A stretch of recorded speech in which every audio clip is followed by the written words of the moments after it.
From the Auburn Sports Network and Playfly Sports, Auburn baseball is on the air.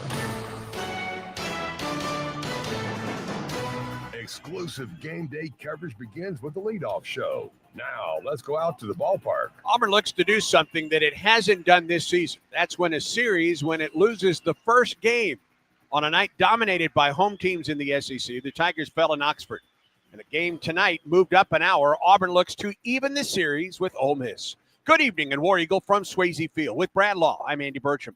Cam Tilley was strong for 5 innings last night, gave up 4 runs on 4 hits. Auburn didn't score until the 9th, avoiding a shutout for just the second time this season. Eric Snow led the Tigers with a 3-hit night, including a 2-run double. Ole Miss scored all of its runs in the 5th, 6th, and the 7th innings. In each inning, the Rebels got the first 2 men on base, and they scored. Hunter Elliott was masterful for 7 innings, shutting out Auburn on 4 hits. With the win, Ole Miss moved within a game of Auburn for 5th place in the SEC standings. Auburn goes with its Friday night guy tonight. Senior right-hander Samuel Dutton, 6-2 with a 2.86 earned run average. Ole Miss counters with Riley Maddox, the senior right-hander, 5-5 with an ERA of 5.46. When we return, the Butch Thompson pregame report. This is the Auburn Sports Network. Football season is coming soon. Man wide open, Cam Coleman, touchdown Auburn! The Tigers return Friday, August 29th at Baylor. Oh, in a second he goes down. Oh, he got blindsided by Keldrick Falk. Reed in trouble. Reed goes down. DeMarcus Riddick. This is your exclusive home for Auburn football, the Auburn Sports Network. Since Auburn Bank opened in 1907, we've been tested by world wars, pandemics, and plenty of troubled times. Through it all, we've not only survived, but thrived by staying true to our core values of sound money management and putting our customers first. And just as surely as more challenges will come, we'll meet them the way we always have, with your confidence and our experience. Auburn Bank, champions of you. Member FDIC, online at auburnbank.com. Recognized by Newsweek as one of America's best maternity care hospitals, East Alabama Health provides comprehensive treatment for mothers and babies throughout Auburn, Opelika, and the East Alabama region. And starting with the 2024 football season, we're pleased to partner with Auburn Athletics to provide a special Aubie blanket to each baby born at our hospital through a program we call Tiger Tots. For all your maternity care needs, trust the experts at East Alabama Health. For 48 straight years, Ford F-Series have been the best-selling trucks in America. We got here by engineering breakthrough technology, redefining Built Ford Tough, and never settling for second best. But what's really made Ford F-Series the #1 selling trucks in America is you. Ford F-Series, Built Ford Tough. Based on 1977 to 2024 calendar year total sales.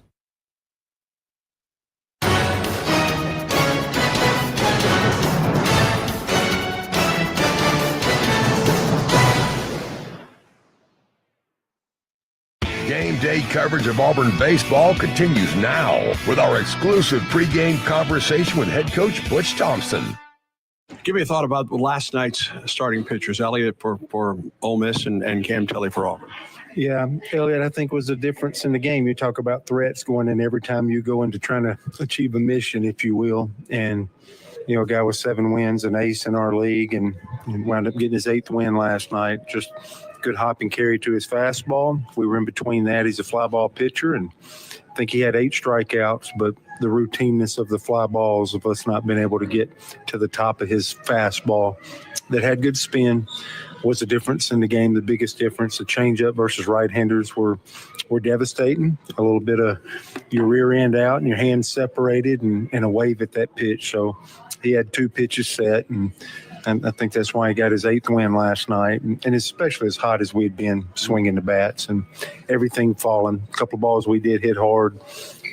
They went right to a glove. They caught it, and when they got rolling there later, everything they hit found a hole. And we've been fortunate in that regard. So Cam Tilley, I thought his stuff was about as good as it's ever been. But we did start 3 innings with, 2 freebies, 2 freebies again, and then his last inning, 2 singles to begin, and that was a lot to overcome. That was 4 runs, got them a 4-0 lead, and that's more than enough they needed with Hunter Elliott having a good ball game. I did like the last collection of at-bats, maybe the 8th and 9th. I thought we finally started having at-bats like we've seen with our guys, and hopefully we can pick up where we left off. I was going to ask, can you take what happened in the top of the ninth and getting some runners on and battling a little bit offensively and try and carry that into today's ball game? Try to use everything you can, and absolutely. That'll be talking about that didn't look like you, and this looked more like us late, and so we'll absolutely do that. Some other little things in ball games that a coach looks at as far as a ball hit to the outfield, we got to get to second base.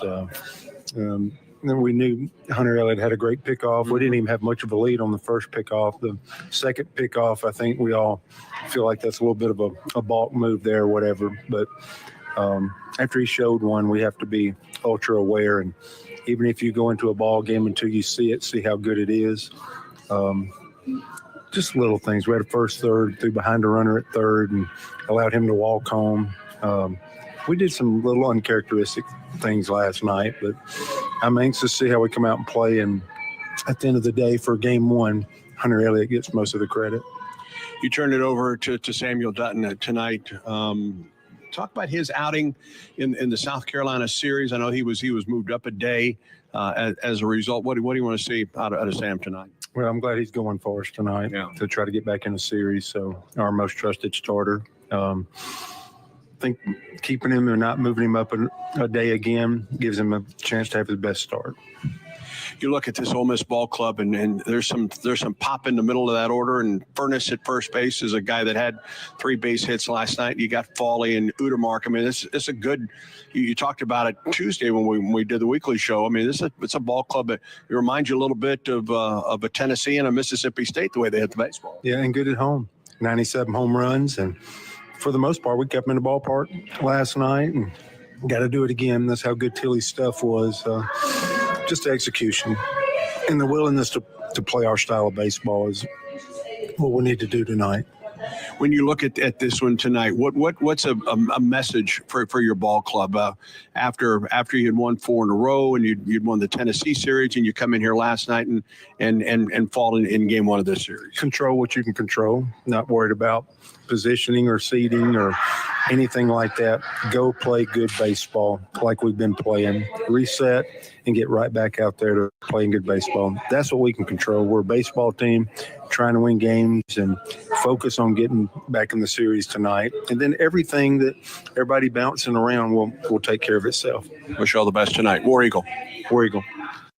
William is one of millions of Americans who uses GoodRx to save on the cost of their prescriptions. My oldest daughter, Camilla, 2 days old, she had to have open heart surgery. All of a sudden, she's on 5 different medications. It adds up at the end of the month. Me and the pharmacist got so tight. She said, GoodRx saved you a lot of money. Saving that extra $200-300 a month. We're able to do all these extra activities, so it puts less stress on our household, and it puts less stress on our pockets. Download the free app or visit GoodRx.com and start saving today. GoodRx users are compensated for their time. GoodRx is not insurance, but can be used instead of insurance.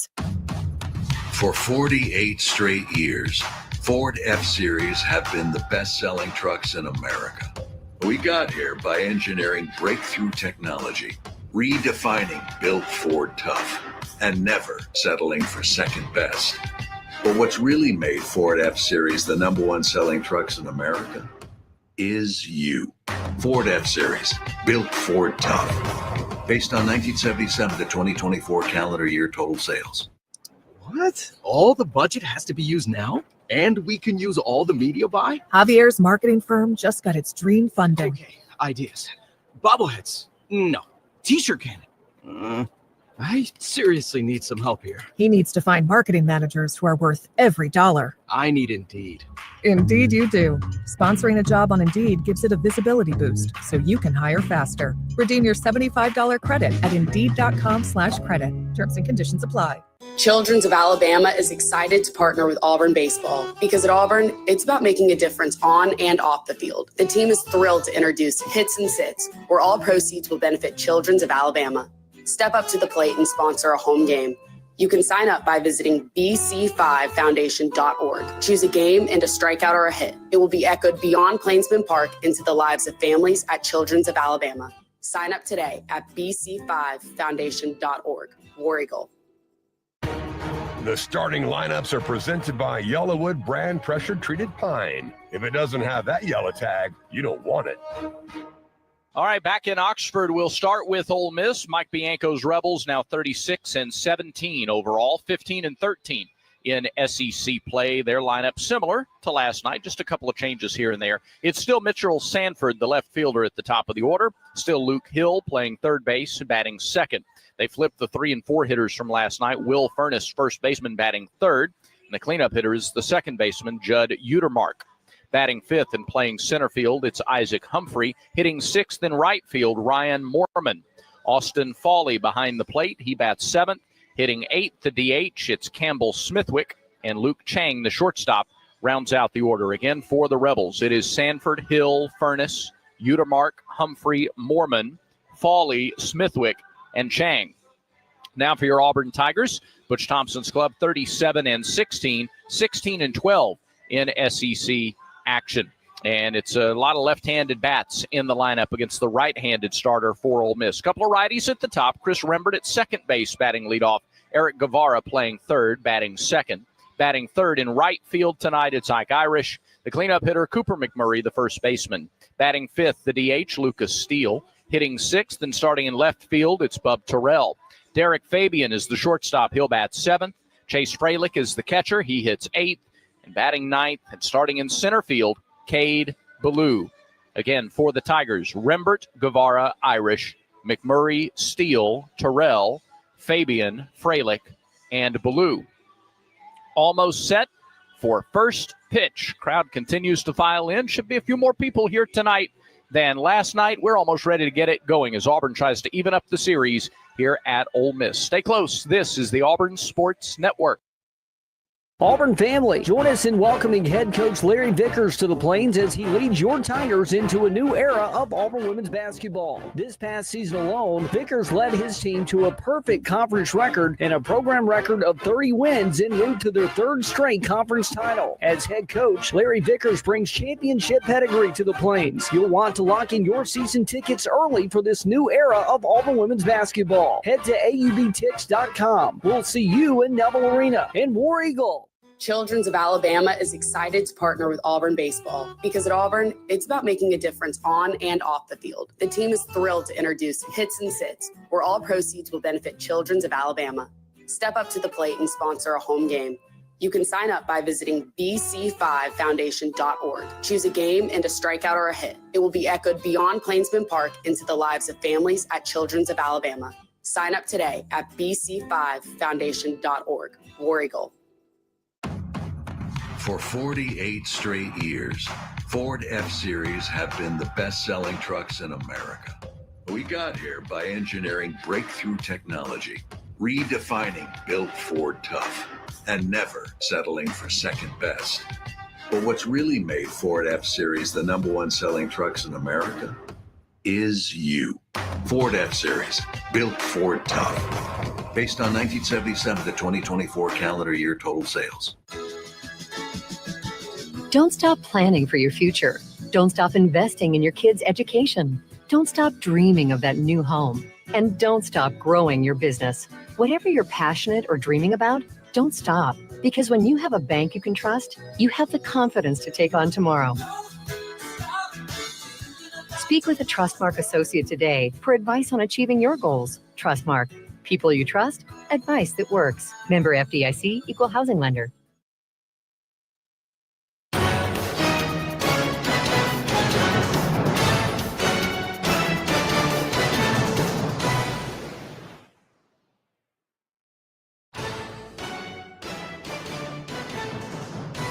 Exclusive play-by-play coverage of Auburn baseball is brought to you by Alabama Power, proud supporter of the Auburn Tigers. Alabama Power, power for a better Alabama.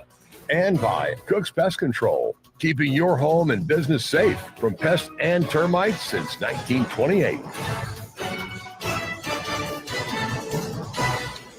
The Ole Miss Rebels have taken the field defensively behind Riley Maddox. They have Mitchell Sanford in left, Isaac Humphrey in center, Ryan Moorman in right. Along the infield, first to third, it is Will Furness, Judd Utermark, Luke Chang, and Luke Hill. Austin Fawley is the catcher to start the first two games of this series. He's behind the plate for the right-hander, Riley Maddox. Before we give you his numbers, let's pause 10 seconds for station identification on the Auburn Sports Network.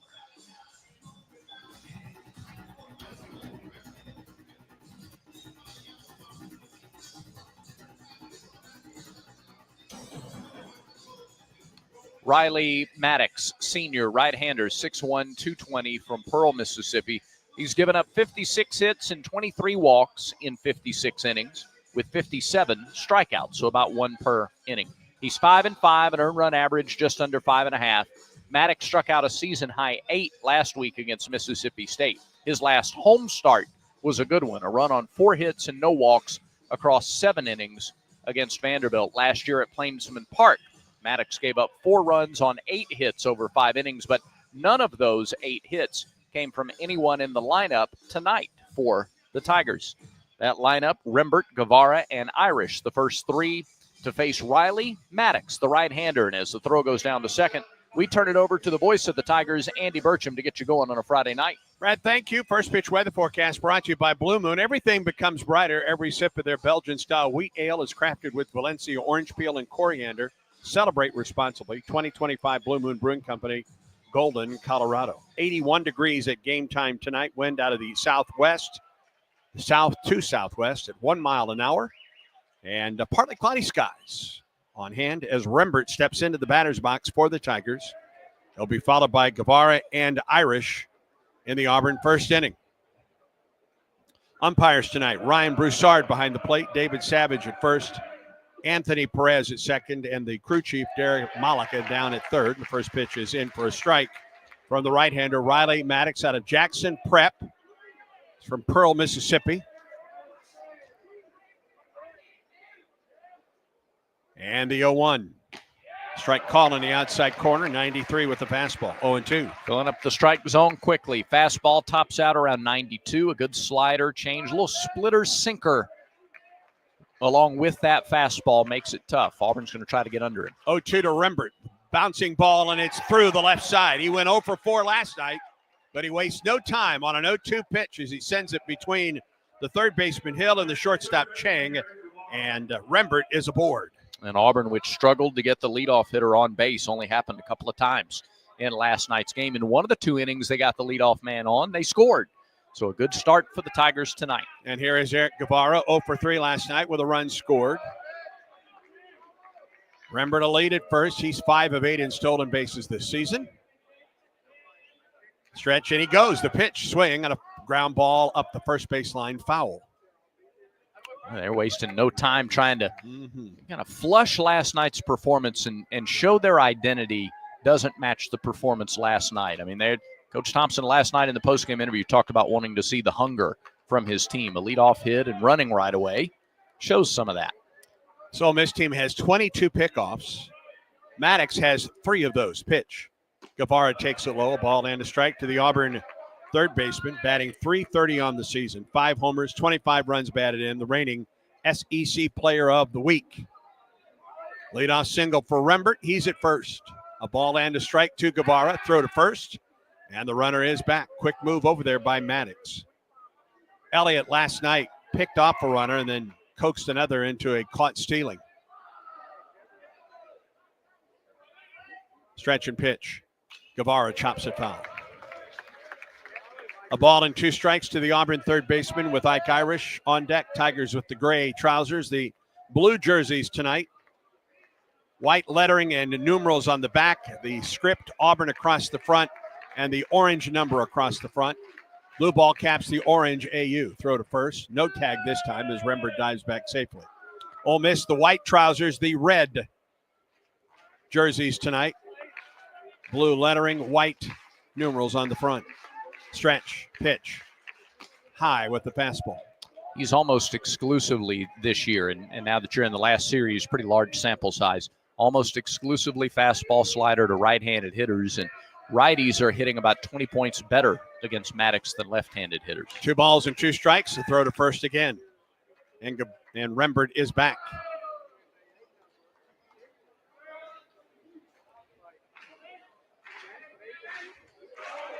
Rembert with his lead. The 2-2. Guevara fouled it off. Just got a piece of it. Better crowd on hand tonight than it was last night. School is out for the spring term here in Oxford. And folks continue to come into Swayze Field for game 2 of this series. 2-2. Strike 3 called on the inside corner. Slider that started inside, broke back across that inside corner. Guevara, I don't know if he gave up on it, but he sure didn't expect it to break back over the corner. Almost crossed up his catcher, Fawley. Yeah. I think they were looking outside with the original pitch, but it got the strikeout nonetheless. And now here's Irish to the plate. 1 out here in the first. Ike was 2 for 4 last night with a run scored.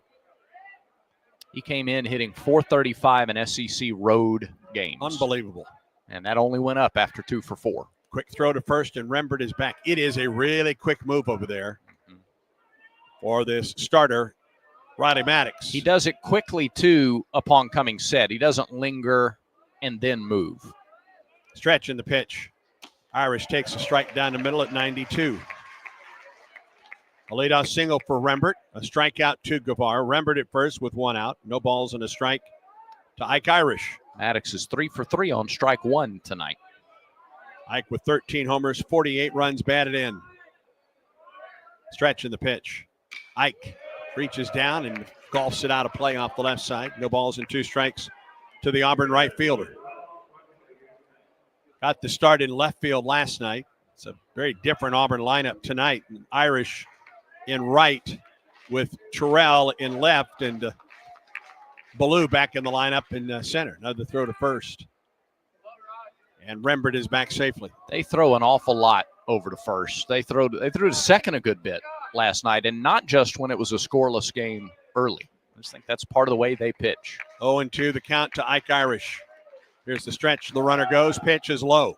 Throw to second base by Fawley. Not in time. Fawley hesitated just a moment, and that was all the time Rembert needed to make it to the bag. It wasn't just a smooth up and release from the Ole Miss catcher. Pitch was low. A ball and 2 strikes now to Irish, and a base hit could give Auburn the lead. That aggressiveness wasn't just for show either on the first pitch to Guevara. Pitch on the way. Inside to Irish, 2 balls and 2 strikes.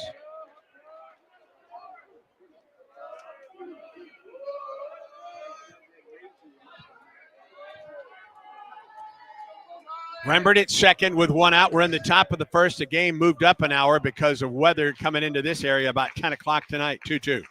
Irish reaches down, spoils a pretty good pitch, and fouls it out of play. This was originally set for a 7 o'clock start, but that weather coming in, they moved it up an hour. We got back to the hotel. By the time we were back in our rooms, they had moved up tonight's game time to 6. Shortstop sets up right behind Rembert. Down at second base, they pick back to him. Chang applies the tag, but Rembert is back in time. I want to brag on our radio affiliates, on Quinn, back in the Skyview studios, everybody that has to adjust. Now, getting that word the night before, that's a plus. Yes. You get a little bit of a heads up and only moving in an hour, but feels like we've had to do a lot of adjusting this year. 2-2. Irish got jammed and pops it up into shallow right field. Udemark, the second baseman, about 10 feet out on the grass, makes the catch for the second out. And it will take something with 2 down from Cooper McMurray, 0 for 4 last night. Auburn legacy leader batting .333 with 13 homers and a team leading 53 runs batted in. And Ole Miss will commit to the shift. Send one right through the short spot left of second. Stretch the pitch. He tried that, went the opposite way, and lines it into the stands. Yeah, they pitch into the shift, though, too. That was down and in.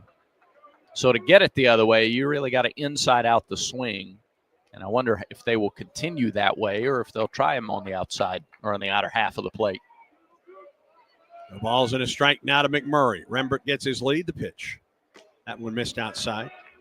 Two balls and 2 strikes. They sure did. Yeah. They tried the backdoor breaking ball. Second baseman Utermark is, 25, 30 feet into the outfield grass? He's as close to the right fielder as he is the first baseman. You're right. A ball and a strike to McMurray. Here comes the pitch. Cooper swings and lifts it up and out of play off the left side. Again, trying to go the other way. He's trying not to hit into the shift. 1 ball and 2 strikes to the Auburn first baseman. An opportunity for Auburn to grab the lead here in the top of the first.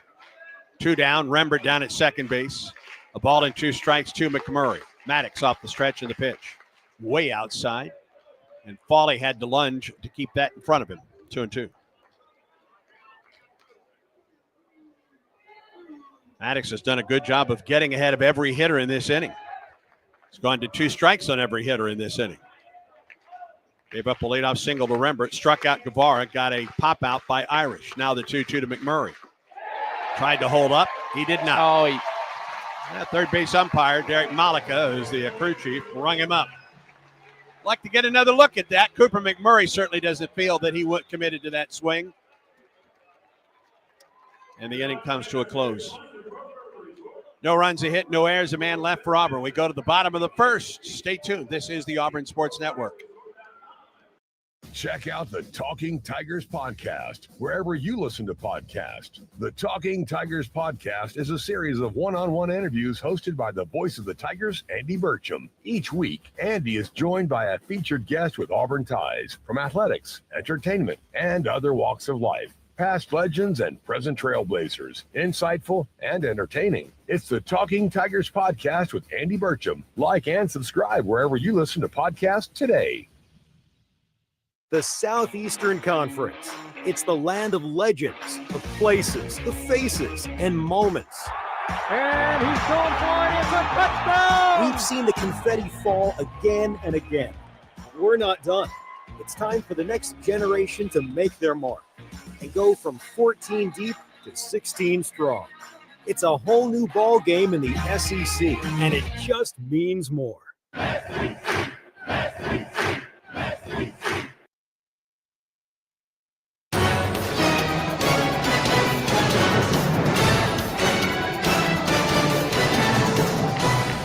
Auburn strands a runner in scoring position in the top of the first. Samuel Dutton on the mound. Here in game 2 of the series. Defense behind him, Bub Terrell in left, Cade Ballou in center, Ike Irish in right field. Infield first to third, Cooper McMurray, Chris Rembert, Derek Fabian, Eric Guevara, Chase Freilich behind the plate. And Freilich is catching Samuel Dutton. 5'11", 199-pound senior right-hander, transfer from LSU. Dutton is 6-2 in 13 starts, an earned run average of 2.86, 72 and a third innings, 67 hits, 25 runs, 23 earned, only 13 walks, 85 strikeouts. Opposition is hitting .247 against Samuel Dutton. He will have Sanford, Hill, and Furness due up against him here in the bottom of the first. Dutton had 1 win in his career until he came to Auburn. He is now 7-5 on his career. And he will get Mitchell Sanford to lead it off. Left-handed hitter against the righty, Dutton. Wine in the pitch. Fastball, and it misses low. Ole Miss won here last night, 9-2. Pitch.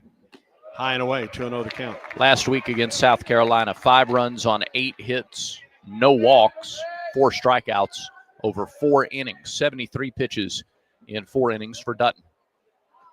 Ball 3 low on the off-speed pitch, and he's fallen behind Sanford. 3 balls and no strikes. Kentucky Bandy tied at 4, bottom of the third in Nashville.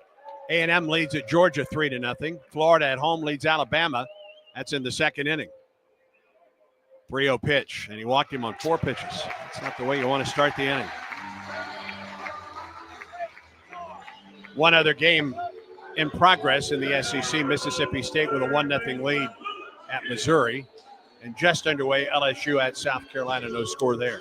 He had gone his last 2 starts, nearly 11 innings without a walk. In fact, that's only his second walk, Andy, since April 11th. Second walk since April 11th. Sanford a threat to run. He has 12 stolen bases. As Hill steps to the plate in the pitch. Swing, a little looper. Out into shallow right center field. It's down for a base hit. Sanford will hold up, throw back in, and he's back to the bag. First and second and nobody out. Coach Thompson has talked after the game last night about how Auburn offensively, it seemed like for the 4 games before this series, everything found an open spot to drop. And that's the way it's felt for Ole Miss. That's another, not a bad pitch. Jammed him, just a bloop that found some open grass in center field. Sanford at second and Hill at first, and nobody out for Ole Miss. And this is Will Furness, who was 3 for 5 last night with 2 runs scored. This was their recipe last night. First 2 on. Pitch, high and away. Off-speed delivery from Samuel Dutton.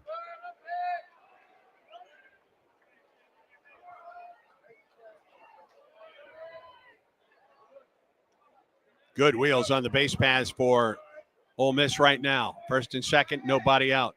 1-0. Furness hits one into right. To his right and to the wall is Irish. Both runners tag, and they get to second and third. That ball just kept carrying out and right, and Ike ran it down at the 365 mark. The wind is blowing out. It's not a gale force wind, but and that ball got high enough that the wind could affect it, and it just kept, or could affect it, and it just kept pushing and pushing. It'd stay in the ballpark. That's alert base running, though, by both Rebels, as Ike had to brace up against the wall after he made the catch, both to tag up. And that brings Jed Utermark to the plate. Second baseman hitting .276.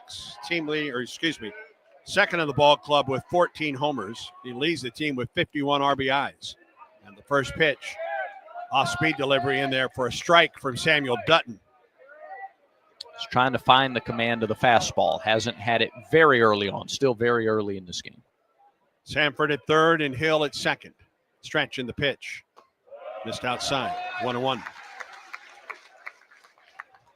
A walk on 4 pitches to Sanford, and then a bloop single to right by Hill. They went to second and third on the deep fly ball to right center by Furness. 1-1 the count to Utermark. Stretch in the pitch. Inside. 2 balls and a strike.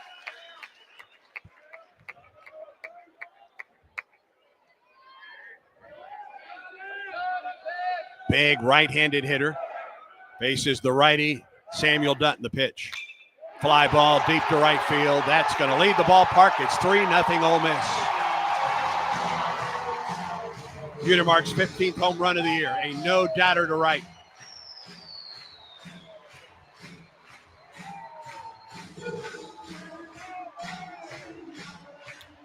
Fell behind in the count. Utermark didn't mind going the other way. Got a great pitch to take the other way. And it's the second home run in as many weeks given up by Dutton.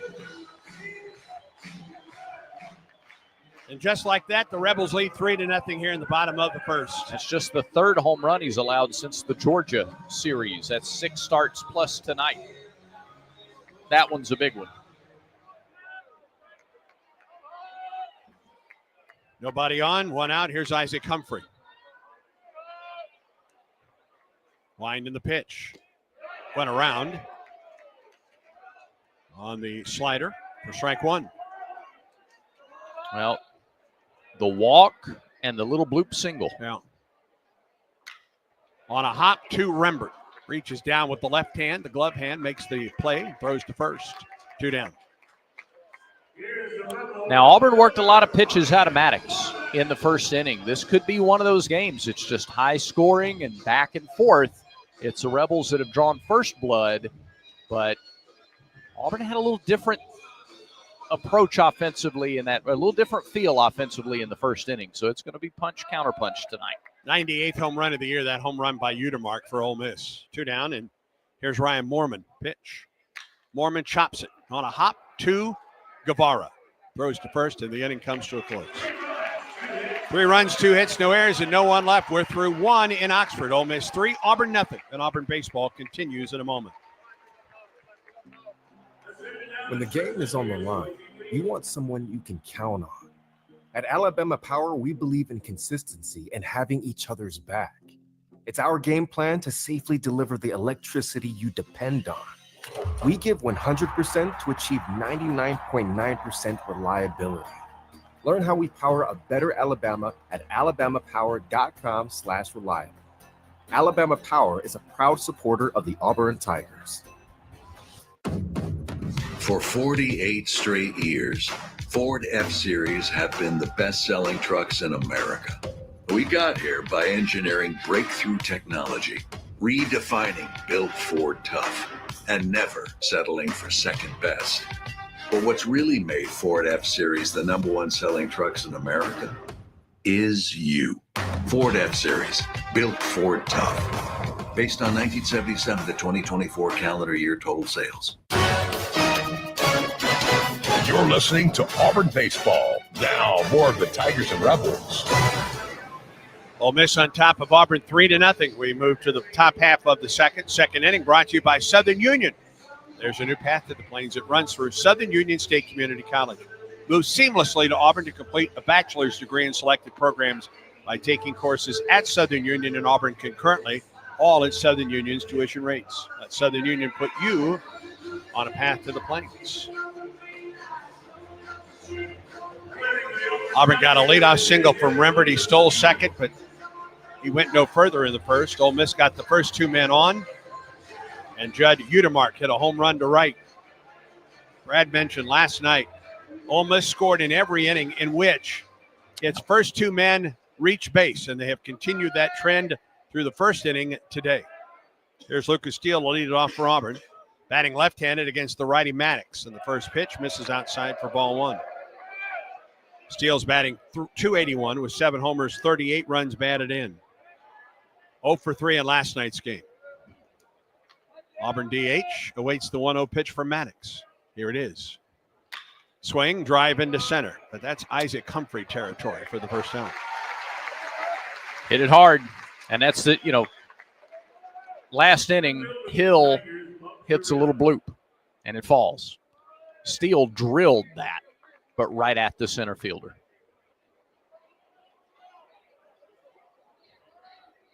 One out, and that brings Bub Terrell to the plate, getting the start tonight in left field. 0 for 1 in a pinch hitting role last night. Bub .283 the average, 5 homers and 32 runs batted in. Pitch to him, strike at the knees-ish. First pitch strikes to 5 of the 6 batters. Bit of a shift on for Terrell. Big hole down the third base line, the pitch to him. And he fouls it back, 0-2.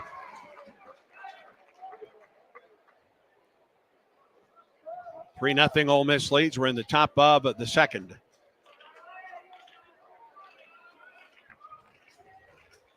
Maddox, the pitch, high with the fastball. A ball and 2 strikes. Auburn softball fell in the first round of the NCAA tournament. Extra innings today. Tigers lost to South Florida 12-7. Auburn will play Robert Morris tomorrow at 2:30 Central. Rick rolling with the call at 2:15. Pitch. Terrell out of play off the left side.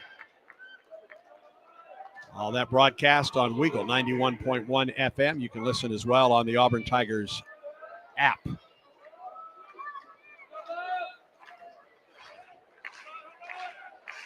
One and 2 the count to Terrell. Here comes the pitch.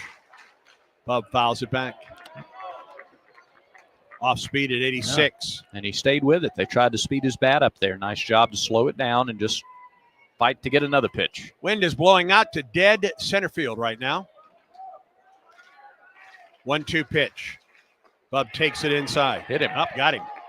They'll appeal to say, did he go around? He did not. And Terrell will go to first base on the hit batter. Hit him down on the foot. It's hard to go around when you're stumbling toward the back corner of the right-handed batter's box. Well, he didn't go around as we get the replay on this one. We didn't get the replay on the McMurray check swing back in the first. How about that? Huh. All right, another base runner with fewer than 2 outs. Here's Derek Fabian. Throw to first. Terrell back to first. He just got hit on top of the foot. I don't know that he's running right away. Well, not a bad idea to try and pick him off, however. Yeah. Stretch in the pitch. Fabian takes it inside, ball one. Last night was a strange night in the league. About half the teams that scored first did not hold those leads. Texas A&M scored first at Georgia and lost. Alabama scored first at Florida and lost. Throw over again, and almost threw that one away. Terrell back to the bag. He has nearly thrown a couple away. And they throw a lot of them over there. Wind peeks through the cloud, or excuse me, the sun peeks through the clouds. Pitch on the way. Fabian takes ball two inside. That affects second base and right field. That's the sun field right now. Maybe the first baseman as well. On a throw over from the pitcher. It's a rare thing today. It's been cloudy all day. 2-0 to Fabian. Ball three inside.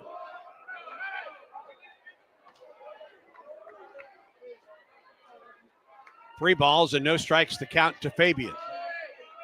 After Terrell was hit on a 1-2 pitch. Stretch, pitch, strike down the middle. Fastball at 91.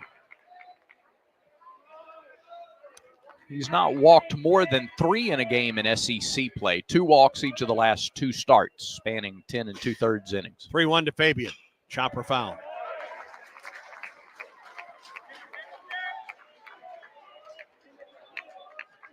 First 3 ball count he's gone to today, and he's worked it back full. Terrell will lead at first. Wouldn't be surprised if they don't throw over on a 3-2 pitch. Nope, they don't pitch. Fabian drives it to left, but right at the left fielder. Oh, it's another hard hit ball, but right at Mitchell Sanford. 2 down. Steele and Fabian both with lasers, but right at outfielders. Yep. 2 outs, a runner at first, and that brings Chase Freilich to the plate. Auburn catcher was 1 for 4 last night. He had the first hit for either team in last night's game. He bats with 2 outs and a runner at first. Maddox stretch in the pitch. Fabian takes a strike. 3-0, Ole Miss leads it. A 3-run homer by Judd Utermark in the first inning. Here's the 0-1. Outside and low, blocked by Foley. 1 ball and 1 strike, and they'll toss that baseball out of play. 20 pitches in the first inning, 16 here in the second. Still, hopefully, a few more to come in this inning from the Ole Miss starter. A ball and a strike. Runner goes. Pitch, swing, fly ball into left. Back goes Sanford. He looks up. It's over his head. It's off the wall. Here comes Terrell. He will score. Freilich into second base with a double, and the Tigers are on the board. 14th double of the year for Freilich. And that ball just kept sailing and got over the head of Sanford. Sure did. The one before it by Fabian was more of a sinking liner. That one was rising and carrying, and Sanford stopped a little too early. Terrell off with 2 outs, and he scored without a throw home. And it's a 3-1 ball game, and here is Cade Ballou.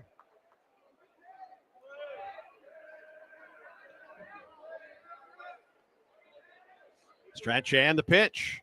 Ballou takes it off the outside corner. Whew. Close. A 2-out double off the wall and left in front of the Auburn bullpen by Freilich. Plates Terrell. Chase at second, the pitch. Ballou takes ball too low. Good to see Cade back in the lineup in a pinch hitting role last night. He fouled off several before he finally struck out, but it was a nice at bat.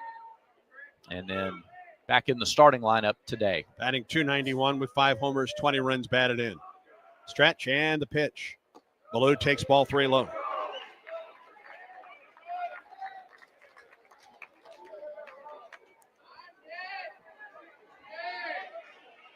Love the approach here. Auburn, much better discipline tonight than in the first couple innings last night.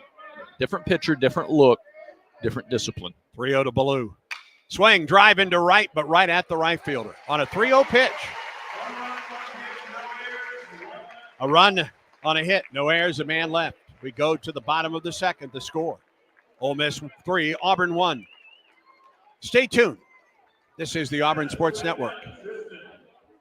For 70 years, Max Credit Union has been more than just a financial institution. We've been a part of your community, your milestones, your dreams.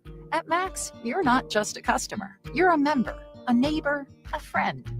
So as we celebrate 70 years of trust, service, and financial growth, we want to say thank you.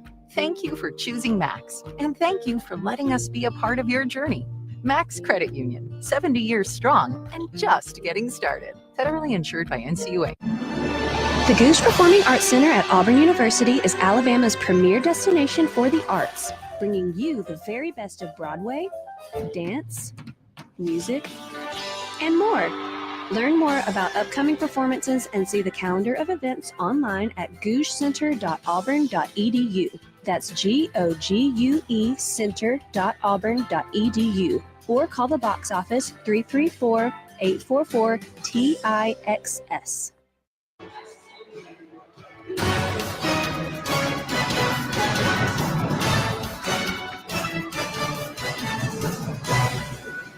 Bottom third of the order for Ole Miss in the bottom of the second. Rebels lead Auburn 3-1. Tigers get a run back with a 2-out double off the wall and left. Fencing and left by Freilich. And Ole Miss will send up the 7, 8, and 9 hitters to face Samuel Dutton in the second. It's Fawley, Smithwick, and DeCheng.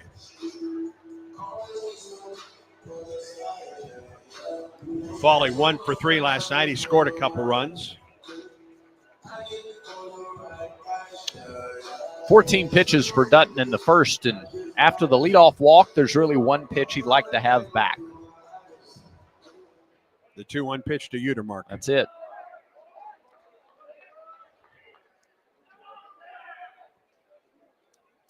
The catcher, Fawley, awaits the first pitch from Dutton. There it is. It's a strike on the inside corner. Fawley batting .271, leads the team with 16 homers. He has 43 runs batted in. Pitch on the way. Outside. 1 ball and 1 strike. With I beg your pardon. With Brad Law, I'm Andy Burcham.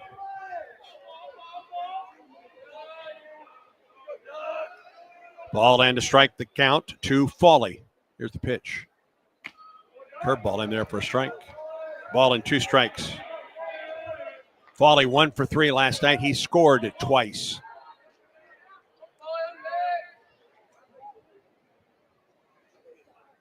One-two pitch. Fastball high, 2-2.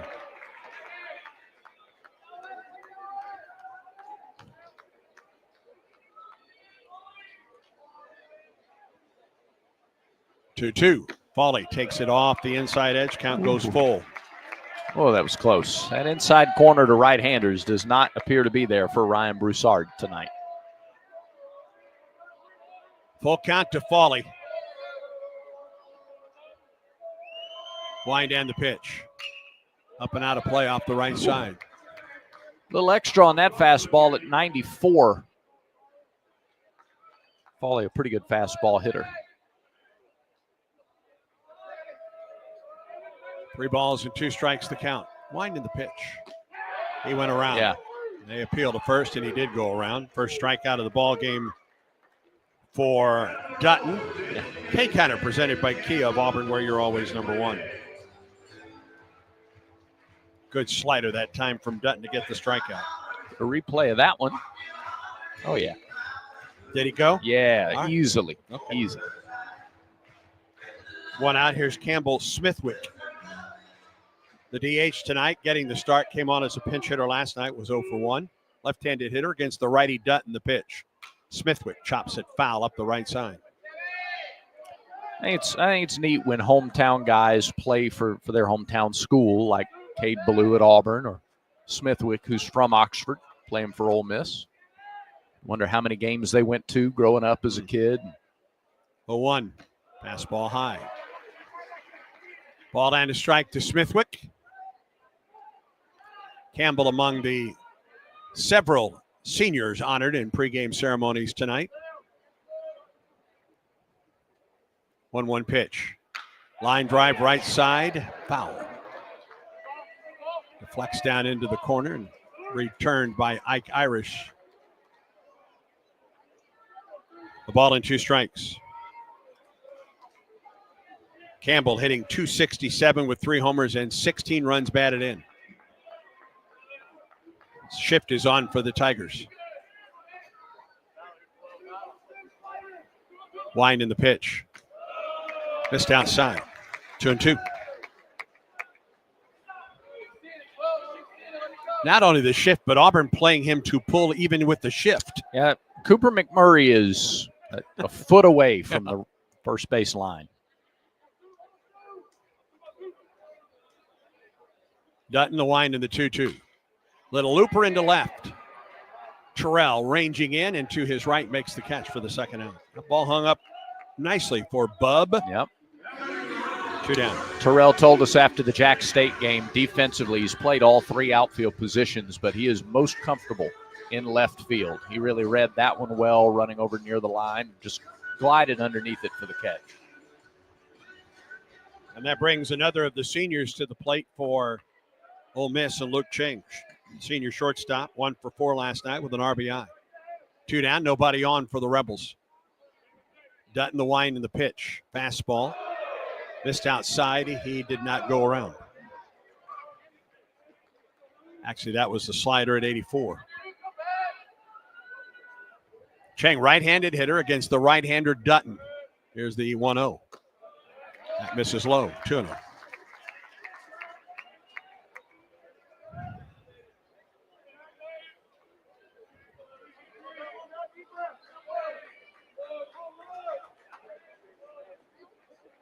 Two-0 pitch. There's a strike, 2-1. We're going to give scores throughout the night, and we'll talk about the standings and ties for whatever place. At the end of the day, though, the guys on the field really can't get caught up in that. 2-1, swing and a miss.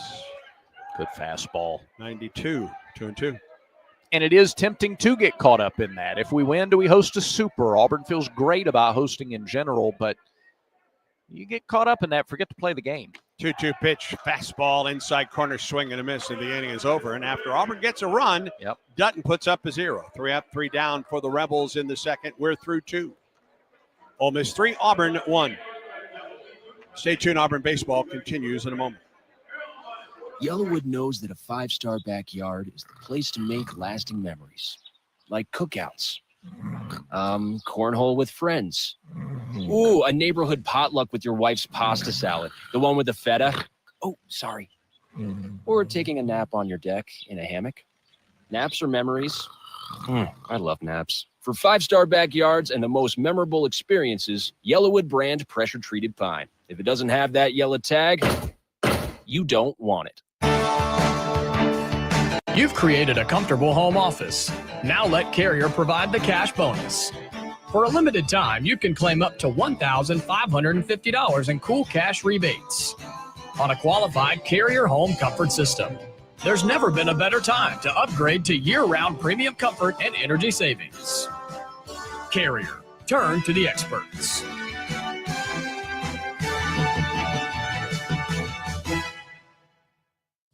This is Coach Butch Thompson. Back to more baseball on the Auburn Sports Network. Top of the order for Auburn, it will be Rembert, Guevara, and Irish to face Riley Maddox. Through 20 pitches in the first, through 21 in the second, Auburn got its run in the second inning. And now the second time through the order for the Tigers.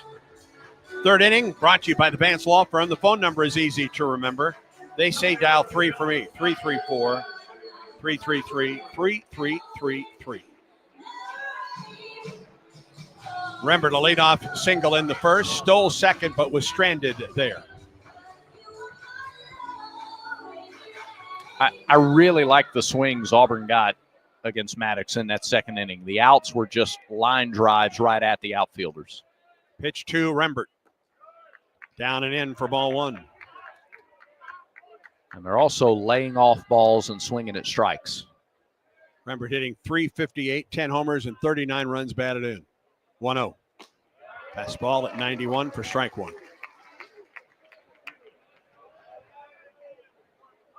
Rembert, Guevara, and Irish. In the Auburn third, Tigers trail 3-1. Here comes the pitch. Rembert chops it foul.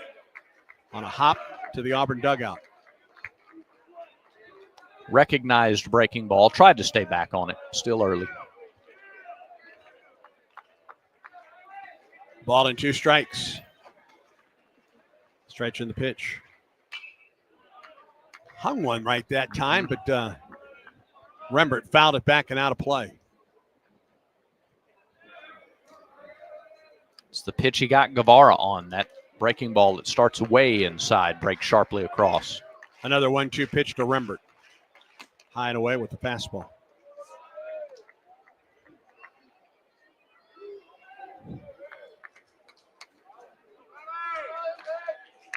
Rembert leads off the Auburn third. The 2-2 pitch. Jammed, and he fouled it back here.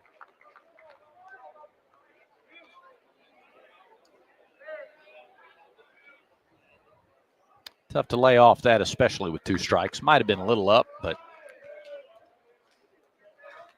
took a hack at it anyway. Maddox shakes off the sign and pitches.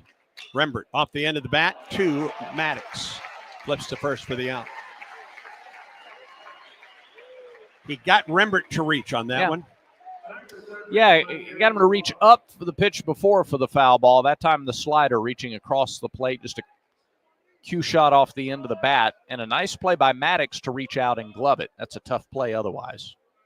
1 down for Guevara, strikeout victim in the first. Eric looking for his first hit of the weekend. He's 0 for 4. Pitch to him. Ground ball, 2 hops to Cheng. He throws to first for the out.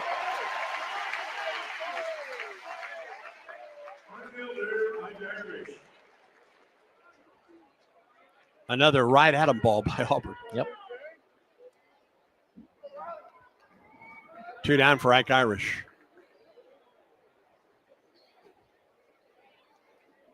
(3-1) Rebels lead it. 2 outs, nobody on for Auburn in the third. Irish pop up to the right side in his first at bat. Pitch to him. Ike swings and lifts it out of play. Left side.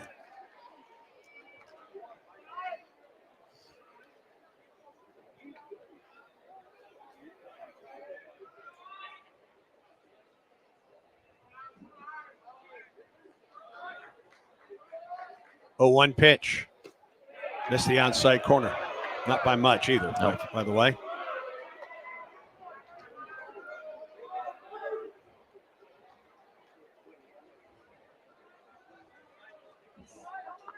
A ball and a strike to Irish. 2 down in the third.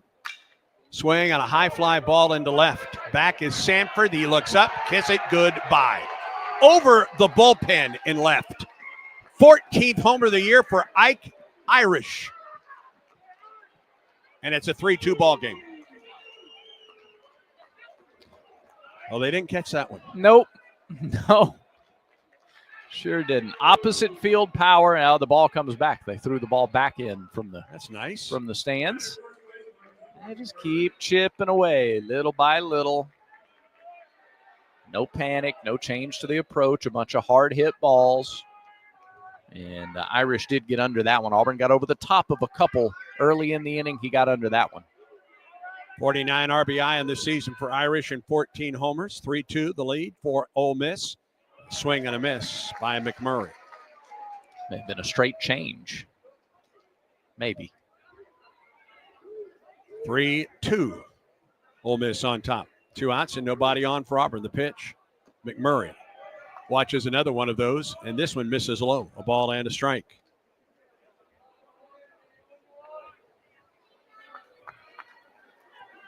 Both of the home runs, the 3-run homer by Utermark in the first, and that solo homer by Irish going the opposite way.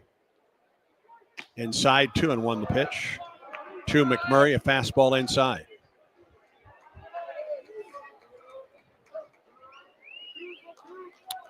You know, Steele, as hard as he hit the ball last inning, would love a chance to hit again here with McMurray on. 2-1. Cooper swings and misses at an off-speed delivery off the outside edge. 2-2. The only fastball he has seen in this at-bat was well off the inside corner. Everything else has been off speed. 2-2. Ground ball, foul pass first. That was a fastball, and he turned on it. 379 feet on the home run. Both of the bullpens, one in the right field corner of the Ole Miss pen, Auburn's bullpen in the left field corner, and it sailed over that bullpen. Just short of the bleachers out there. 2-2 pitch. McMurray reaches out and spoils a good pitch and stays alive. It's that off-speed delivery that he got a swinging strike 1 and a swinging strike 2. That time just sort of about an 80% swing just to stay alive.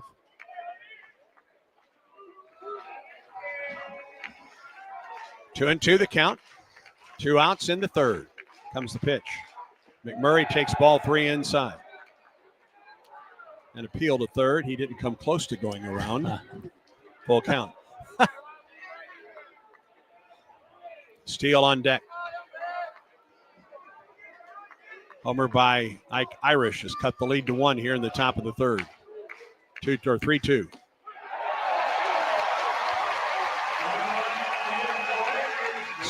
Called strike 3. I'd love another look at that. I would love another look. I doubt we get it. Me too. A run on the homer by Irish. We go to the bottom of the third. Ole Miss 3, Auburn 2. This is the Auburn Sports Network. Here's a clip from a recent Talking Tigers podcast with Andy Burcham. He was the SEC Player of the Year. Sonny DeShare now joins us. That 2021 year, I mean, so many close games. You know, if they win half of them, it's a different story. They're probably hosting a regional if they win half of those. And a lot of guys who were just kind of beat up and tired of what had happened. And so it was really good going into a locker room of guys who know what success is because a bunch of them were on that 2019 Omaha team. They just know how to win. And so it was good to really get in there and work with them. I mean, like the Brody Moores and the Kason Howells and the Carson Skippers, those guys that had been there and been to Omaha and who were really mad about that 2021 year. It was good to kind of all of us get on the same page because it didn't take long. We were all on the same page by week 2 or 3 of the fall. And from there, that's really where it grew out. A new episode of the Talking Tigers podcast is released every Monday, wherever you listen to podcasts. Like and subscribe to the Talking Tigers podcast, only from the Auburn Sports Network.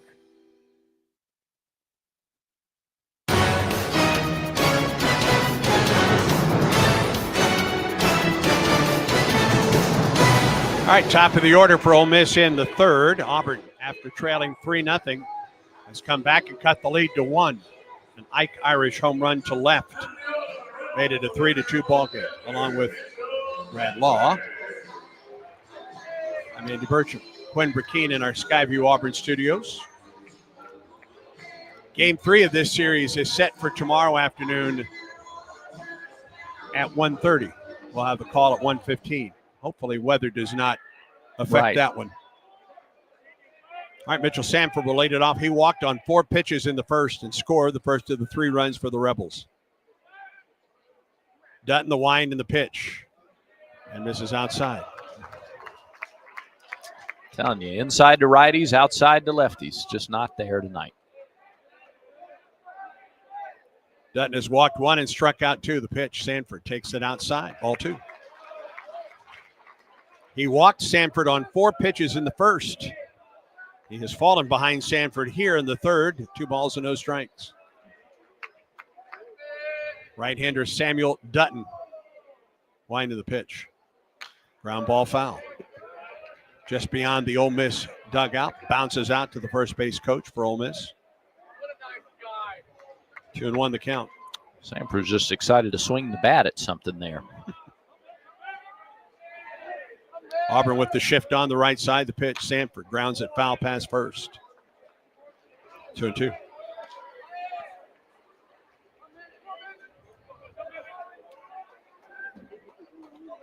Sanford 14, Homers Hill 8, Furness 8, 15 for Udemark, 9 for Humphrey, 11 for Mormon, 16 for Foley.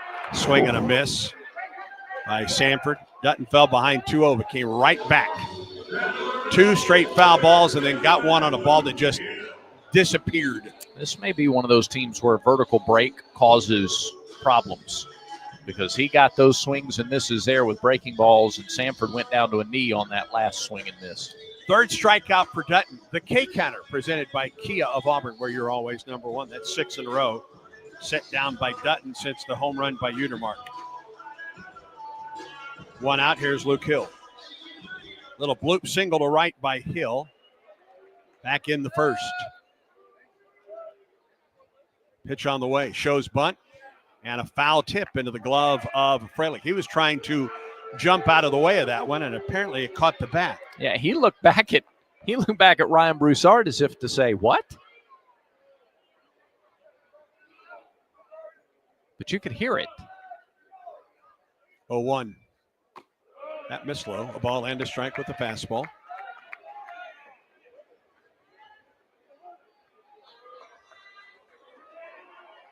Auburn plays Hill to pull with the infield.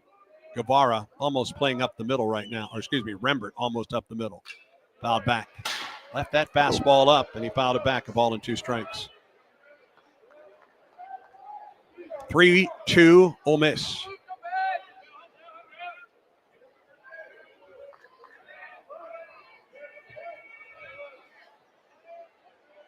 One-two pitch. Here it is.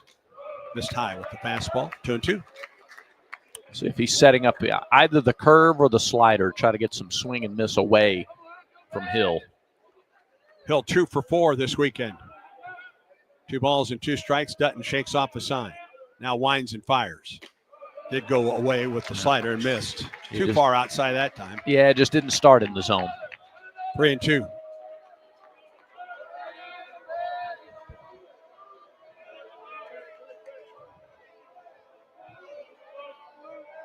Dutton the wind in the 3-2. Here it is. Walker, fastball that missed high. Well, he had set down 6 in a row since the home run, but lost Hill, and now you get the dangerous Will Furnace to the plate.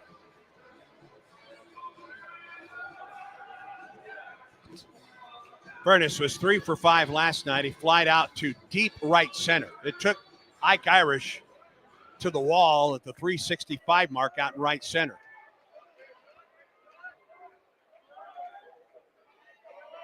Hill, 17 stolen bases and a throw over, and Hill is back safely standing up.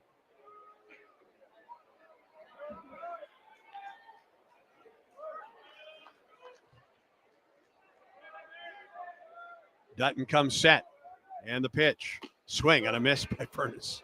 A mighty cut. 0-1. He's looking fastball, and he had a fastball swing on an off-speed pitch. Good lead for Hill at first. Pitch. Miss low and away. 1-1 the count. That pitch has not been there for either team. No. In this game. Not on the corner for sure. That one dropped a little lower in addition. Going to be tough to get it. If you could get that at the knees, though, that's good against this guy. Swing and a miss. That was a fastball tailing away. 1-2. You get him in between swings a little bit. Furnace has struck out 45 times this year. A ball and 2 strikes to Furnace. Stretch in the pitch. Miss high and away. 2-2. Strikeout to Sanford, a walk to Hill. Now 2-2 the count to Furnace.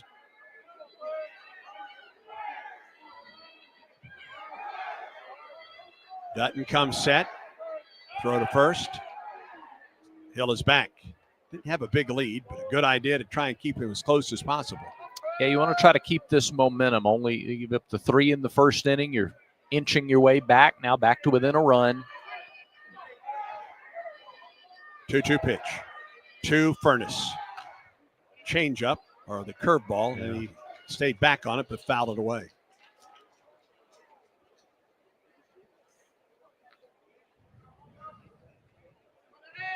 Furnace has hit into 6 double plays, second most on the team.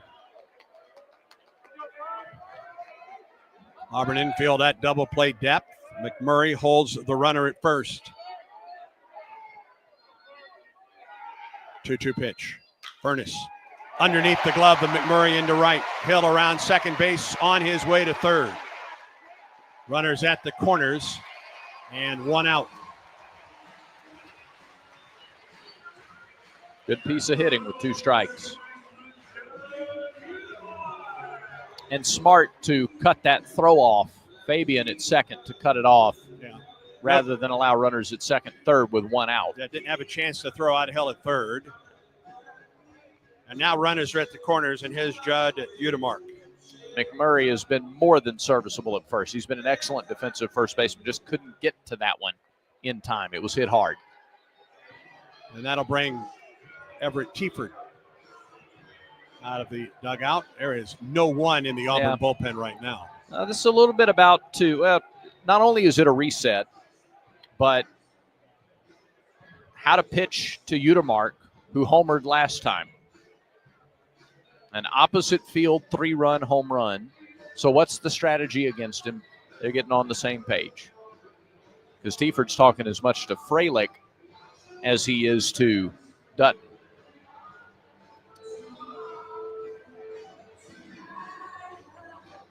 While we have a minute here, Andy, you want to check some let me give you some Yellowwood scoreboard updates? That'd be fabulous, Brad. All right, Vanderbilt and Kentucky are tied at 5 in the bottom of the 5th. In Nashville, bottom of the 6th in Athens, Texas A&M still leads Georgia 3-0. It's Mississippi State 8, Missouri 0, top of the 3rd in Columbia.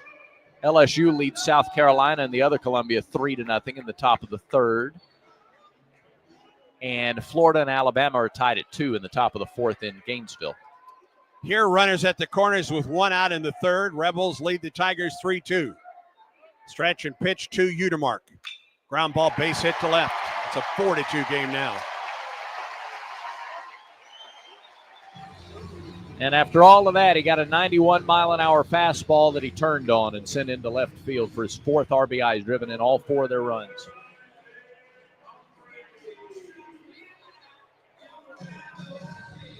And that brings Isaac Humphrey to the plate.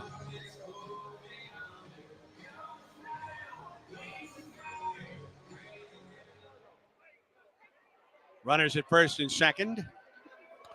And 1 out in the 3rd, a run home, and Auburn's bullpen will become occupied now. Griffin Graves jogging down there. Stretch in the pitch. Humphrey takes the curveball for strike 1. 6 in a row retired by Dutton, and then the walk to Hill. Furness followed with a hard hit single, and Udemark with a hard hit single after that. 0-1. Humphrey fouled it back. 0-2 the count to Humphrey. These fastballs are being left up right now. Yep.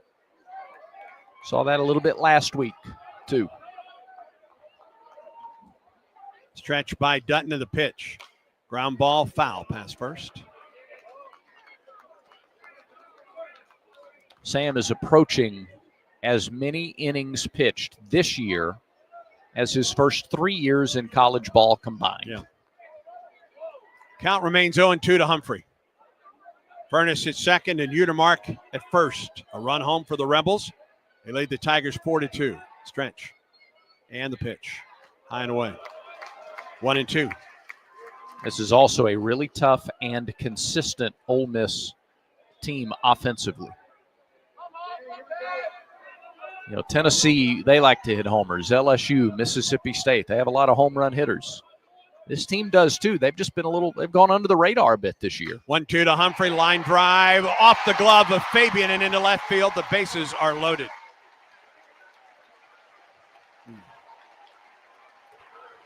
That's another ball, Andy, that's just an inch or two beyond the reach. Fabian went all out, used every bit of his length and reach, and it was off the glove.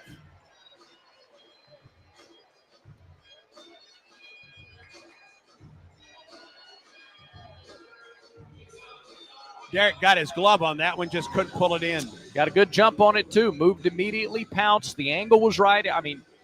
2 inches to the right, and that's a spectacular catch. Instead, it's a 3rd straight single. And the bases are loaded with 1 out, and here's Ryan Moorman. And Auburn catches a break because Furness had to hold up to make sure that ball wouldn't be caught. So he doesn't score. He's at 3rd.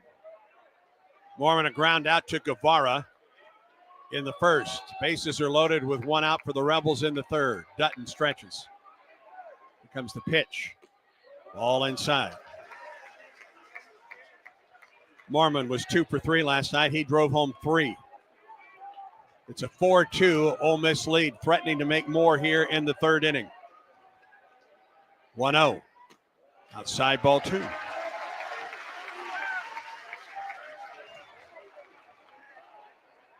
Furness at third, Hudermark at second, and Humphrey at first. Dutton off the stretch. And the 2-0. Fouled out of play. Let's pause 10 seconds for station identification on the Auburn Sports Network.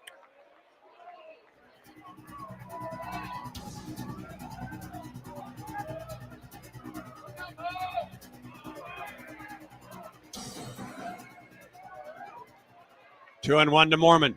Here comes the pitch. Foul ball back to the screen. He had a good cut at a fastball. 2-2. If you get Mormon, you've got their leading home run hitter waiting on deck in Foley. Boy, you'd love to get a strikeout right here, a double play ball. 2 balls and 2 strikes to Mormon. Stretch in the pitch. Hit it. With the bases loaded, and it's 5-2 Ole Miss.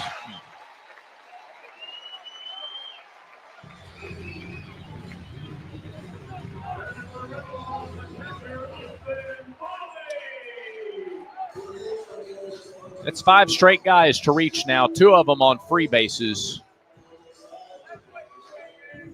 Just a highly uncharacteristic effort so far from Samuel. And here's Foley. Strikeout victim in the second. Don't leave one up to this guy. Pitch. Curveball in there for a strike. You still realistically get out of this inning with a double play here with only 2 runs scoring.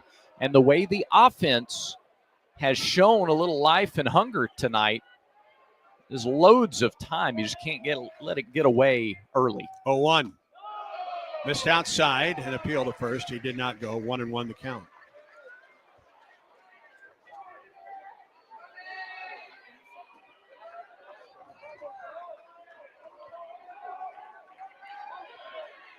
Dutton the stretch. 1-1 to Foley. Swing and a miss. Came down and in with the fastball.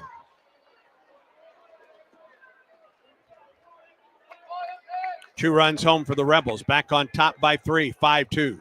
2 of their 3 hits in this inning have come with 2 strikes. Getting to 2 strikes has been okay. Pitch. Foley swings and misses. That was the slider for Dutton. His 4th strikeout of the night.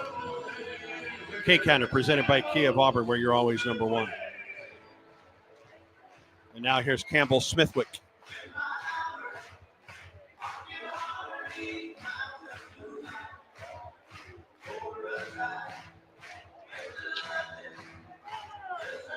Eighth man to bat in the inning. May not seem like it, but if you get him, you do wrestle some momentum away. Stretch in the pitch. Smithwick fouls it up the first baseline. May have been off his foot. Popped out to left back in the second. It's a laboring inning for Dutton. He's up to 64 pitches. Yeah. Unfortunately, this game is going to go to the bullpen quicker than Auburn would have liked. Yep.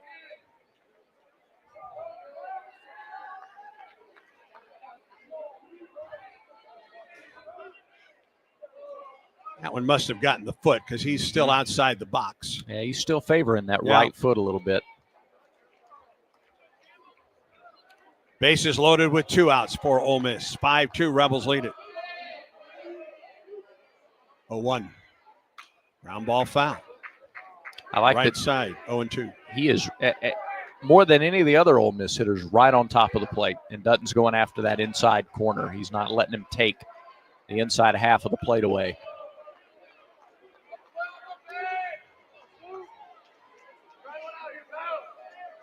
Stretch by Dutton. And the 0-2 to Smithwick. Here it is. Pass ball high. 1 ball and 2 strikes.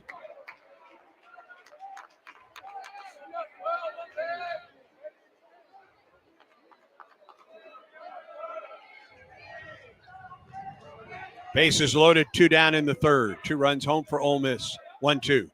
Smithwick with a base hit up the middle. 1 run scores. Here comes another. The throw will be to third base, and he is going to be out. The run will count. And the inning comes to a close. Ole Miss scores 4 times. 4 runs on 4 hits. No errors. And 2 men left. Rebels have added and lengthened their lead. Ole Miss 7, Auburn 2. Stay tuned. Auburn baseball continues in a moment. Millions of Americans take medicine like Ozempic and Zepbound. Many of them are overpaying by thousands of dollars a year. These GLP-1 medications for diabetes, weight loss, and more may not always be covered by your insurance, but GoodRx can help. GoodRx helps you save every month on prescriptions at over 70,000 pharmacies nationwide. Best of all, it's free to use. Check GoodRx to save on GLP-1s. Just go to GoodRx.com/GLP. That's GoodRx.com/GLP. GoodRx is not insurance, but can be used instead of insurance, including Medicare and other federal and state-funded programs. Oh, these polymers aren't as flexible as batch K3. Researcher Laurie is stretched thin. Did you get the vulcanization analytics from V66? Wait, are these rubber scores from last week? She needs to hire new lab technicians so she can bounce back into her old self. I need Indeed. Indeed you do. Our matching platform lets you spend less time searching and more time connecting with candidates. Redeem your $75 credit at Indeed.com/credit. Terms and conditions apply.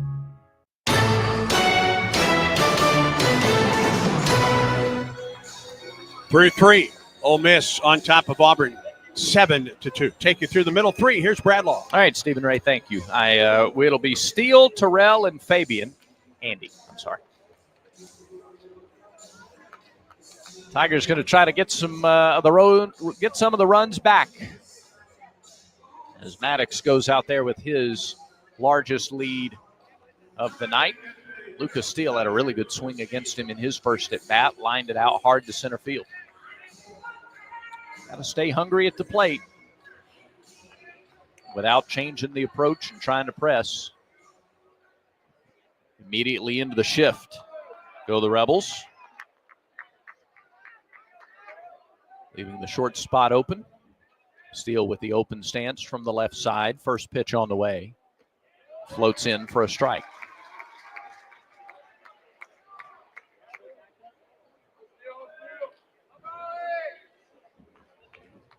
Steele 0 for 4 with a walk in the series.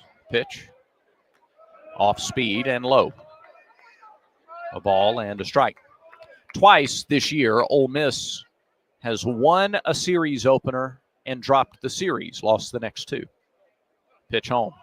Steele bunts it left side, and it rolls foul. What a great idea. Against the shift, first couple of bounces were fair, and then it took a turn, rolled left and across the line, and the count goes to 1-2. So Steele strides back to the plate, and the at-bat will continue. You have to go all the way back.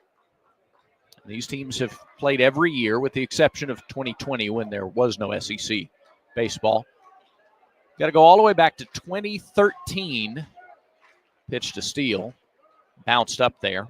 2-2. 2013, the last time that a team won the series opener but lost the series. So Auburn trying to reverse that trend. They'll have to come from behind to do so. 2-2 from Maddox. Upstairs and in, and the count is full.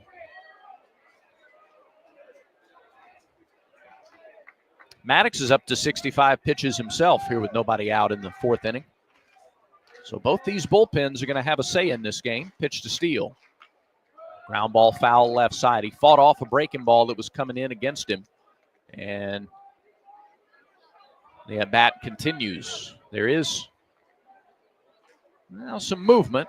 Certainly the Ole Miss bullpen is occupied. There's some movement in there. Some long tossing.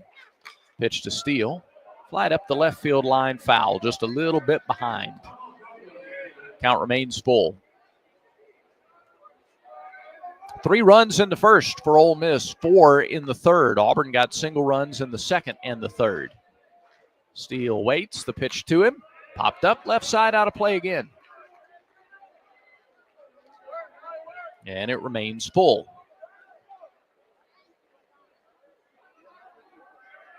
Mason Morris, a right-hander, is the first one to throw from the mound out the bullpen for Ole Miss.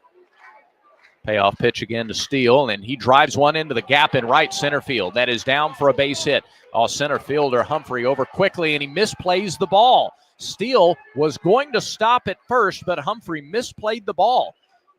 And it's the 8th double of the season for Lucas Steele. We'll see if they give him a double or if they give him a single and an error. Humphrey got over quickly to cut it off, but he misplayed it. And it rolled all the way to the base of the wall, and Steele was able to reach second. So a man in scoring position with nobody out after a long at bat. And here's Bub Terrell. Bub was hit by a pitch, scored Auburn's first run. First pitch to him here, sliced up the left side, foul. It is a single and an error. Single for Steele, error by Humphrey.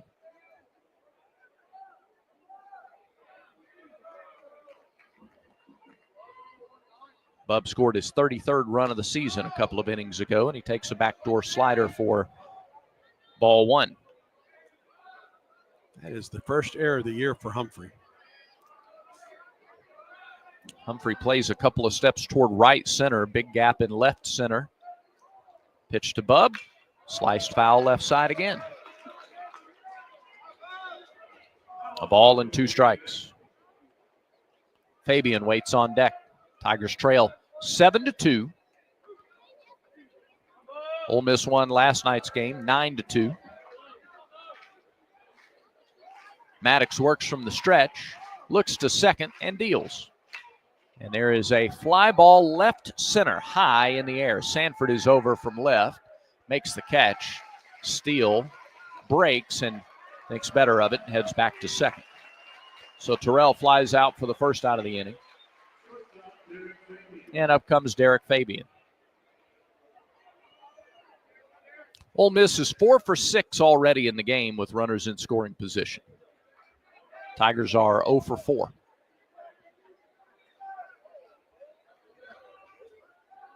Seven runs on 6 hits for the Rebels.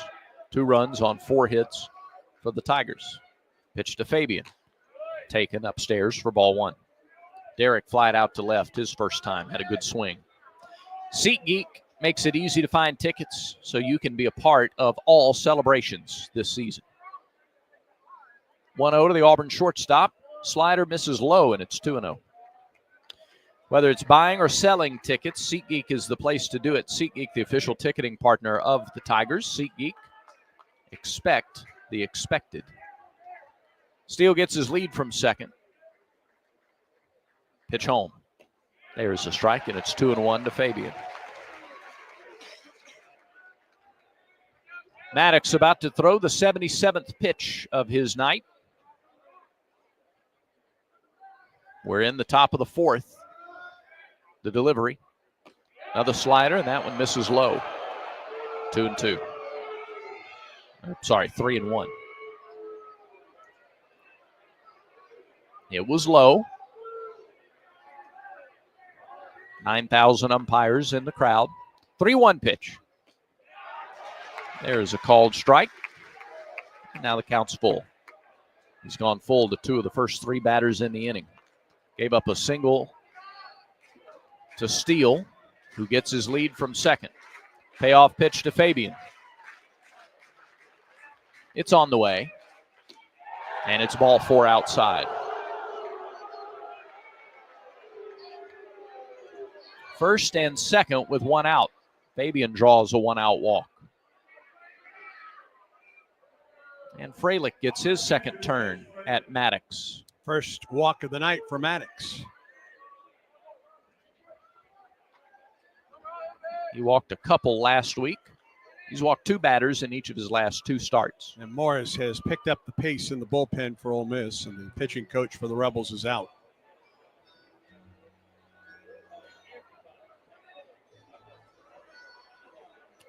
Looking at the SEC standings coming into the night's action. Texas clinched the regular season championship with the results of last night. Longhorns at 21-7. Arkansas is in second place, 18-10, a 1-game lead over a trio of teams. LSU, Vanderbilt, and Georgia, all 17 and 11. And then a tie for 6th. Auburn and Tennessee are both 16 and 12 coming into the night. Hot on their heels, Ole Miss and Alabama at 15 and 13. And then you go to the bottom half of the league, Florida 14 and 14, Mississippi State, Kentucky, and Oklahoma, all 13 and 15. And then we know 14, 15, and 16 will be Texas A&M, South Carolina, and Missouri. Meeting on the mound over, first pitch to Chase Fralick.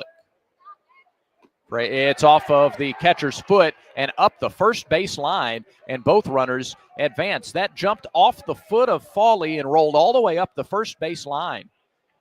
So Steele to third, Fabian to second. And the count, 1-0 to Fralick. Just the 4th wild pitch of the year for Maddox. A single, an error, a walk, a wild pitch. See if Auburn can make them pay for that with just 1 out in the inning. The 1-0 to the Auburn catcher. Here it is. Popped up, left side, it'll drift out of play. 1-1. RBI double for Fralick. His first time. 39 RBIs on the season.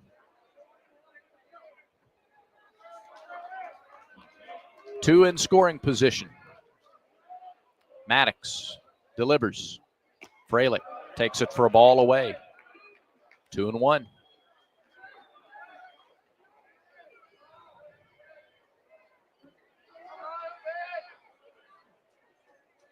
Seven to 2. Rebels lead. The stretch in the pitch.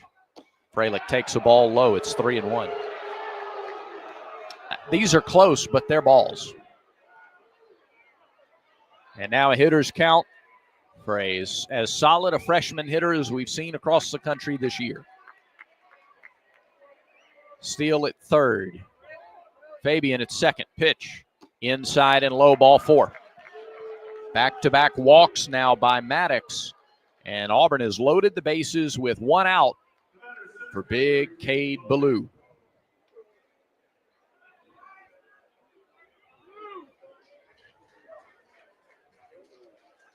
That'll be all for the starter. Mike Bianco is out, and both teams really saw a lot of pitches from the starters. I don't know that Dutton is done. We'll find out in the bottom of the inning, but it's a Pepper Tree pitching change for Ole Miss. We know that. Pepper Tree pitching change for the Rebels for a new level of taste. Tiger fans know it's got to be Pepper Tree. For the best wine selection and the finest cuts of meat, visit Pepper Tree in Auburn or Montgomery. Online, steaksandwine.com. Ole Miss makes a Pepper Tree pitching change. I like what I like, and I do what I want. If what you like is getting the highest payouts, getting the most free play, and finding more of your favorite games all on a spacious upscale gaming floor, then Wind Creek Atmore is your kind of fabulous. No matter what fabulous means to you, you'll find it here. Wind Creek Atmore. Gambling problem? Call 1-800-GAMBLER. Pepper Tree pitching change for Ole Miss, number 21, Mason Morris. Junior right-hander, 6'4", 225 from Tupelo, Mississippi. Morris, 4-1 this year, 3.02 ERA. This will be his 15th appearance all-in relief. 1 save for Morris, 41 2/3 innings. 15 runs, 14 earned on 31 hits. He has struck out 60, walked 18, has given up 5 homers, and opponents hitting just .204 against Mason Morris. Southeastern Conference play, 2-1, a 4.13 ERA. This will be his 11th relief appearance in the league. 28 1/3 innings, 14 runs, 13 earned on 26 hits, 44 strikeouts, 12 walks, 4 homers, and opponents hitting .239 against Morris. The starter, Maddox, 3 1/3 innings tonight. So far, 2 runs, both earned on 4 hits, 3 strikeouts, 2 walks, a wild pitch, and a hit batter. Of course, he's responsible for the bases left loaded with 1 out here in the 4th inning, and the Tigers trailing Ole Miss by a score of 7 2. The right-hander Morris. Lefties are hitting .236 against him. Right-handers just $155. Fastball will run up into the upper 90s, 96, 97. He's also got a changeup in the low 90s. Slider in the high 80s, adds a cutter in there. He can be really tough to handle, but if he leaves it up, you can do some damage. He has, in his last 4 appearances, these are all games, well, they won 3 out of the 4, but in his last 4 outings, he has given up 10 hits over 8 1/3 innings. And Cade Ballou looking for a hit here. We gave you the standings. So now with those standings in mind, we'll update the scores on the Yellowwood scoreboard. Vanderbilt has taken a 6-5 lead over Kentucky. They're in the bottom of the 6th now in Nashville. Alabama with 5 in the top of the 5th leads Florida 7-2 in Gainesville. Mississippi State leads Missouri 9-2 in the 4th. LSU over South Carolina 3-1 in the 4th. And A&M maintains its 3-0 lead at Georgia. All right, here's Cade Ballou. First pitch is a strike at the belt at 94. Ballou flied out to right against Maddox. Now a righty with a lot more life on the fastball. Morris rocks and fires. Ballou takes a strike on the inside corner. It's 0-2. And that was the change at 87. Mm-hmm. Yeah, electric stuff here from Morris. The pitch home. Grounded foul. Ballou hangs tough. Rembert waits on deck. A Tiger at every base. Steele is at third, Fabian at second, Freilich at first. Tigers trail 7-2. Feels like an important sequence. They made the move to the bullpen. 0-2 pitch to Ballou. Swing and a miss. Out number 2.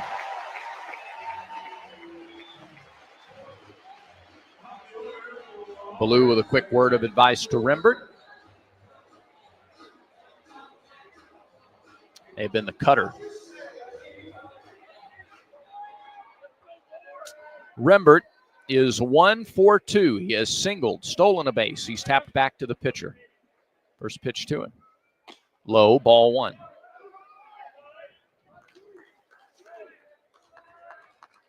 Auburn still looking for its first hit with runners in scoring position. Tigers have loaded the bases.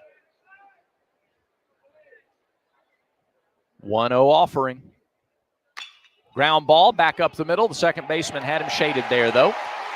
He scoops it up, steps on the bag at second for the force, and Auburn gets nothing. No runs, 1 hit, 1 error, and the Tigers leave them loaded in the 4th.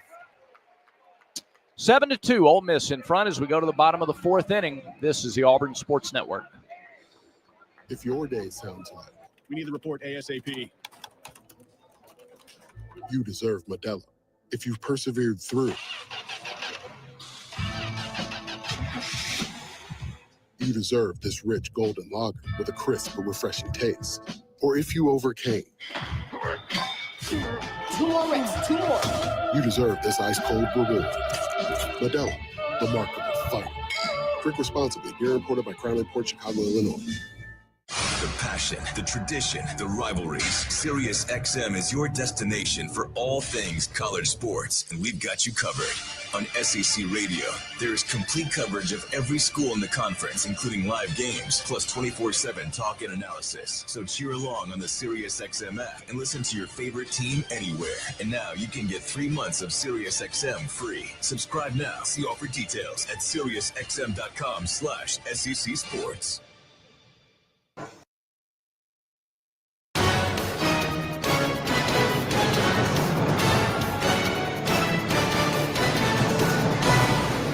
Auburn makes a Wind Creek Casino call to the bullpen for left-hander Griffin Graves, sophomore, 5'10", 176, out of Jackson, Tennessee, and Trinity Christian School.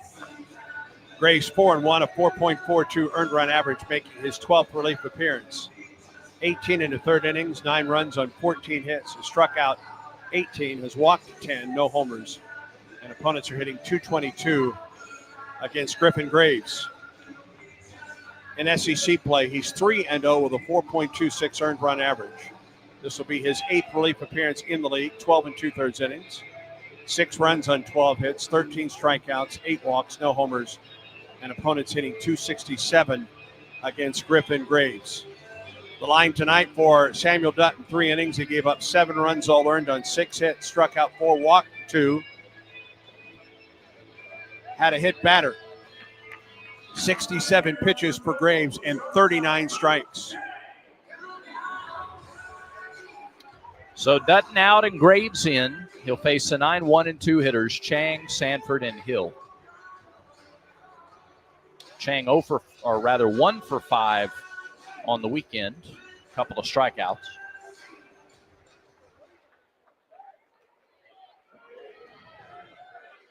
Tigers loaded the bases with 1 out. Ole Miss went to the bullpen and got out of the jam. Now that Auburn has gone to the bullpen, can they hold things steady? First pitch misses high and away, 1-0. Lefty-righty matchup. Graves kicks and pitches and misses outside, 2-0.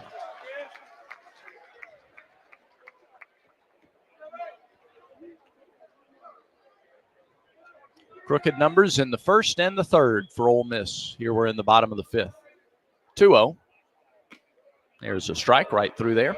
Graves' last appearance, a win against South Carolina in relief. 3 1/3 innings, no runs on 2 hits with 4 strikeouts. He and Dylan Watts really tag team the end of that ball game. Pitch. It's high, and it's 3-1 to the number 9 hitter. Helped Auburn finish off that sweep last weekend against the Gamecocks. Here's the 3-1 to Chang. High and outside, ball 4. He walked the leadoff hitter. Number 9 hitter trots down to first, and here's Mitchell Sanford.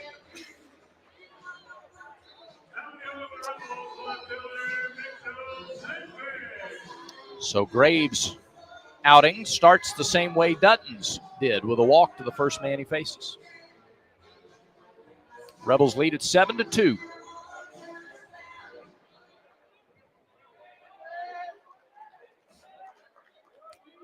Graves comes set and fires. There's a strike on the inside corner. Sanford has walked and scored, and he has struck out.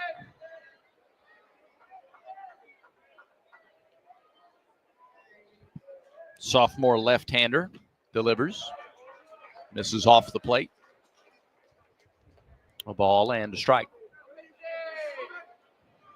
Do you remember a year in recent memory when home field has seemed to matter as much in league play? Boy, it has been so important this season. 1-1, low, 2-1. In spite of the fact that Auburn has series wins on the road at Kentucky and Tennessee. Yeah. Tigers have been unbeatable at home. 12-3. Yeah. That's just in league play, 12-3. Delivery. Chopped foul, right side. Count evens at 2-2. And you look even at the action last night, another example of that. Vanderbilt trails a good chunk of the game. They come back to beat Kentucky on a walk-off. South Carolina, Florida. This Ole Miss team, I think, is better than people are giving it credit for. Check swing, foul off to the left. It's 2-2. I mean, their lineup, they're 3-4 guys with double-digit home runs and doubles. They got close to 100 combined home runs and doubles in SEC play. They go on the road and lose 2 of 3 at South Carolina. Here's the 2-2. Lined into left field, opposite field, base hit. Extra bases. On his way to third is Chang. On his way to second is Sanford. Terrell gets it back into the infield, but Ole Miss has runners at second and third with nobody out in the 4th inning. They have greeted Graves rudely. Double for Sanford is his 12th of the season. 2-strike, opposite field, double.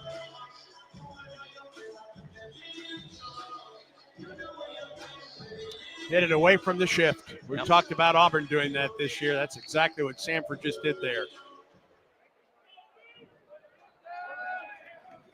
Here's Hill.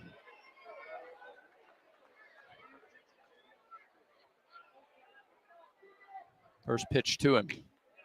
Strike on the outside corner. Hill's been aboard twice. He scored twice. A single and a walk in the first and third, respectively. Came around to score both times. A 1 pitch. Upstairs, a ball and a strike. And after Auburn had the bases loaded in the top of the inning and turned away, this could be a backbreaker if they were to put up a big number in the inning. Pitch.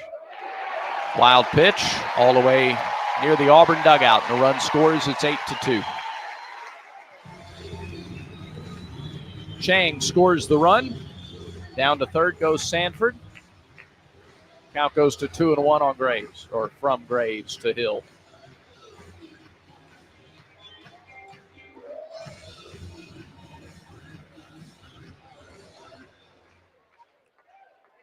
Eight to 2. Tigers down by half a dozen. We're in the bottom of the fourth. Here's the pitch. Line drive, left field, base hit. It is 9-2. Second hit for Hill, 34th RBI of the season. And all three to face Graves have reached.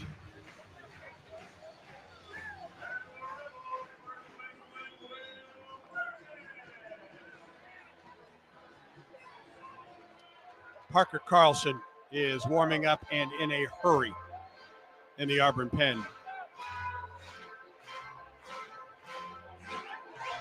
Will Furness is the batter.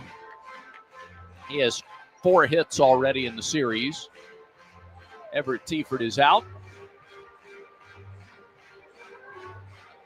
Right now, they're just giving Carlson some time to warm up. Yep. Ole Miss with 3 in the first, 4 in the third, 2 in the fourth. Some have been bloops, some have been hit hard. They've taken advantage of free base runner. They're just playing a great game so far. They won last night 9-2. They lead here 9-2.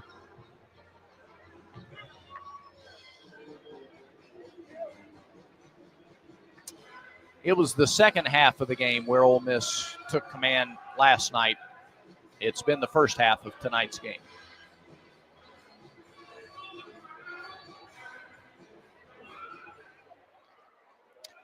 Will Furness steps in. Runner at first, nobody out. Pitch. Home run cut. Came up empty, strike one. Furness singled and scored last inning. He's also flied out to right.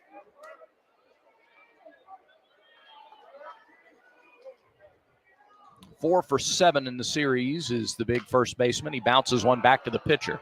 Graves goes to second for 1, on to first for the double play. A 1-6-3 double play. Graves did a nice job to find that one and then go to Fabian to start the double play. That is our Cook's Pest Control defensive play of the game. Don't forget to add pest control to your lineup. Keep mosquitoes away, protect against termites, clear cobwebs, everything. Spring cleaning isn't done until you call Cook's Pest Control. Base is empty, 2 down for Judd Udemark. That's how you prefer to see him come to the plate, with the bases empty. 7th double play Furness is hit into. 2 down, nobody on. 9-2, Tigers trail. There's a high fly ball deep to left, but foul.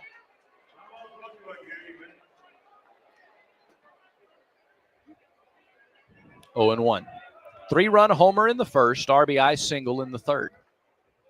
He drove in their first 4 runs. They've added 5 more since. Graves comes set and comes home. Way outside, ball 1.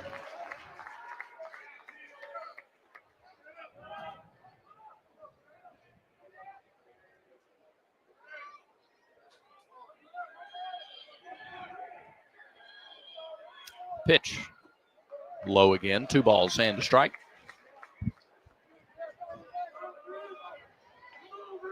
Udemark has driven in 7 runs in the series to this point.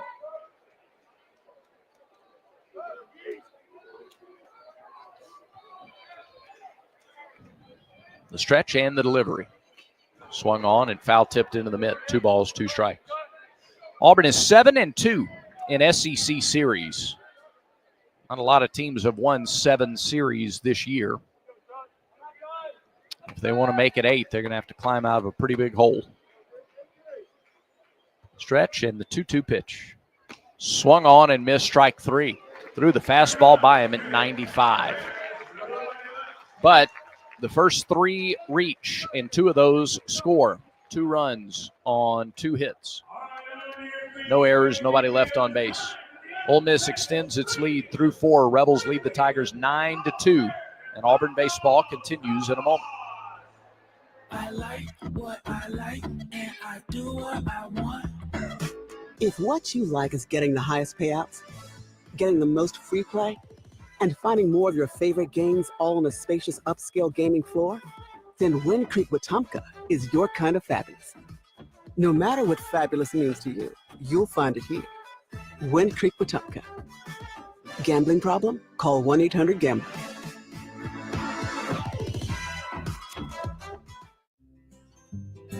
Strike out ants, termites, and other pests with a call to Cook's Pest Control.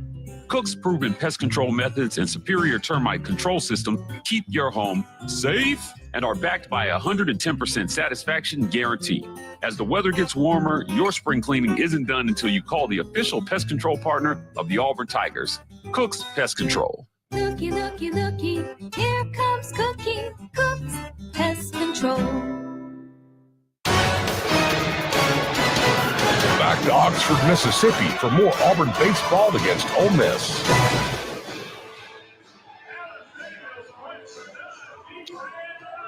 Tigers trailed 9-2. Auburn waiting for the offense to hulk up here against Ole Miss and reliever Mason Morris. It'll be Guevara, Irish, and McMurray in the 5th. 5th inning presented by Wind Creek Casinos. Elevate your game plan to fabulous. Play the hottest games and win fabulous rewards at Wind Creek Casinos and on the Casinoverse app. Finale tomorrow, 1:30. We're on the air 1:15. Then it's SEC tournament next week. Auburn could play its first game Tuesday, could play its first game Wednesday. Pitch. Missed outside, 1 ball and no strikes.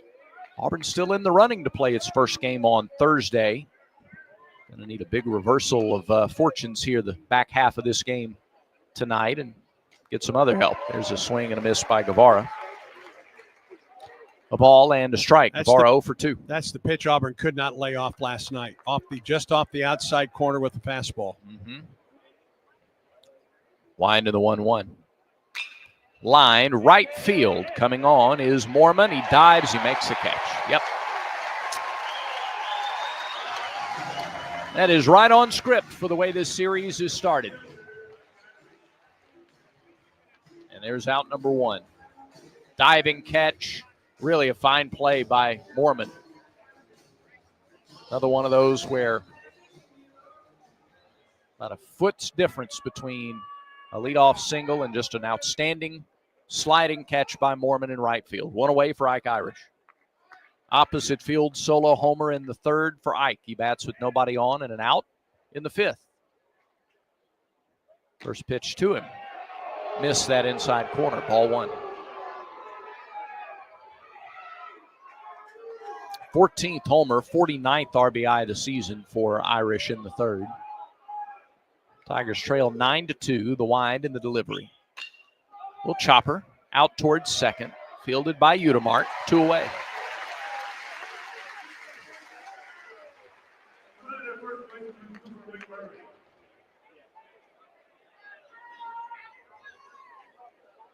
The first game of the day in Hoover on Tuesday is the 9 seed versus the 16 seed.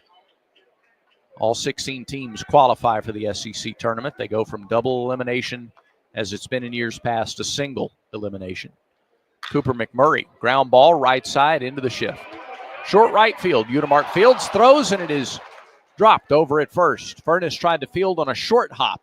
A bounced throw, and he couldn't field the short hop cleanly, and McMurray is aboard with 2 down.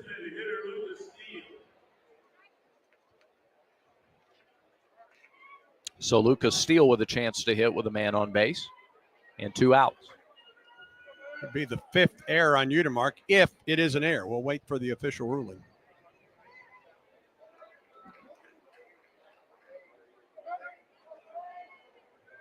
Here's Steele. A single and a fly to center. Swing and a miss on the first pitch. 95 and down. 0-1. It is an error by Utermark.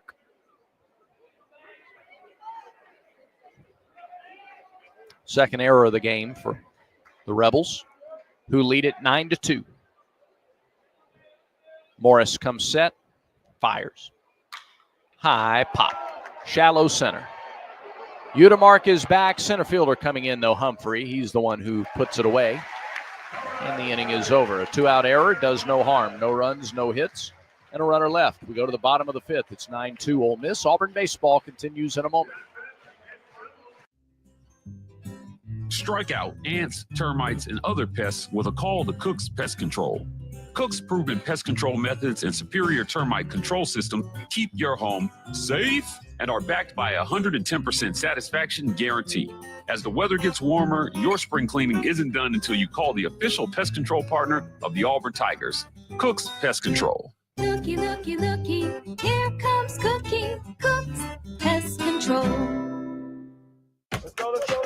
Let's huddle up and make things happen with the only cards for the Plains. The Auburn University Regions Visa Debit Card and prepaid Regions Now card.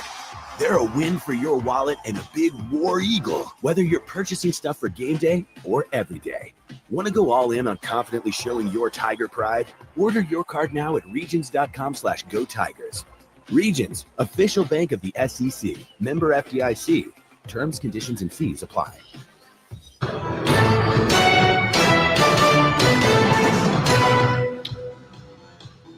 Ole Miss leads 9-2. Rebels have out-hit Auburn 8-4. Tigers have stranded 6. Ole Miss has only left 1 on base to this point. Ole Miss is 5 for 7 with runners in scoring position. Auburn is 0 for 6. Rebels got 3 in the first, a Judd Utermark 3-run home run. Tigers got single runs in the top of the first and second to cut it to 3-2. But Ole Miss has ripped off 6 unanswered, and they've taken their lead to 9-2. They've got Humphrey, Mormon, and Fawley due up here in the 5th.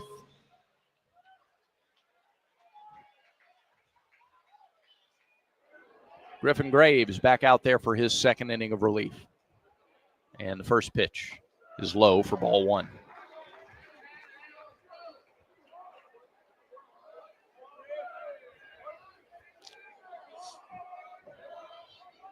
Lefty-lefty matchup, pitch to Humphrey.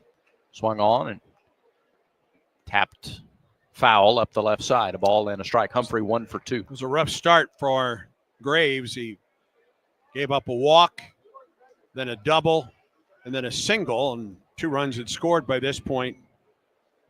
Did come back, though. Got a 1-6-3 double play off the bat of Furness and struck out Utermark to get out of the 4th. Let's hope that momentum continues here in the 5th. 1-1 pitch misses outside. It's 2-1. A single and a run scored in the 3rd. A ground out to second in the first inning for Humphrey. Pitch. Little bloop on the infield. Can of corn for Fabian near the bag at second. Puts it away for the first out. That's out number 1, and here's Ryan Mormon. He was hit by a pitch with the bases loaded in the 3rd. A 4-run 3rd inning.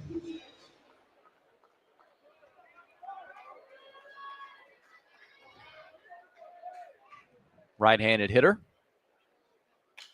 Swings at the first pitch, fouls it back to the net. 0-1. The 9-16 game is the first game Tuesday in Hoover. That is a 9:30 Central start. That's followed by the 12 seed against the 13 seed. In the evening session, the 10 against the 15, The 11-14 is the finale. Swung on and missed. And Mormon quickly in a hole. No balls, 2 strikes.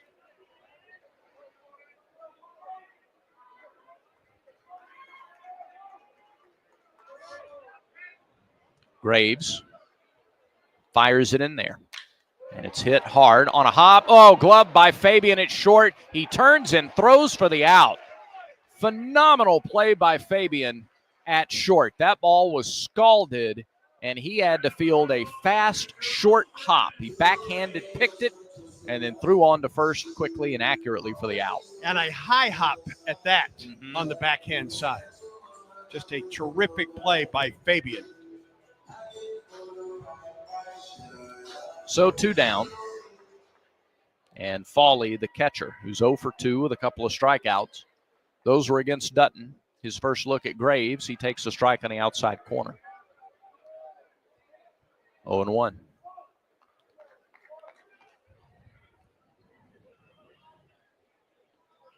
Nobody on, 2 away. Pitch miss low, it's 1-1. Interesting to see. We've kind of been talking about it the last 2 weeks. Does the SEC tournament factor more into things than it has in the past? Pitch outside, 2-1.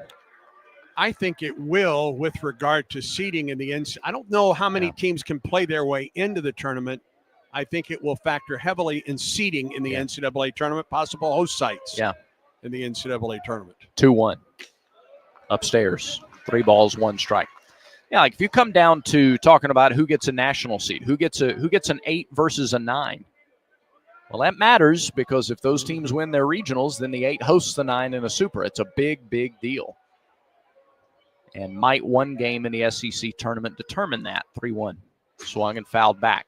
Should it is a different conversation, but will it? Be interesting to see. And teams have played the SEC tournament differently. They've strategized it differently. Some put a lot of emphasis on it, others don't. And how does the single elimination factor? 3-2 pitch hit him. A 2-out hit batter. Fawley is on. Keeps the inning going for Campbell Smithwick. Both of Auburn's pitching hit batters tonight have come with 2 strikes in the count. Mormon with the bases loaded in the 3rd, and Fawley with 2 outs and nobody on here in the 5th.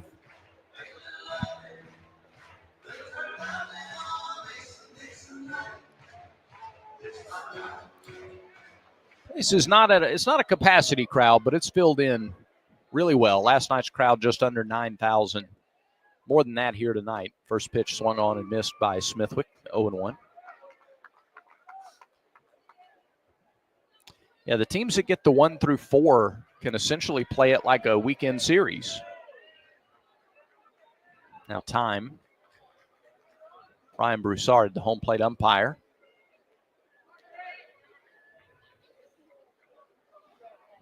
You give Graves the warning about going straight to the ball after he licked his fingers.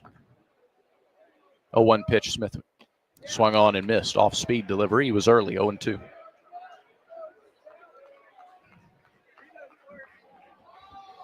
The fact that Auburn has won 7 series in league play in this SEC helps it when you start talking about those postseason resumes.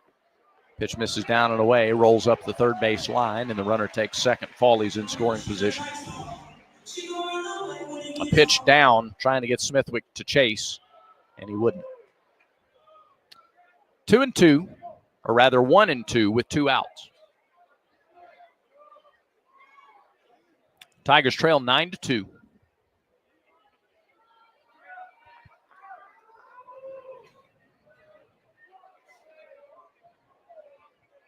Off the left side of the rubber, Graves checks second briefly, now comes home. And it's a foul ball back to the screen. Still 1-2.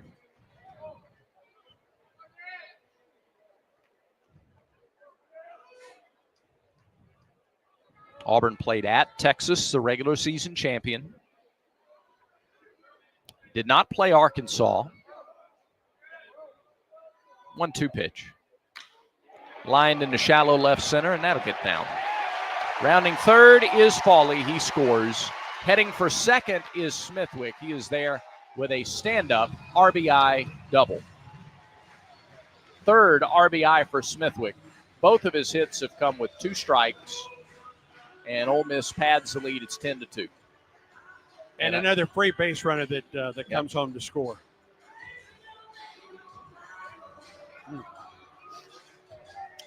Yeah, Fawley hit by a pitch. It's baffling to me because, and Auburn hasn't lost many games of late, but boy, in those games, it seems like getting that third, getting an out after 2 strikes has been very tough in a lot of these ball games that Auburn has lost of late. Here's Chang. Pitch. Low, ball 1.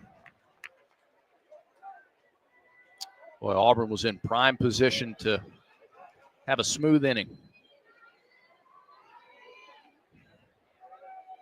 Instead, Ole Miss has added to its lead. There's a pitch inside. It's 2-0.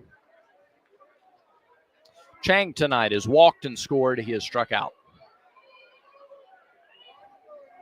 4 of their 10 runs have been scored by guys who reached on walks or hit batters. There's a strike. 2-1.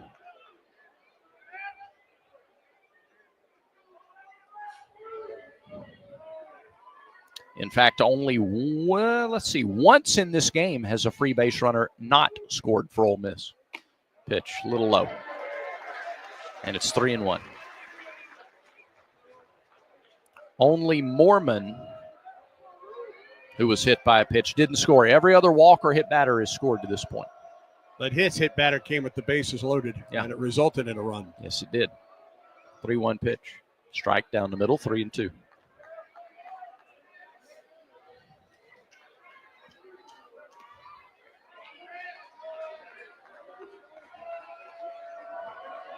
Ole Miss. They've out-hit Auburn 9-4.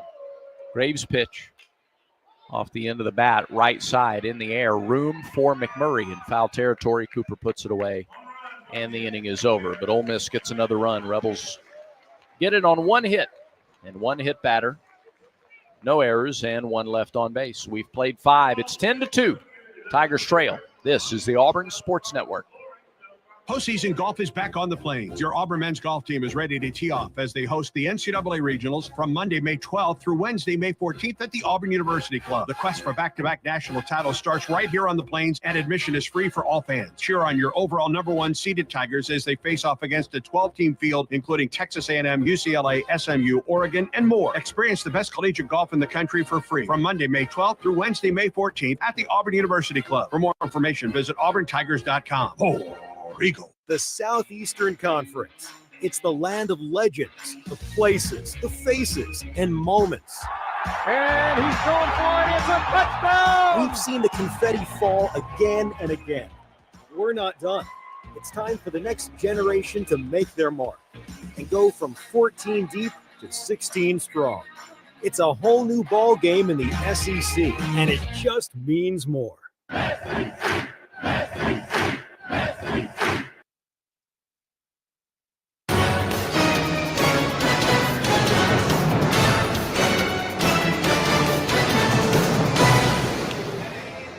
Back at Swayze Field in Oxford alongside voice of the Tigers, Andy Burcham. I'm Brad Law. Quinn Burkeen is in our Skyview studios tonight.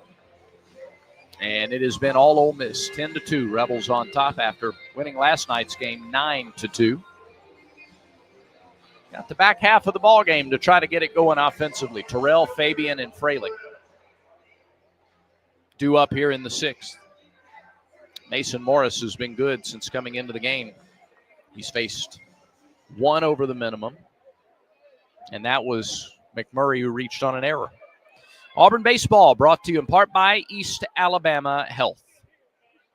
Their team of first responders, proud to provide first aid care at Plainsman Park in every Auburn Athletics home event. First pitch in there for a strike to Terrell. Bub has been hit by a pitch. He has flied to left.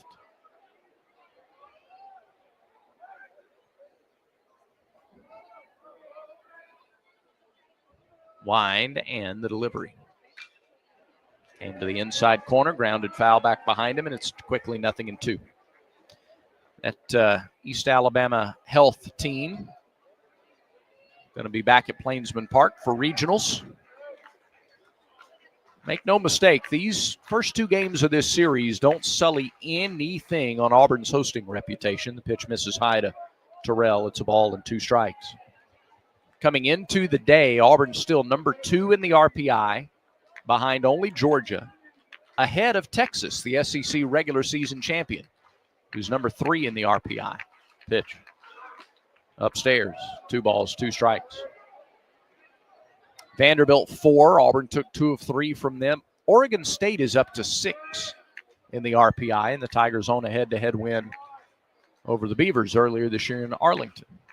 2-2 to Terrell inside, and the count is full to Auburn's left fielder.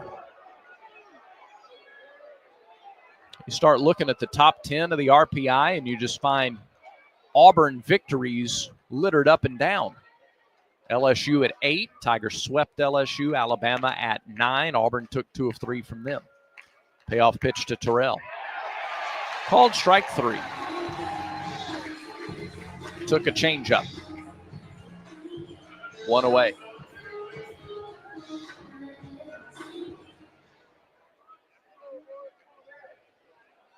Now, if you come back and can win a series, you're talking about putting yourself in prime national seed position, and you could still be there.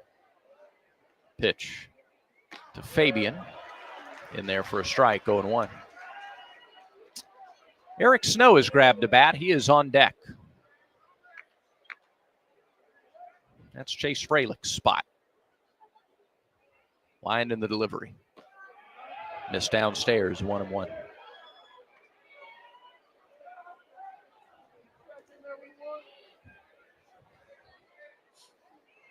It's 10-2, Ole Miss. The 1-1 pitch. Missed a little out. 2-1.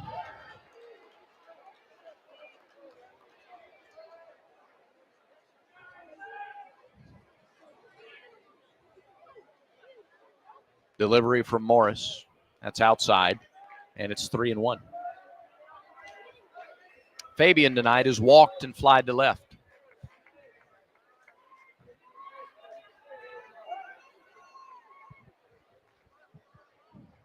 Morris ready. The right-hander fires. Grounded foul off the end of the bat. Counts full. 95 and down on the fastball.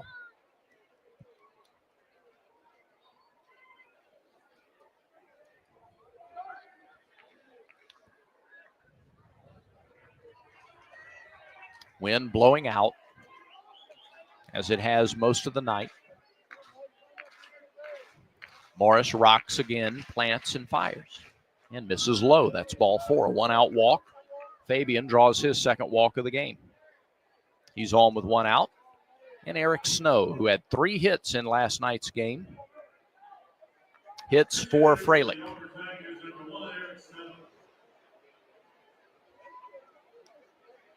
So Auburn will have a new catcher. We'll see if that's Strickland or Irish, and they move some other players around. We'll see in the bottom half of the 6th. Pitch. Snow takes a strike. It's 0-1.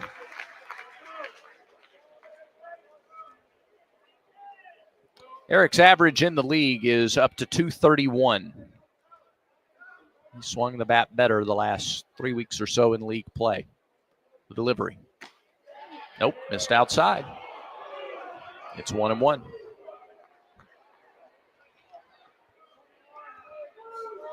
Transfer from South Florida. Right-handed hitter.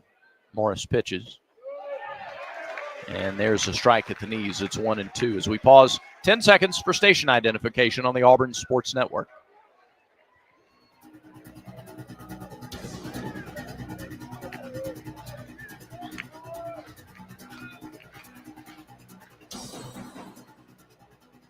Morris throws to first. Back is Fabian. Does have 9 stolen bases, none in league play. Mason Morris again spins and throws to first. Morris from nearby Tupelo.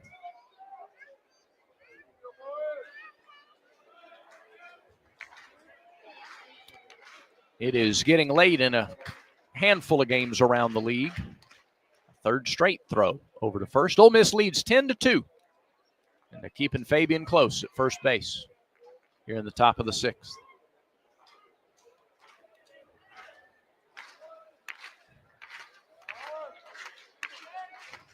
.10 on the pitch clock. The 1-2 pitch to Snow. High and outside, 2 balls, 2 strikes. Fralick had been on base both times. A double and a walk.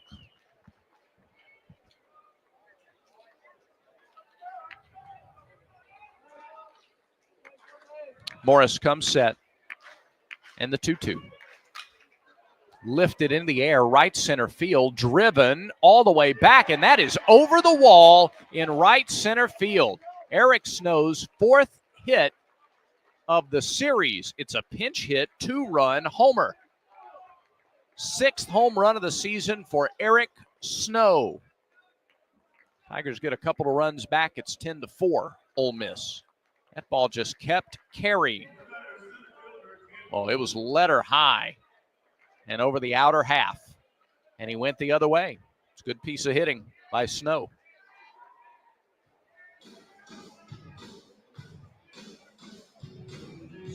That is the first hit surrendered by Morris to the 9th batter faced. Ole Miss pitching coach is out to the mound to visit with the battery before Cade Ballou hits here in the 6th inning. A couple relievers loosening or stretching out there. Nobody throwing yet. On the Yellowwood scoreboard, Texas A&M leads Georgia 6-0 in the top of the 9th.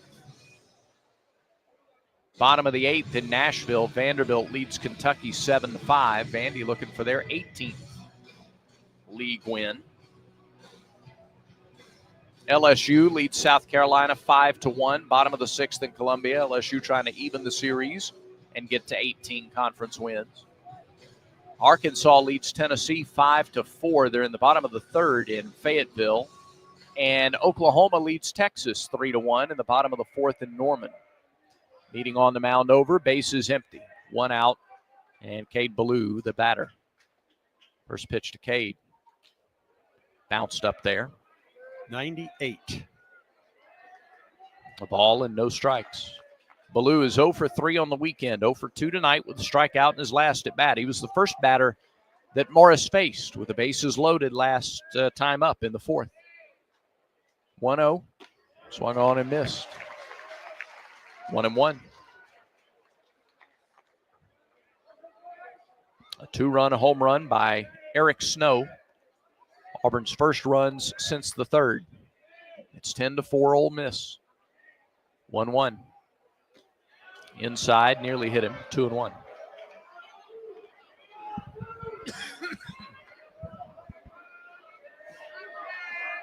Game originally scheduled to start at 7. They moved it up an hour because storms are expected tonight. 2-1 pitch. Swung on and missed. 2-2. They're having success on the inner half against Ballou.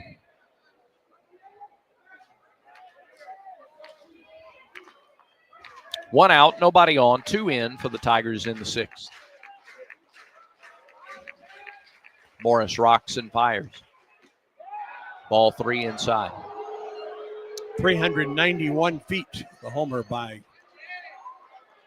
Eric Snow. 36 pitches in relief for Morris. Ballou backs off the plate just a little. Payoff pitch to him. Swung on and missed. Same pitch, got him swinging 3 times. 2 down.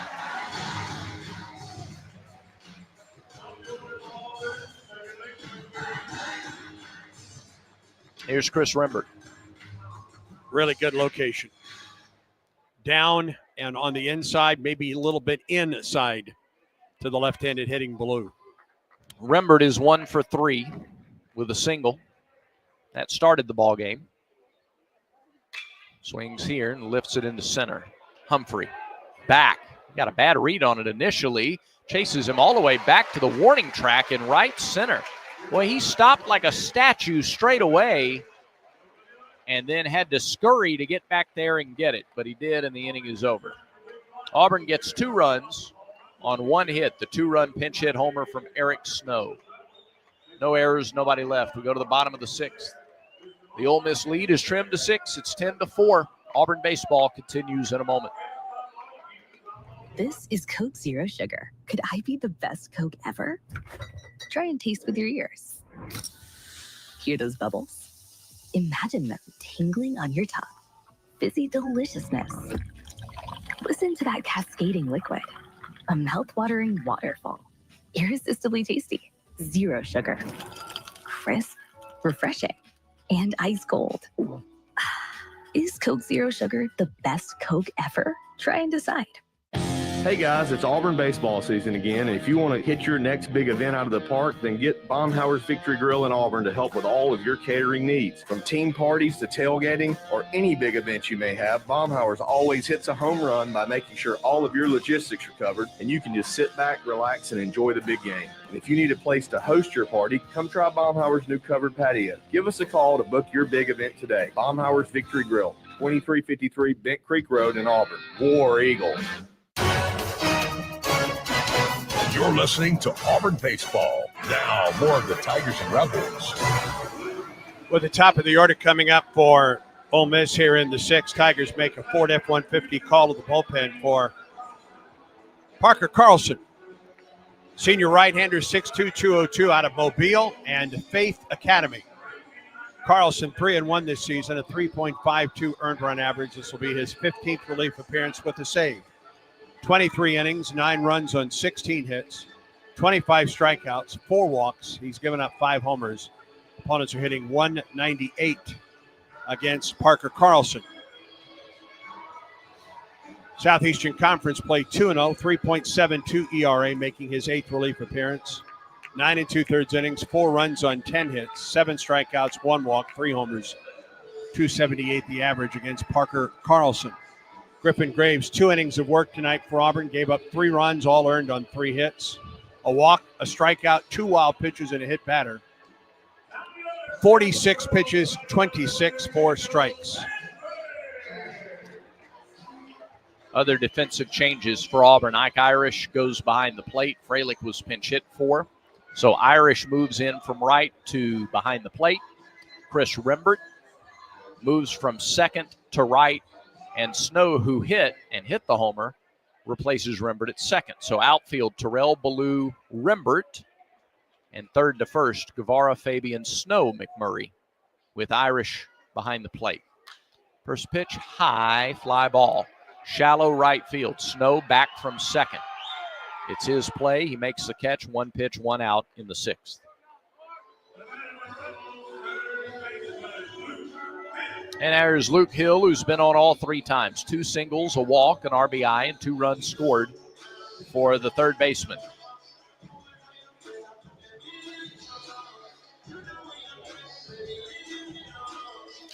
Everybody in the order for Ole Miss has scored with the exception of Mormon and Smithwick. But Smithwick has a couple hits and has driven home 3.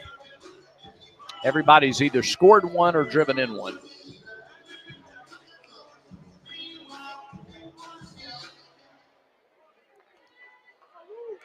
Hill climbs into the right-handed batter's box. We're in the bottom of the 6th. It's 10-4.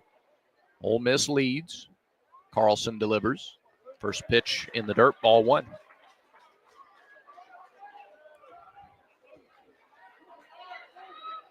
Late offense last night, early offense tonight. That's been the story. Pitch, ground ball to short. Fabian can't field it cleanly. The last hop was a short one, and he picked his glove up a little too soon. Didn't make the play. Should be an error. We'll see if they score it that way. It's a 1-out base runner, and Hill has been on base all 4 times. And Will Furness comes to the plate. Last hop was a tricky one. As Derek shuffled to his left to try to get in front of it, it will be an error on the Auburn shortstop. Furness grounded into a double play his last time. Throw to first, runner back. Tag applied, a little late.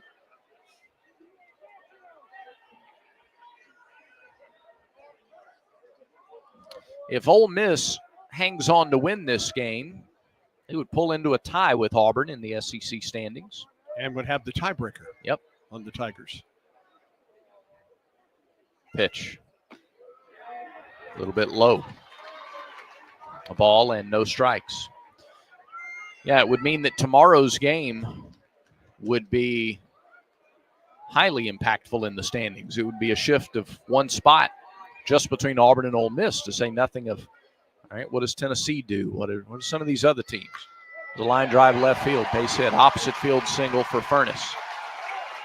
Stopping at second is Hill. They're first and second. 5th hit of the weekend for Furness so far.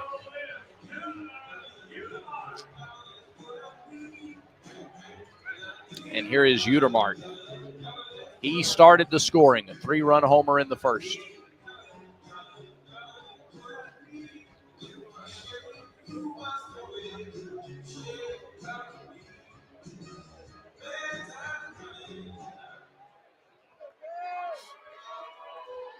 Carlson works off the right side of the rubber.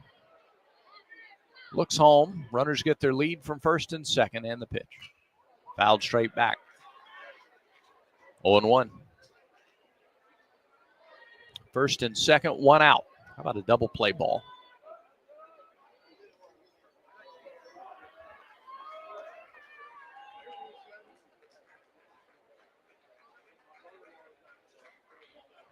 From the stretch, Carlson straightens up. He looks to second. Snow playing pretty close to the bag. Now he backs away. And the pitch misses low, 1-1.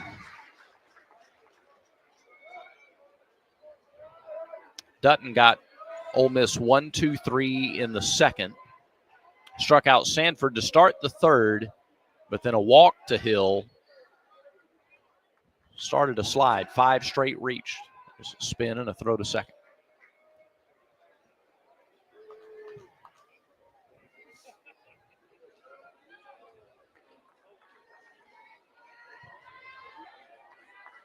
Ten to 4.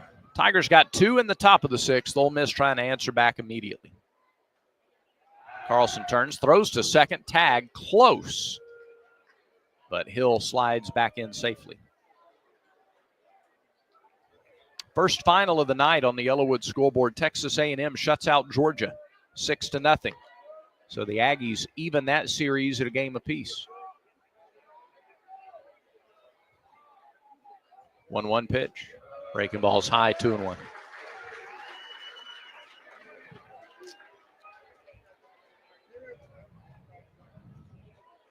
Mississippi State all over Missouri 12-3, bottom of the 6th. Arkansas leads Tennessee 6-4 in the bottom of the 4th. And Oklahoma leads Texas 5-1 in the bottom of the 4th. And there's a high fly ball deep to left. Outfielders don't even move for Auburn. It's way out of here. It's a 3-run homer. It's 13-4 Rebels. And Judd Utermark has hit his second 3-run home run of the ballgame.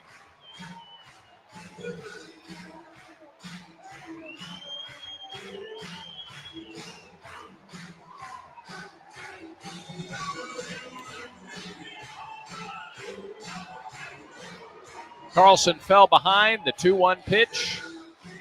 Outer half. No doubter. Absolutely, no doubt. No, Terrell and Ballou didn't budge in the outfield. 7 RBI game for Utermark. 16th home run. 56, 57, and 58th RBI. First pitch fouled back, 0-1. 13-4.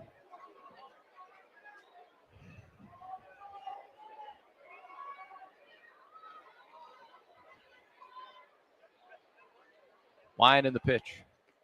Missed outside, 1-1. Christian Chatterton takes the mound for Auburn tomorrow, a 1:30 start. We're on the air at 1:15.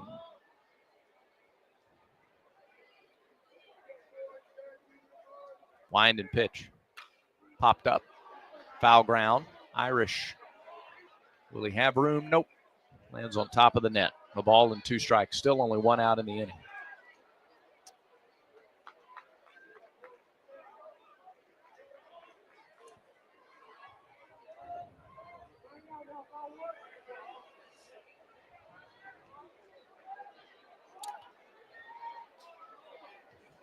It just has not mattered who's been on the mound for Auburn tonight. This is a dangerous Ole Miss team. The pitch popped up, backing out of play. It's really dangerous in this ballpark, Yes. that's for certain. Yeah, to go back to the point we were talking about, home field making such a difference. They have played so much better in this ballpark. A ball and 2 strikes. And Auburn's in that same boat. Yes. 1-2. Down and in, 2 balls, 2 strikes.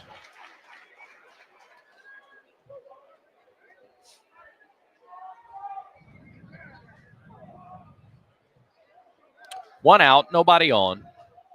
A 9-run lead for Ole Miss in the 6th. Pitch. Tapped foul. Do it again. Mason Cook and Cade Fisher headed down to the dugout a short while ago. It is Cook who's throwing for the Tigers in the bullpen.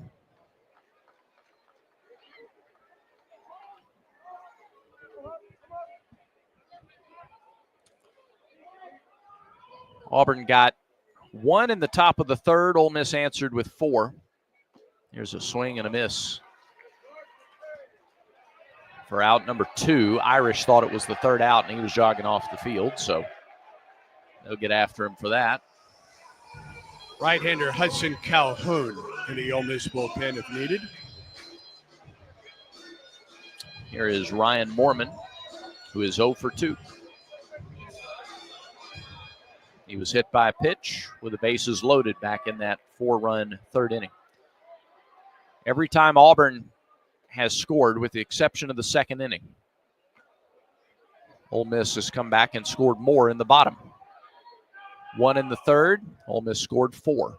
2 in the top of the 6th, Rebels have put up 3. A ball and nothing the count to the Ole Miss right fielder.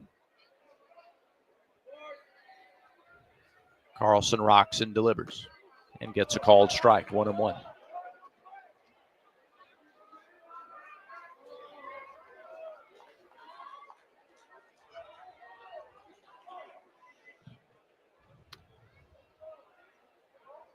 Nobody on, 2 out.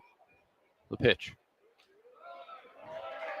A little bit low. Got the corner, but was low, and it's 2-1. Going to have baseball and softball going on at the same time for part of the day tomorrow. Softball against Robert Morris in the Tallahassee Regional. 2-1 popped up, backing out of play. It evens the count at 2 balls, 2 strikes. Now that's scheduled to begin at 2:30 Central. Yep. Britt Bowen with the call on WEGL 91.1 FM starting at 2:15. That's the 2nd game of the day in Tallahassee.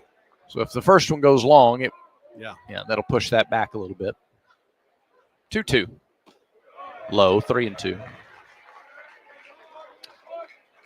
We'll be well into our game by that point, so we'll keep you posted. That's a good tomorrow's a good day for the app. You could toggle between baseball and softball on the app. Payoff pitch. Called strike 3 on the outside corner. And the inning is over.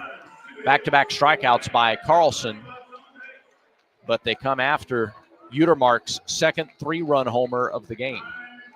3 runs, 2 hits, 1 Auburn error, nobody left. We go to the 7th. It is 13-4 Ole Miss. This is the Auburn Sports Network. Yellowwood knows that a 5-star backyard is the place to make lasting memories, like cookouts, cornhole with friends. Ooh, a neighborhood potluck with your wife's pasta salad, the one with the feta. Oh, sorry.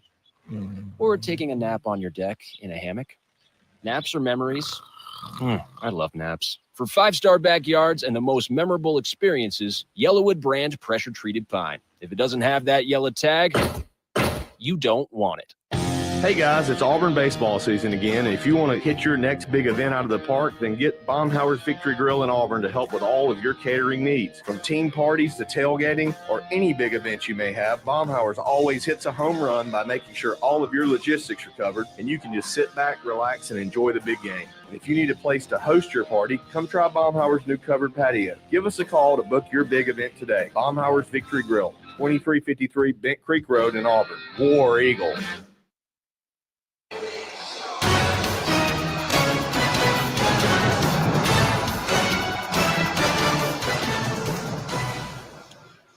Three innings to go. It's been all Ole Miss. 2 3-run homers by Judd Utermark. He's driven in 7 of their 13 runs, and Ole Miss leads it 13-4. Guevara, Irish, and McMurray due up for the Tigers in the 7th, and we hand it back to the voice of the Tigers, Andy Burcham. Eric is looking for his first hit of the weekend. He's 0 for 6. He struck out looking, grounded to short, and flied to right. Irish and McMurray to follow against the hard-throwing right-hander Mason Morris. 38 pitches for Morris. And he winds and fires. And Guevara takes a fastball at 95 upstairs. Just some pretty ridiculous stats in this game. Ole Miss is 7 for 10 with runners in scoring position. 7 for 10. 1-0. Up the middle. That's the first base hit of the weekend for Guevara. A solid line drive up the middle. And leadoff man is on for Auburn here in the 7th. And that brings Irish to the plate. He is 1 for 3 with a homer to left. His homer to left cut the lead to 1. It was 3-2 at that point back in the 3rd. Their decision to go to Morris with the bases loaded and 1 out in the 4th is the call of the game to this point. Fastball up and away against Ike Irish. Struck out Ballou on a 3-2 pitch and got Rembert to fly out, or got Rembert to hit into a fielder's choice. Actually struck out Ballou on 3 pitches. There's a strike. 1-1 to Ike Irish. Both of Auburn's home runs in this game, the Irish solo homer in the 3rd and the pinch hit 2-run homer by Snow, have both been opposite field shots. Irish is over the bullpen in left and Snow to right center. Throw to first. Guevara not far off the bag, but back.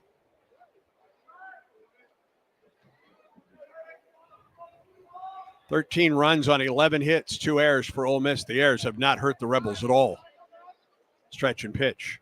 Irish takes it outside, 2 balls and a strike. 4 runs, 6 hits, 1 error for Auburn. That 1 error did lead to an unearned run. Leadoff man on for Auburn here in the 7th. Tigers trail 13-4. Guevara gets his lead at first. Now the 2-1. Irish takes ball 3 high.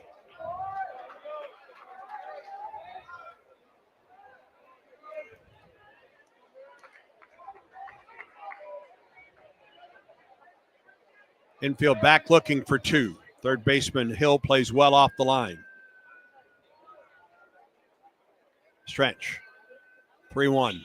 Irish high and very deep, but very foul to right. Whew.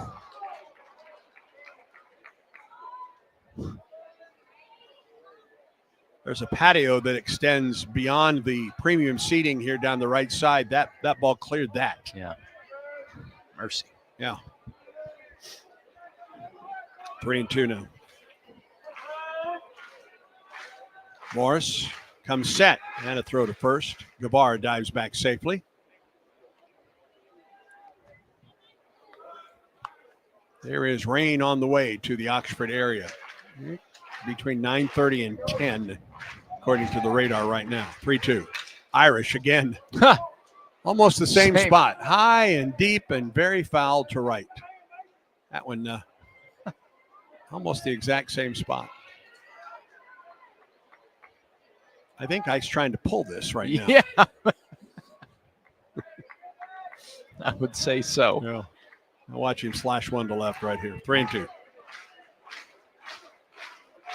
Big right-hander stretches and pitches. Fouled it back. Tried to get one in on the hands, and I got a piece of it. Not a bad idea to change up the speed there, throw him something off speed. And inside, try to jam him the way they did to get the pop-up in the first inning. Irish took the home run lead for Auburn with his 14th back in the third. He waits for another 3-2 pitch. Instead, a throw to first, and Guevara's back.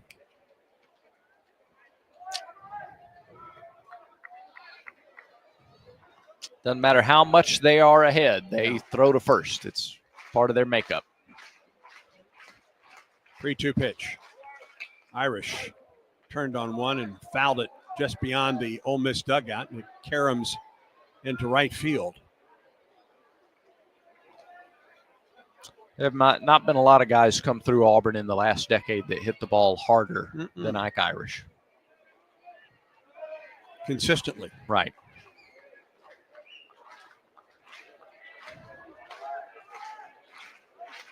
Lead by Guevara. Pitch. Irish down the right field line. He turned on it. It's foul. Into the corner. It rattles around out there around the bullpen.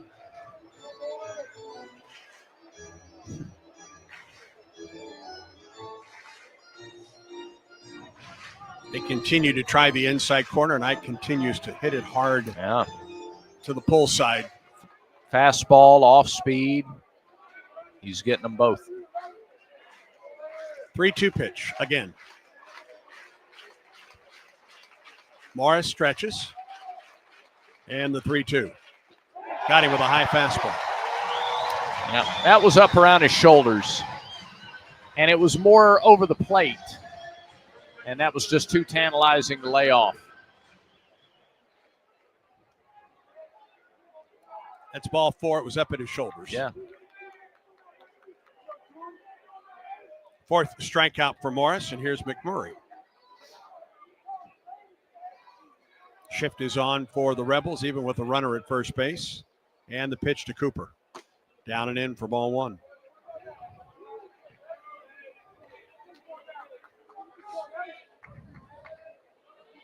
He hit it into the shift last time, but Udemark's throw was errant.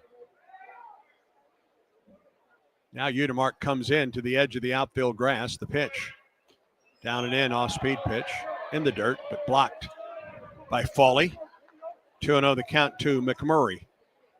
There's some discussion here between Chang and Udemark as to where he's supposed to be. I guess they want a chance to turn 2 that wouldn't really be there if he's playing in right field. 2-0 the count. The pitch to McMurray. Tried to hold up and appeal to third. He went around again. Cooper. But they don't show that one. He's had a couple of his 2 strikeouts tonight. Strike 3 was iffy at best. 2 balls and a strike to McMurray. Stretch and the pitch. Cooper lifts it up and out of play off the left side. 7 strikeouts tonight for Ole Miss pitching. 3 by the starter Maddox and 4 by Morris. 2 balls and 2 strikes to McMurray. Stretch and the pitch. Cooper again lifts it up and out of play off the left side. 95 on the fastball for Mason Morris. I think he's topped out tonight at 98 with that fastball.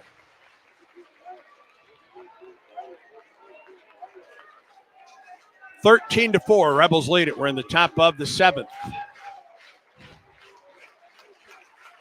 Another 2-2. Inside, a little bit up. Count goes full.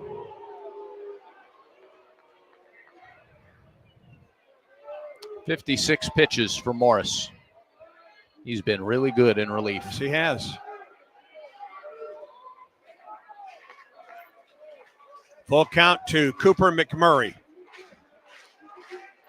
The right-hander out of Tupelo. Morris comes set in the pitch. Ball 4, he walked it. Came inside with something off speed. And runners are at first and second with 1 out here in the 7th, and this is Lucas Steele. Steele is 1 for 3. He's flied out twice to center and has singled to the right side. The ball that was misplayed by the center fielder Humphrey. Lucas eventually made it to third on a wild pitch in the fourth, but did not score for Auburn. And the catcher, Fawley, will now come out to talk it over with Morris with activity in the bullpen for the Rebels.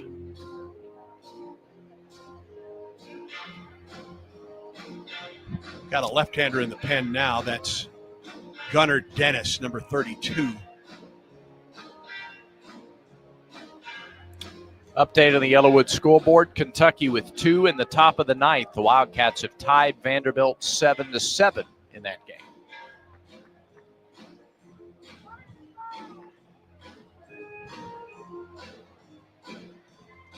Runners at first and second for Auburn in the 7th. With 1 out, Tigers trail by 9. Steele batting left-handed against the right-hander, Mason Morris. Guevara from second and McMurray at first. Shift is on for Steele. The pitch. It misses low. Had the outside corner, but it missed down to the switch-hitting Lucas Steele. 1 for 3 tonight, batting .282. With 7 homers and 38 runs batted in. There's a swing and a miss. 1-1.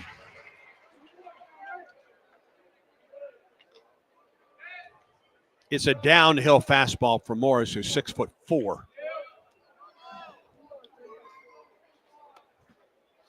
1-1. Off speed. Actually, fastball. It was an easy fastball at 95, but he missed low. 2 balls and a strike. In the bottom of the ninth in Nashville, Jonathan Bastine, a walk-off home run, and Vanderbilt does it again. Second straight night for walk-off homers. Steele swings and misses. Ball gets away from the catcher. Good job by Fawley to make sure that that ball doesn't get into the Auburn dugout. Runners move up to second and third. That win for Vanderbilt gives them 18 in the league. And it means if Auburn cannot pull off this huge comeback, then the Tigers cannot catch Vanderbilt regardless of what happens tomorrow.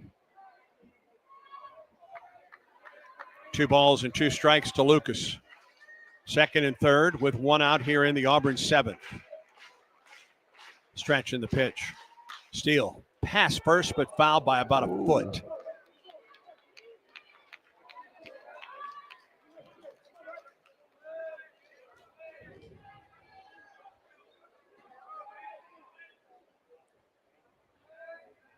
Lucas has hit the ball hard all game. Some really good swings. Only 1 hit to show for it so far, but it's another chance. Another 2-2 pitch. Here it is. Steele out in front of the changeup. Swing and a miss. That is the 5th strikeout for Morris. And it's up to Bub Terrell with 2 outs now for Auburn. Really good sequence of pitches by Morris. And Mike Bianco is out. Morris is at 63 pitches, and that will be all for Morris. It's not because he hasn't been effective. I think it just may be the pitch count. And he will leave after this pepper tree call to the bullpen for Ole Miss. When the game is on the line, you want someone you can count on. At Alabama Power, we believe in consistency and having each other's back. It's our game plan to safely deliver the electricity you depend on. We give 100% to achieve 99.9% reliability. Learn how we power a better Alabama at alabamapower.com/reliable. Alabama Power is a proud supporter of the Auburn Tigers. Pepper Tree pitching change. With a lefty coming up for Auburn, Gunnar Dennis is on for Ole Miss. He's from Pearl, Mississippi, a senior, 6'3", 220-pound left-hander. Gunnar Dennis is 3-1 in 13 appearances, 10 of those in relief, a 3.54 earned run average. Dennis 20 and a third innings, 21 hits, 10 runs, 8 earned, 11 walks, 23 strikeouts. He's hit 3 batters, given up 2 doubles, 2 homers. Team's hitting .273 against Gunnar Dennis. In SEC play, teams are hitting just .111 against him. 3 1/3 innings over 2 appearances. It's the 3rd time he's pitched in the league. No record of .270 ERA. 3 1/3 innings, 1 hit. 1 run, 2 walks, 2 strikeouts. 111 the average against Gunnar Dennis. 3 1/3 tonight for Mason Morris. 2 runs, 2 hits, 2 walks, 5 strikeouts, 1 wild pitch. He threw 63 pitches, 38 strikes. And the runners at second and third are his responsibility. Bub Terrell, the batter. First to face Gunnar Dennis. Morris came in with the bases loaded and 1 out in the 4th for Auburn.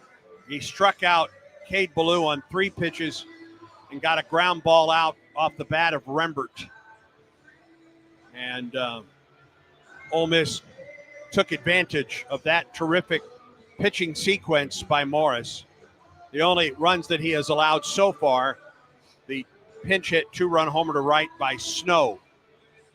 In the meantime, Ole Miss has scored in every inning but the second tonight.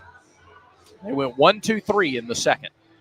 And everything other than that, they've done damage. It was a 7-2 ball game at that point with the bases loaded. You weren't going to tie the game with 1 swing of the bat, but you're chipping away. You had a chance. You get some really good swings against the starter Maddox. And so, Morris is, even though they've scored 13 runs and they lead by 9, Morris is one of their MVPs tonight. He is, yes. Udemark is the other. Yeah. Yep.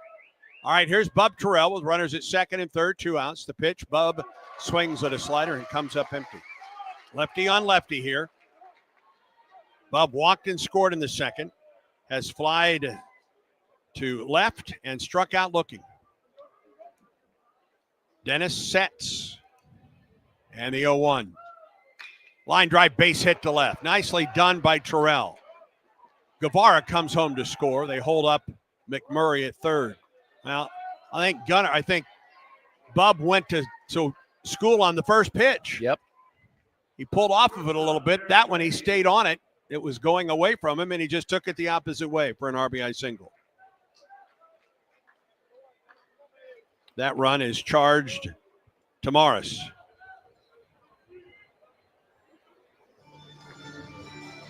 And here comes Mike Bianco, and Dennis was out there to face one man, the left-handed hitting. They love Bub matchups. Terrell. They love the lefty-lefty, righty-righty here. And they're going to the righty-righty here with Derek Fabian set to come to the plate. Ole Miss leads Auburn 13-5 now with 2 outs in the 7th. Runners at first and third for the Tigers. And again, Ole Miss makes a pepper treat call to the bullpen. I like what I like, and I do what I want. If what you like is getting the highest payouts, getting the most free play, and finding more of your favorite games all on a spacious upscale gaming floor, then Wind Creek Atmore is your kind of fabulous. No matter what fabulous means to you, you'll find it here. Wind Creek Atmore. Gambling problem? Call 1-800-GAMBLER.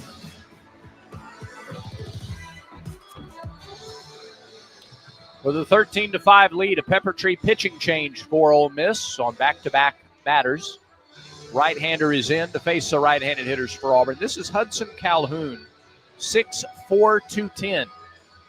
Lanky right-hander from Tupelo. Calhoun, 3-0, 17 appearances, third most on the team, all in relief. 3-0 with a 5.03 ERA. 19 2/3 innings, 10 hits, 13 runs, 11 of them earned. He has walked 12 along with those 10 hits, so better than a 1.0 whip. He has struck out 30 in 19 2/3 innings, and teams are only hitting 149 against him. He's hit 4 batters, given up 3 doubles, 2 home runs. In SEC play, 6 appearances, 1-0, a 5.68 ERA. 6 1/3, 3 hits, 6 walks, 4 runs, 5 strikeouts, a double and a homer, and 158 the average against Hudson Calhoun. Dennis faced one batter, Terrell, who singled against him to bring home a run. Conecuh Sausage is the official sausage and hot dog of the Auburn Tigers. Conecuh Sausage is a game day favorite, always great on the grill. Pick up a pack at your local grocery store or visit the Conecuh Gift Shop in Evergreen, Alabama off I-65 and exit 96. Good idea as you come to tailgate when Auburn hosts the regional in a couple of weeks. Yes. Yes. Stock up on Conecuh goodies.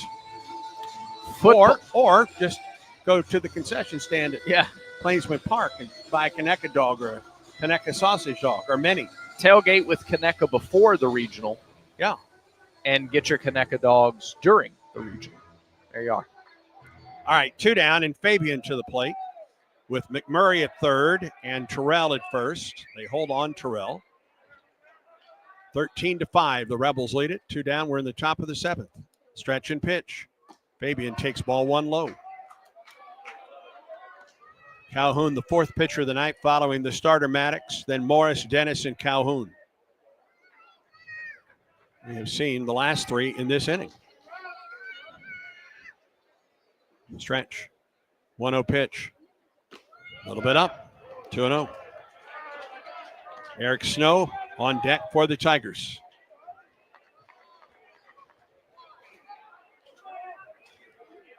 Tigers trail 13-5.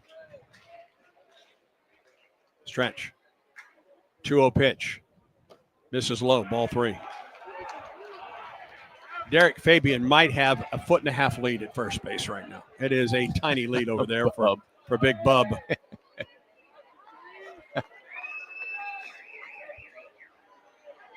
How many lengths is it now? 1. Yeah. 3-0 pitch to Fabian.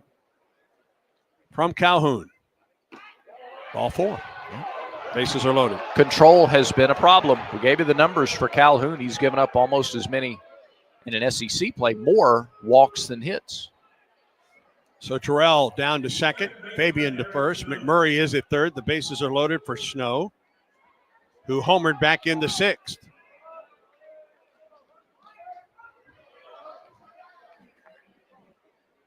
Mon Humphrey plays deep in center. Same for Mormon and right. 13-5 Ole Miss. Bases loaded. 2 outs for Snow. Stretch by Calhoun and the pitch. Ball outside.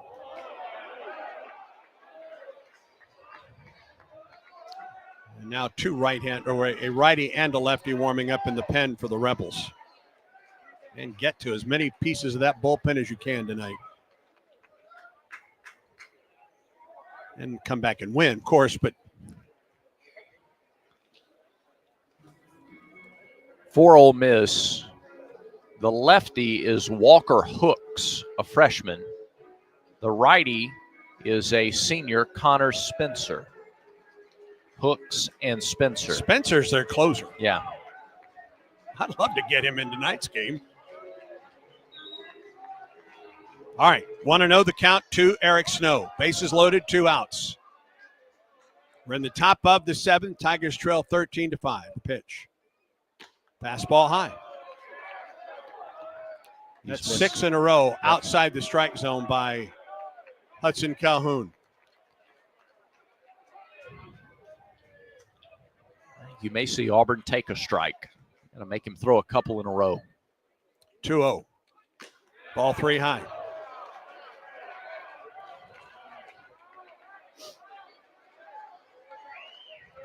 The odds that Eric Snow has the take sign right here. I'd say better than average. 3 balls and no strikes to Snow. Bases loaded with 2 outs in the 7th. Stretch in the pitch. He has walked 2 batters on 8 straight pitches. McMurray scores on the play. Wonder if this will be enough to draw Bianco out and you see Walker Hooks, the lefty, with Ballou coming to the plate. McMurray scores. Terrell to third. Fabian to second. Snow at first. And here's Cade Ballou. Doesn't look like it. Nope, not yet. 2 runs home for Auburn in the inning. It's a 13-6 lead. And now we'll see Mike Bianco out. Shocked if it's not the freshman. Lefty and lefty? Yep. He hasn't made the call to the bullpen yet. He stalks to the mound. Very much, and boy, this is there are witnesses there, but this is a conversation between Bianco and his pitcher Calhoun, who has thrown 8 straight outside the strike zone. And it is a one-sided conversation at that. Yeah.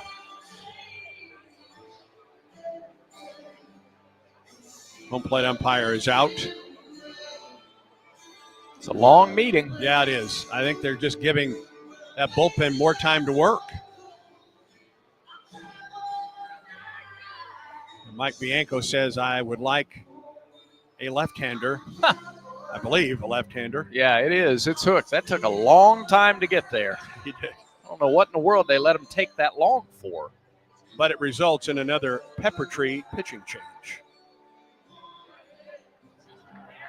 When the game is on the line, you want someone you can count on.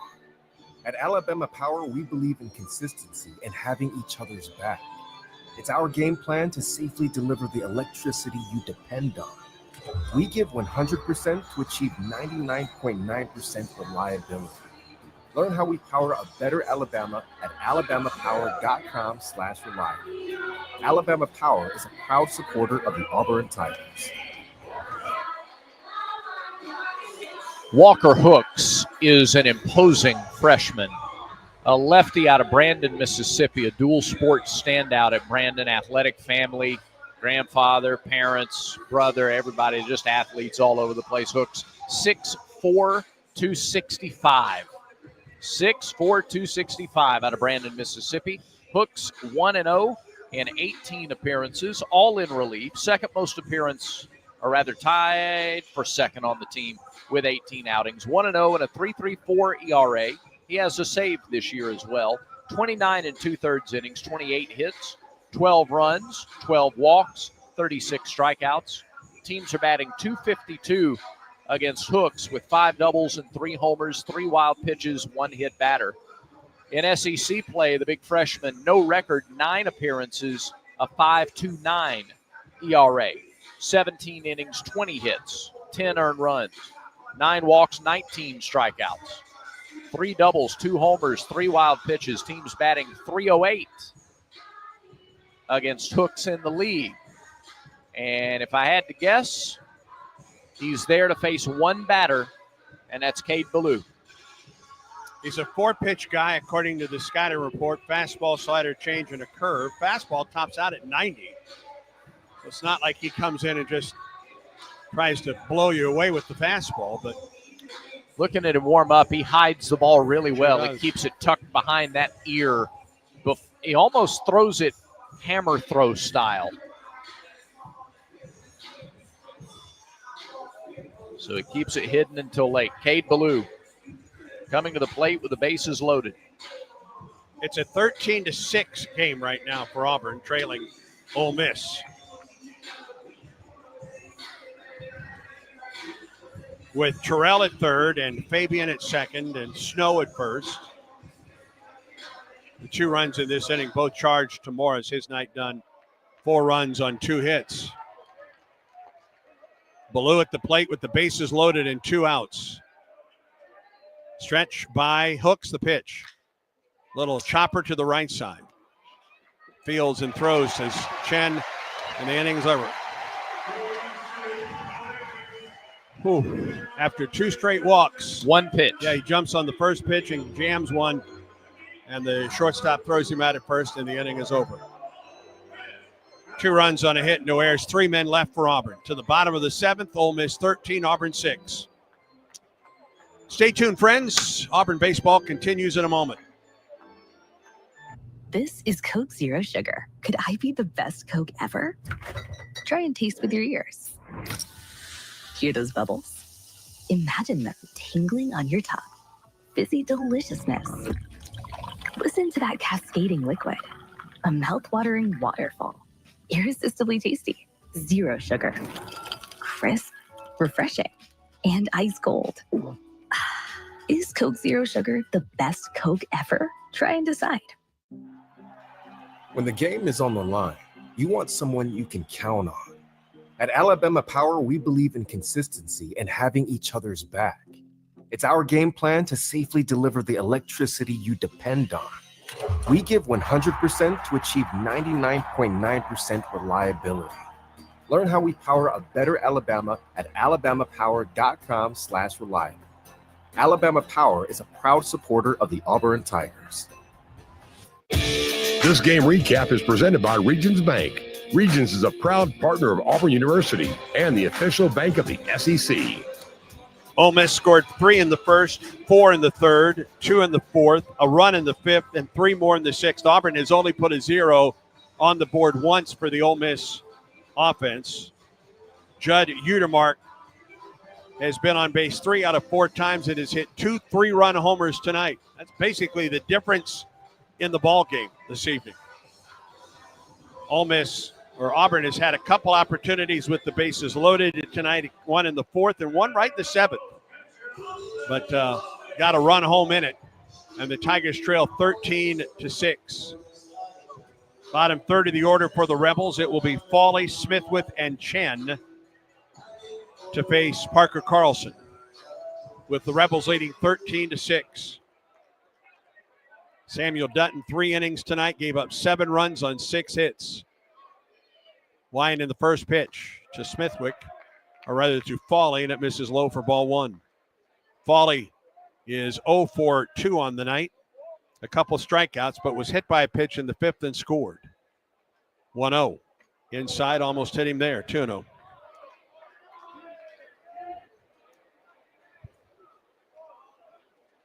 "13 runs, 11 hits, 2 errors for Ole Miss. 6 runs, 7 hits, 1 error for Auburn." Here's the wind in the pitch. Slider in there for a strike. Nice pitch from Parker Carlson.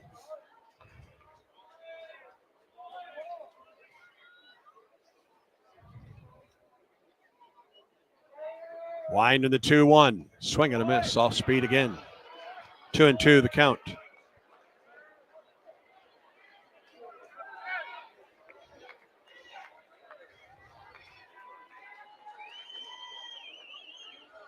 Abe Chancellor has started throwing in the bullpen for Auburn. Now the 2-2. Missed outside and appeal to first. He did not go. The count goes full, 3-2.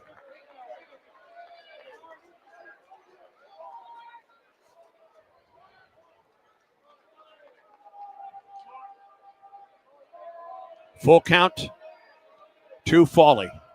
Third pitcher of the night for Auburn, Parker Carlson, winds and fires. And misses inside with a fastball.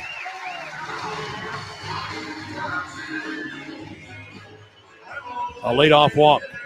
Well, among the things that Ole Miss has done tonight, they have taken prime advantage of free base runners this evening. Only one that reached base via walk or error or hit batter has not scored. This is the third time Auburn has walked the leadoff hitter. The other 2 came around to score. There's Campbell Smithwick on his senior night. He's had a good one. He's 2 for 3 with 3 runs batted in. The pitch to him. Swing and a foul tip. A pair of 3-run homers by Utermark, his 15th and 16th of the season. Smithwick has one of the 2 doubles on the night for the Rebels, among the 11 hits for Ole Miss tonight. And did that foul tip get the home plate umpire? It must have. Athletic trainer for the Rebels is out. That is Josh Porter, making sure that the home plate umpire is all right. What did got him on the mask? Front of the mask, yeah, right in the front of the mask. Okay. Yellowwood School Board, Mississippi State has won the series at Missouri. They won tonight 13-3. Fired their head coach after the Auburn series, and they're playing their way into the NCAA tournament. That's correct. Since then. They're 14-15 in the league now. Pitch to Smithwick. Line drive up the right side, foul. 0-2. Bottom of the 5th, Texas has taken the lead at Oklahoma. It's 6-5. Arkansas leads Tennessee 8-4 in the 6th in Fayetteville. Alabama leads Florida 9-5. Last chance for the Gators in Gainesville, 9th inning. 0-2 to Smithwick. Stretching the pitch from Carlson. Strike 3 call on the outside corner. That's the third strikeout for Carlson. K-Counter presented by Kia of Auburn, where you're always number one. As we approach the 9 o'clock hour, a glance at the radar. According to the radar I'm looking at, and it's not the premium that some folks have, the rain's about an hour away for us right now. Okay. 1 out. Cheng takes a strike. Cheng walked and scored in the fourth. He's fouled out and struck out tonight. Fawley gets his lead at first, and a throw over. Fawley is back.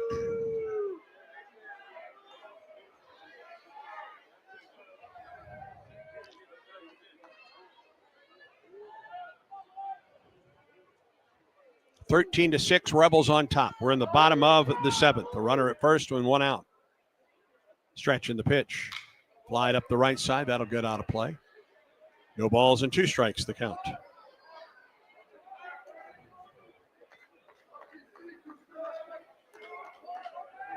If the scores hold now that are in play, you have 4 teams tied at 16 and 14 at the end of the day. No balls and 2 strikes, the count. Another throw to first. Fawley back. That would be Tennessee, Alabama, Auburn, and Ole Miss. Auburn would have the tiebreaker over Tennessee, and Alabama would not over Ole Miss. 0-2 to Cheng from Carlson. Here it is. Got him swinging on a pitch that was down and away, blocked by Irish. Back-to-back strikeouts for Carlson. 4 on the night for Parker. 8 on the night for Auburn pitching. And now we get to the top of the order in Mitchell Sanford. Good block by Ike there on a pitch that was down.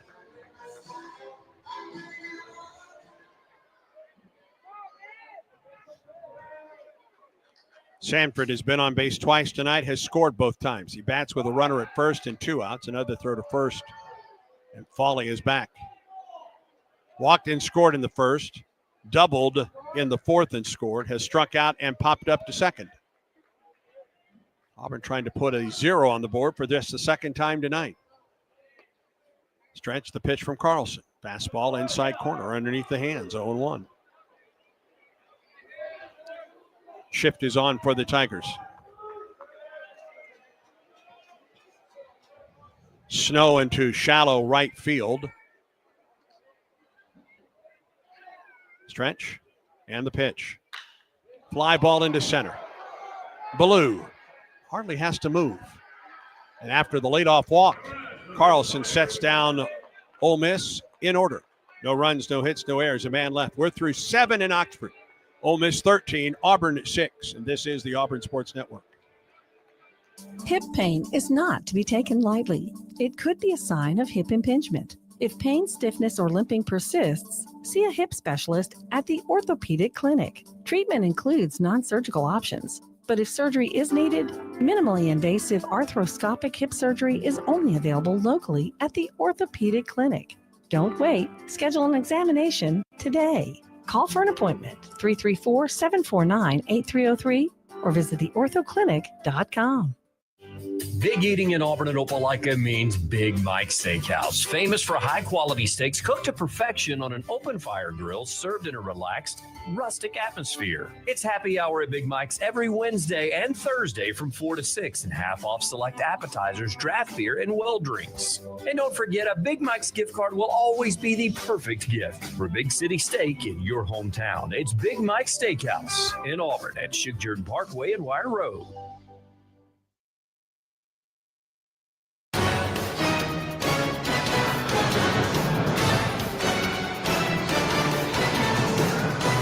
Top of the order comes to the plate for Auburn in the 8th. The Tigers trail 13-6 to Ole Miss. Before we get there, let's pause 10 seconds for station identification on the Auburn Sports Network.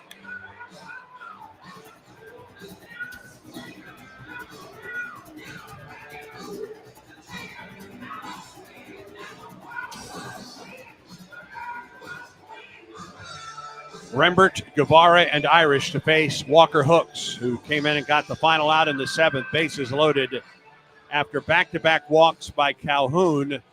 Matter of fact, 8 straight pitches out of the strike zone. And Hooks was able to retire Cade Ballou on 1 pitch. 13-6 is the score. 2 more cracks for Auburn in this one. 2 more innings to come back. Tie the series. Rembert will lead it off for Auburn in the 8th. Lefty Hooks against the righty Rembert. The pitch. Swing on a foul tip. Caught the catcher. Final now from Gainesville on the Yellowwood scoreboard. Florida falls to Alabama 9-6. So no matter what happens now, Florida cannot catch Auburn. If Auburn doesn't come back tonight, then Auburn and Alabama and Ole Miss would have the same SEC mark. No balls and a strike to Rembert. Line in the pitch. Missed down, missed in. Yep. Ball and no strikes. Fans don't like it. It was 3 or 4 baseball lengths down. It's been a pretty consistent strike zone tonight for Ryan Broussard. 1 ball and 1 strike. Pitch. Rembert out in front of the change. This guy will just not blow you away with a fastball, but he has a arsenal. And that was a good changeup to Chris. Hooks ahead of Rembert, a ball and 2 strikes. 1-2 pitch. Missed in. 2-2 with the fastball.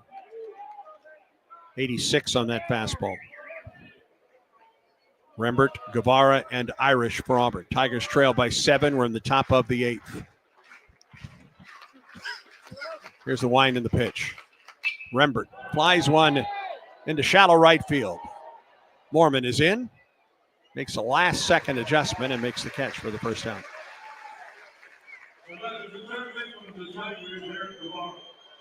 And that brings Guevara to the plate. He singled and scored back in the 7th. They've done a nice job against the top of this Auburn order. Yeah. And both of these guys have been recent SEC Players of the Week, and Rembert and Guevara have a combined 2 hits on the weekend. 2 for 14. Mm-hmm. Long look in by Hooks. They just started the pitch clock. Here's the pitch.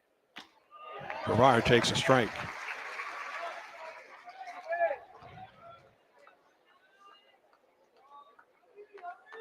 One out, nobody on for Auburn. We're in the top of the 8th. The 0-1. Fouled back by Guevara. 0-2 the count. Hooks pitched in the midweek win over UT Martin. 2 hits allowed in an inning. 1 strikeout. 0-2 the count, the pitch. Missed a little bit up, off-speed delivery. 1 ball and 2 strikes to Guevara. Struck out in the 1st, grounded out in the 3rd, flied out to right in the 5th, singled and scored in the Auburn 7th. 1-2 pitch.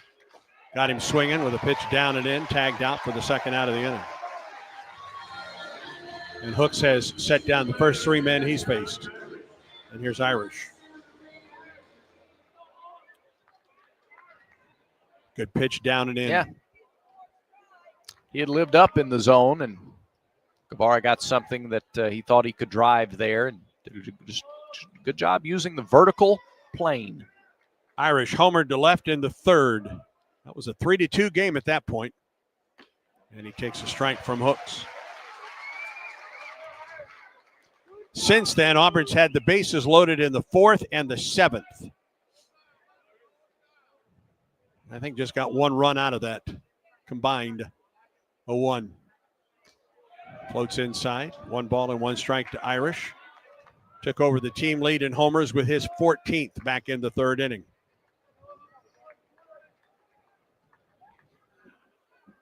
Two outs, nobody on for Auburn in the 8th. Hooks with the wind and the pitch. Irish sends one up the middle. It's through for a base hit. Second hit of the night for Ike. His 4th hit on the weekend. Another multi-hit game for Irish on the road in league play. That kind of play on the road, helping your team win 2 road series, When you start talking about SEC Player of the Year. Well, think about the home runs he hit in those 2 series that Auburn won on the road. That's right. Game 2 at Kentucky, the clinching game, the extra inning home run. Throw to first, and he is back. Then the home run that he hit in Game 1 in the rainstorm at Tennessee. Yeah, that started that series off. Yep, that's a good point. McMurray at the plate with 2 down. As Hook stretches, and the pitch. Cooper takes a strike down the middle. 13-6, Rebels lead it. Full shift on now for McMurray. No balls and a strike to Cooper. A throw to first, and Irish is back. It's a sidearm throw to first.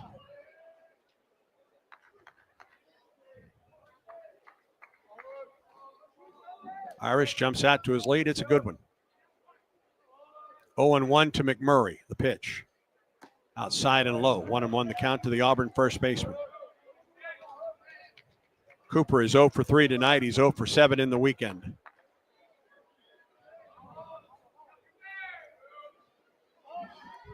Lucas Steele on deck. Tigers trail 13-6. The pitch. McMurray sends one into center. Humphrey back. He's at the warning track, and it's gone. Off the batting eye in dead center field. And he now ties Ike Irish with 14 home runs on the season. A blast to center. Dead center by McMurray. And the Tigers trim the lead to 13-8.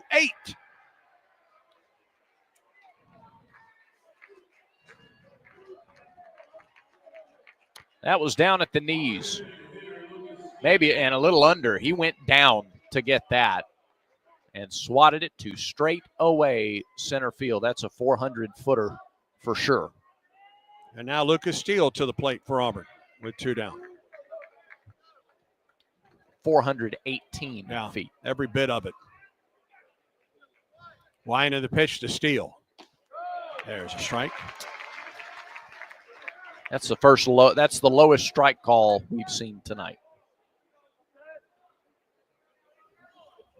0-1. Whew. Yeah, that wasn't as low as the first one, but that was borderline. Now you got to be swinging the bat. Yeah, 0-2 the count to Lucas. Shift on the left side of the infield, the pitch. That one missed down and in.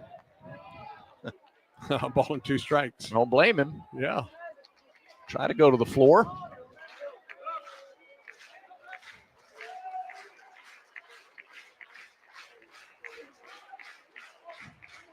Here comes the 1-2.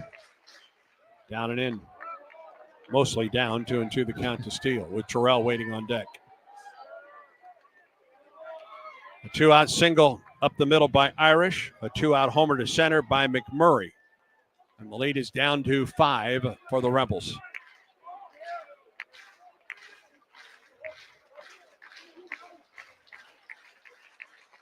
Pitch on the way to Steele. Ground ball left side. Shortstop in the hole. Chang throws to first. Safe. Came out of the glove of Furness. And Furness upset with himself. Chang just made a sparkling play in the hole, deep in the hole, got rid of it, and threw to Furness, and the ball came out of his glove. That's as deep as you'll see a ball fielded in the hole ever. Because of the shift. Yeah. Oh, and he came up. I mean, he got to his feet and threw all in one motion. Furness just could not secure it. And credit Steele for hustling down the line. And a single for Lucas. And the catcher, Fawley, is out to talk with Hooks. We're getting close to seeing their closer, I think. I wouldn't be surprised. Spencer was up earlier. He is one of 2 right-handers in the pen working right now. I think, right? Yep. Spencer along with Will McCausland, who pitched here last night. Sure did. Here's Bub Terrell. That's 3 straight hits now with 2 outs. And it started with no one on for Auburn. Second hit of the night for Steele, who is at first base with 2 down. Bub Terrell with an RBI single back in the 7th. Hooks comes set. And the pitch. Bub takes it on the outside corner. Good pitch for strike one.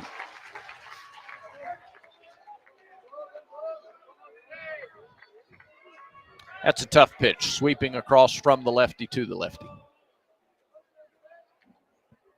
Stretch in the pitch. Terrell tried to hold up. He could not on a pitch that got to the floor. 0-2. Boy, Hooks has done that a lot, especially to the lefties this inning. He's gone low.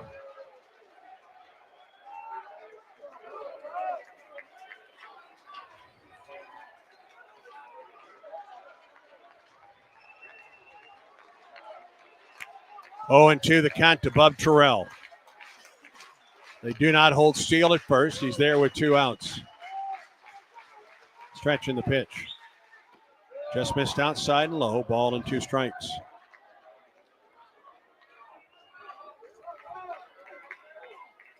Auburn trying to come back late in Oxford. Trails by 5, 13-8. Hook stretches. Pitch on the way. Swing, drive, deep right center field. That is down and to the wall. Around second base is Steele. They'll hold him at third. It's a double for Bub Terrell. He split the gap in right center.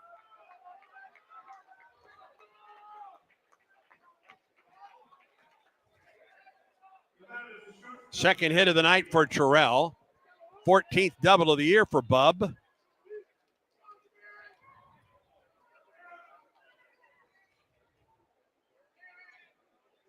And it brings Derek Fabian to the plate with 2 down.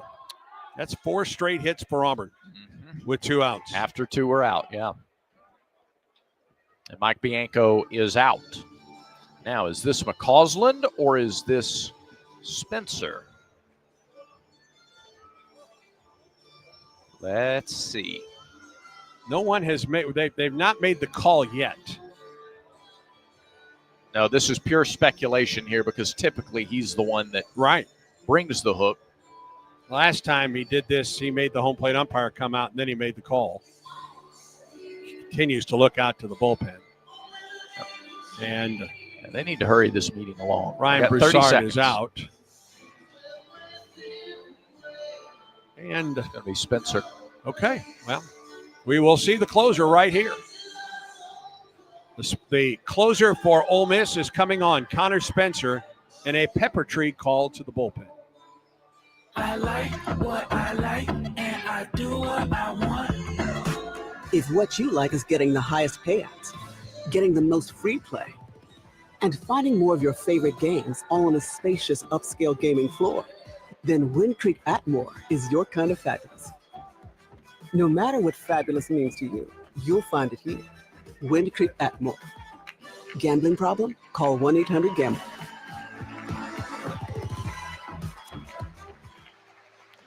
Connor Spencer is the closer for Ole Miss. He's originally from Hernando, Mississippi. Started out at Mississippi Gulf Coast Community College, then Northwest Mississippi Community College, then Southeastern Louisiana. And now he's with the Rebels. 6'2", 225-pound right-hander. He is 0-1 in 14 outings with 4 saves, an earned run average of 0.50. He's given up 1 earned run in 18 innings. He's given up 8 hits. He's walked 8. He struck out 20. He's given up a double and 2 home runs. Teams are batting 129. He's given up 7 total runs, but 6 of them unearned. So again, teams 129 against him. 2 homers, 1 double, 1 hit batter. Just 1 of his 4 saves have come in league play. He's 0-1 in 8 SEC appearances and a .77 earned run average. 11 2/3 innings in the league, 7 hits, 5 runs, 1 earned, 3 walks, 13 strikeouts. Both home runs he's allowed have come against SEC hitters who are batting .163 against Connor Spencer. They have 5 saves in league play, 2 of them to McCausland, only 1 for Connor Spencer. But it's the right-hander Spencer who's out there now trying to take care of Derek Fabian, who has walked his last 3 times at the plate. Spencer, a power right-hand arm for Ole Miss. Fastball tops out at 96. Slider and a change that both get in at about 89. And he is the righty-righty matchup with Fabian at the plate. And runners at at second and third for Auburn. 2 runs home in the inning. And Auburn down by 5 with 2 outs in the 8th. Fastball slider to right-handers for the most part this year. That's been about it. So fastball, he might bust Fabian inside. If it's away, it's likely the off speed.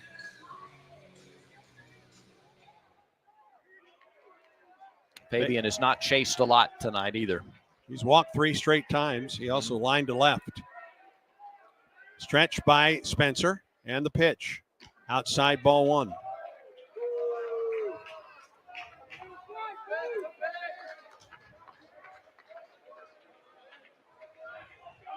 (13-8). Rebels lead it. 2 outs, 2 on for Auburn. In the top of the 8th, 2 runs home in the inning for the Tigers. The stretch and the pitch. Fastball in there at 94. A ball and a strike to Derek. Rembert and Guevara were retired in order.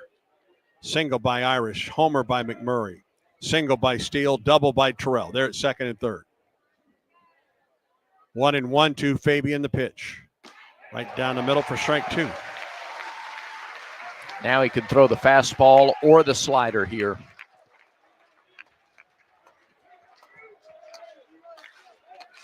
Steele leads from third, Terrell from second. 1 ball and 2 strikes to Fabian. Stretch by Spencer and the pitch. Strike 3 call. 3 straight fastballs taken by Fabian, and the inning is over. 2 runs on 4 hits, no errors, and 2 men left. We go to the bottom of the 8th, the score. Ole Miss 13, Auburn 8. Auburn baseball continues in a moment. Don't stop planning for your future. Don't stop investing in your kids' education.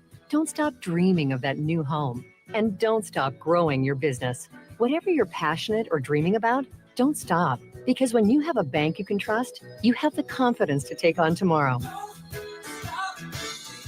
Speak with a Trustmark associate today for advice on achieving your goals. Trustmark. People you trust, advice that works. Member FDIC, Equal Housing Lender. You sit in traffic now, but later, there's an ice cold reward. Modelo, the mark of a fighter. You've earned this rich golden lager with a crisp, refreshing taste. Because you know all your patience is paid out in gold. You remain calm through honks, bumper to bumper, and people yelling. You are a fighter, and Modelo is your reward. Modelo, the mark of a fighter. Drink responsibly. Beer imported by Crown Port, Chicago, Illinois. This is Coach Butch Thompson. Back to more baseball on the Auburn Sports Network.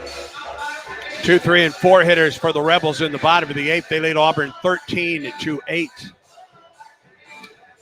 And Auburn has made a call to the bullpen for Abe Chancellor. Chancellor, a lefty, out of Dothan by way of Lurleen B. Wallace. The JUCO ranks 6'3", 181, redshirt junior left-hander. Chancellor, no record, 3 appearances, 3 2/3 innings, a run on 3 hits, 3 walks, 3 strikeouts. A double and a homer allowed, 1 hit batter. Teams are hitting .231 against Abe Chancellor. His ERA is 2.45. 1 SEC appearance, 2 1/3 innings, 2 1/3 scoreless with 2 hits and a walk, 2 strikeouts, a double allowed. Teams 2-4-8 in those 2 1/3 innings against Abe Chancellor. Line for Parker Carlson, 2 innings. He gave up 3 runs, 2 of those earned on 2 hits. The big blow was that 3-run homer by Utermark. He walked 1, struck out 4. And he gives way to Chancellor with the 2, 3, and 4 hitters coming up for the Rebels. Hill, Furness, and the very dangerous Judd Utermark. Auburn trails by 5 as Ole Miss bats in the bottom of the 8th. Hill has been on base all 4 times tonight. He is 2 for 3. The first pitch to him. Drops low. Auburn with the shift on the left side of the infield.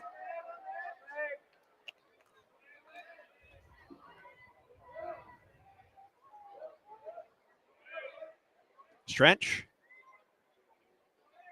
And the pitch. Hill swings and misses. Fastball at 89. A ball and a strike. Auburn has stranded 11 base runners tonight. The hits are even at 11 apiece. 1 ball and 1 strike the count. Stretch and pitch. Swing and a miss. Fastball on the inside corner at 90. Here's your difference. Ole Miss 7 for 10 with runners in scoring position. Auburn 1 for 10. 6 hits with runners in scoring position in a 5-run game. 1-2 pitch to Hill. Here it is. Came up and in, missed inside. 2 balls and 2 strikes.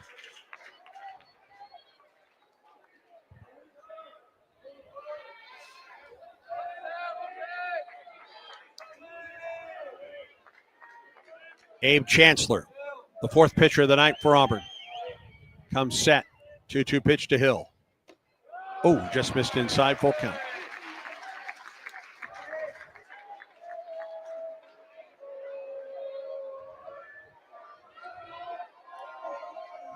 Hill has been on base every time tonight. He's walked once, had a couple base hits, has reached on an error, has scored 3 of the 4 previous times he's been on base as well. Middle part of the order has produced tonight. I guess the top 4 really in the order for the Rebels tonight.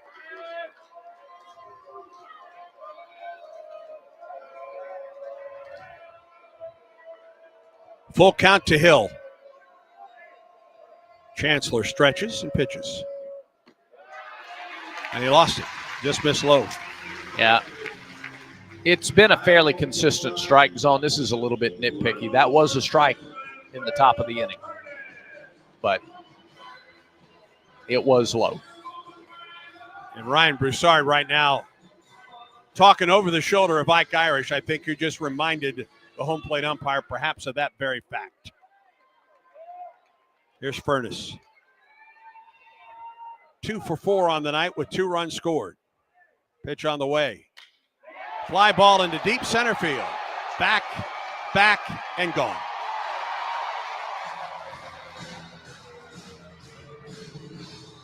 Ninth home run of the year for Furness. His 6th hit of the weekend. And the Furness family continues to kill Auburn. His dad did it at LSU, and Will continues to do it at Ole Miss.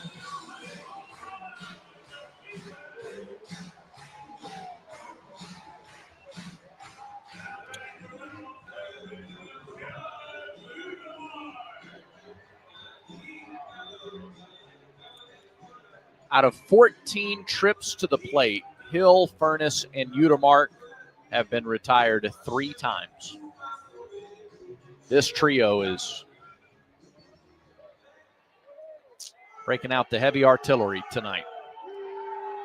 15-8, Rebels lead it. And here is Utermark. First pitch to him.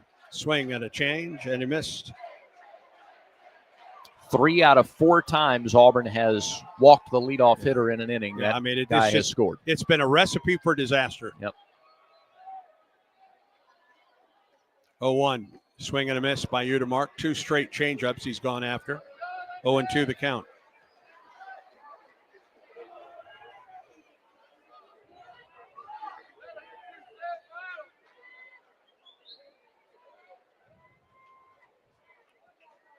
No balls and 2 strikes to Judd Utermark. Here's a pitch. Got him swinging with another changeup. Oh, excuse me. Foul tip popped out of the glove of Irish.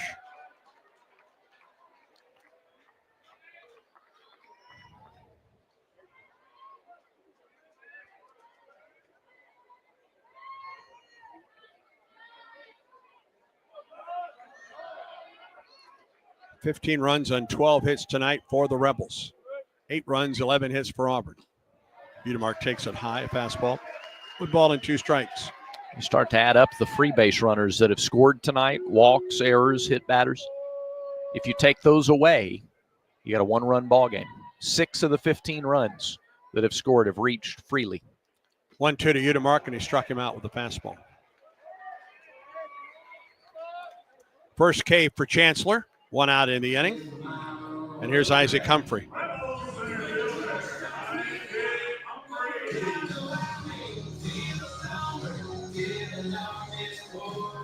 You got to talk about this Ole Miss team the way that we talked about Georgia going into Athens, in that they're going to hit some home runs. It's what they do. Can you limit them to solo home runs? And Auburn hasn't been able to do that this weekend.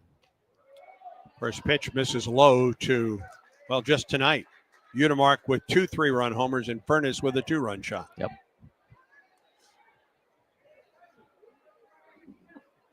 One ball and no strikes, the count to Humphrey, the pitch. Strike call on the outside edge.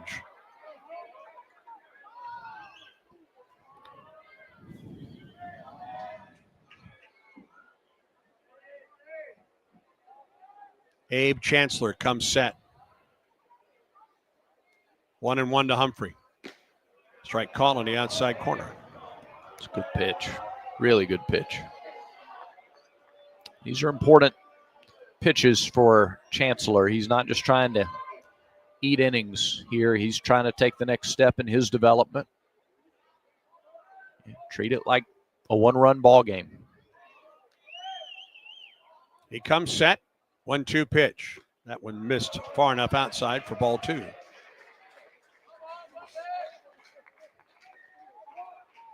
Tigers trail by 7. Ole Miss has gone to 15 runs on 12 hits tonight with 3 home runs. The pitch. Swing and a miss. Got him swinging. The home runs alone tonight for the Rebels have accounted for 8 of their runs. Yeah. A pair of 3-run homers by Udemark and a 2-run shot in this inning by Furness. 2 outs in the inning. Here's Ryan Moorman. Pitch on the way. Swing and a miss. Well, that's an awfully good changeup.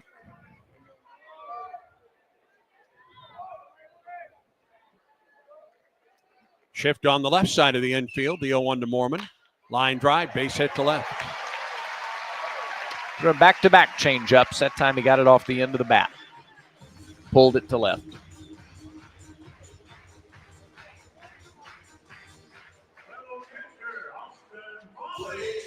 13th hit of the night for the Rebels, and here is Austin Fawley, the catcher.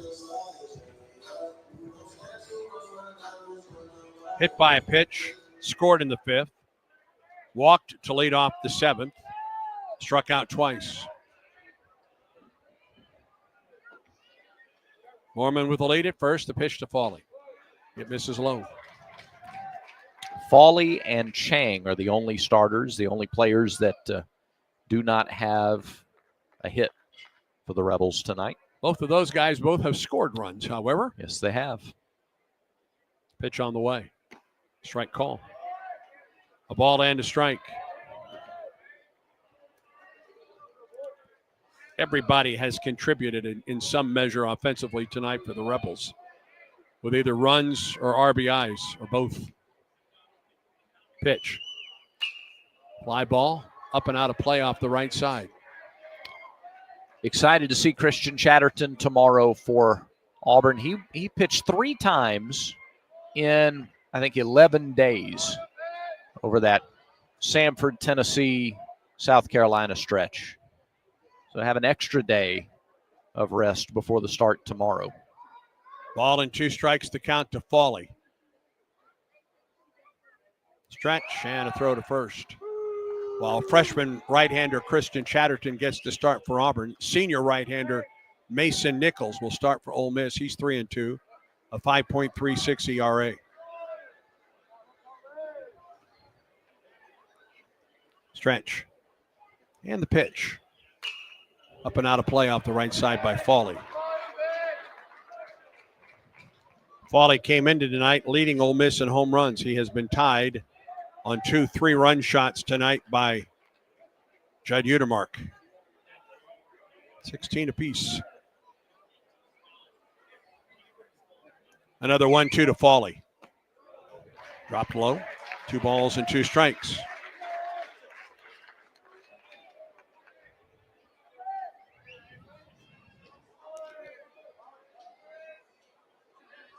A runner at first with 2 down. 2 runs home in the inning for the Rebels, leading Auburn 15-8. Stretch and the pitch home. Strike 3 call on the inside corner. And after giving up the 2-run homer to Furness, Chancellor came back to strike out the side. 2 runs, 2 hits, no errors, a man left. We go to the 9th. Rebels are on top of Auburn by a score of 15-8. And this is the Auburn Sports Network. Football season is coming soon. Man wide open, Cam Coleman, touchdown Auburn! The Tigers return Friday, August 29th at Baylor. Oh, the second he goes down. Oh, he got blindsided by Keldrick. Reed in trouble. Reed goes down. DeMarcus Riddick. This is your exclusive home for Auburn football, the Auburn Sports Network. Since Auburn Bank opened in 1907, we've been tested by world wars, pandemics, and plenty of troubled times. Through it all, we've not only survived, but thrived by staying true to our core values of sound money management and putting our customers first. And just as surely as more challenges will come, we'll meet them the way we always have, with your confidence and our experience. Auburn Bank, champions of you. Member FDIC, online at auburnbank.com.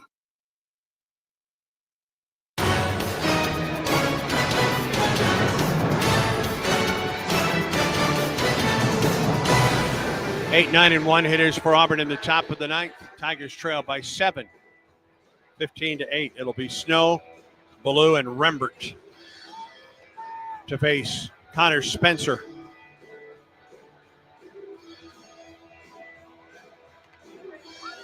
Ole Miss has scored in every inning tonight but 2, the 2nd and the 7th. Auburn has scored 6 runs since, or including the 6th and since, but have been unable to keep Ole Miss off the board for the most part tonight. Eric Snow came on as a pinch hitter in the Auburn 6th and hit a 2-run homer to right. He has also walked on the evening. Snow's had a good weekend, 4 base hits. He had 3 last night for Auburn. He will lead it off against Connor Spencer, power right-hander, who works off the stretch in the pitch. It misses low. Game 3 of this series tomorrow, 1:30 scheduled start time. Our coverage begins at 1:15 on the Auburn Sports Network. Stretch in the 1-0. Fastball in. 2 balls and no strikes to Snow.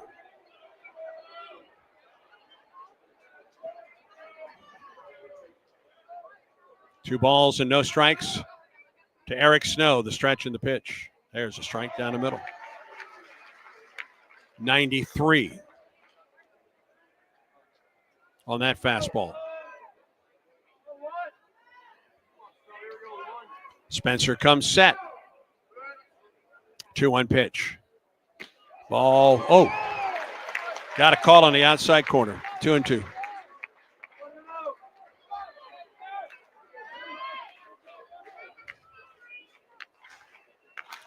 Snow, Ballou, and Rembert here in the 9th for Auburn. 2 balls and 2 strikes to Snow. There comes the pitch. All 3 outside.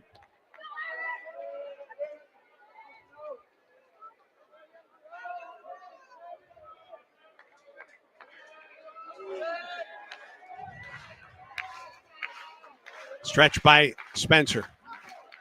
And the pitch. Got him swinging. Fastball on the outside edge. And Spencer has struck out the only 2 men he's faced. And here's Ballou. Cade has lined to right, struck out twice, and grounded out.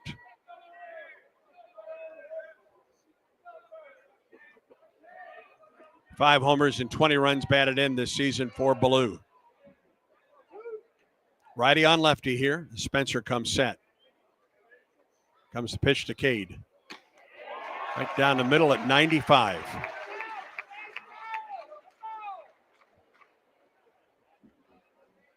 Outfield plays Ballou to pull. Same for the infield. 0-1. That one missed low, an off-speed pitch. His off-speed, his changeup is 87.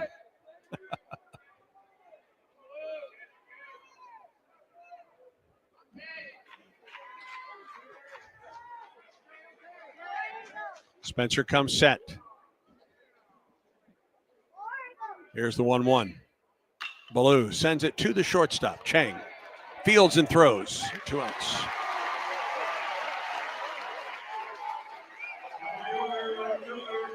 And Chris Rembert to the plate with 2 outs in the 9th.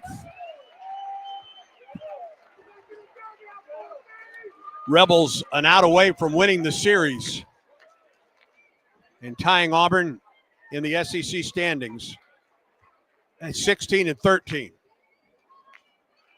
With game 3 tomorrow at 1:30. The final game of the regular season. Chris Rembert 1 for 4 on the night. Led off the game with a single. The pitch to him. Fastball low from Spencer.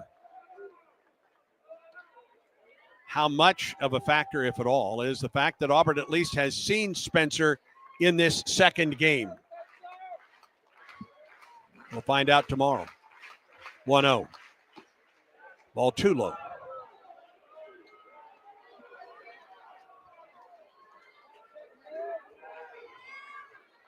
He's been really good. Came in with runners at second and third in the 8th and struck out Fabian. He struck out Snow to open this inning and got a ground out from Ballou. The 2-0. Strike call to Rembert. 2 balls and a strike.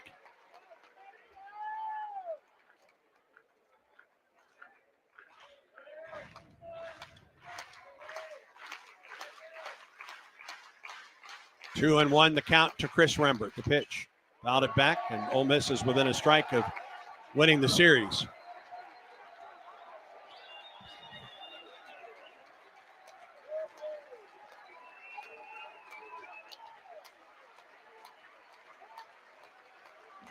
Ole Miss fans come to their feet. 2 balls and 2 strikes to Rembert. Spencer stretches. Here's the pitch. High, ball 3. Went to a 3-2 count to open the inning to Snow, but struck him out. And has gone to a 3-2 count now with 2 down here to Rembert. Spencer off the stretch. And the pitch home. Rembert sends one into right. And it's off the glove of Mormon. Rembert around first base, digs for second. That's going to be a double for Chris Rembert. Mormon tried to come in and make another dazzling play in right, but couldn't reel it in. And Rembert's aboard with a 2-out double.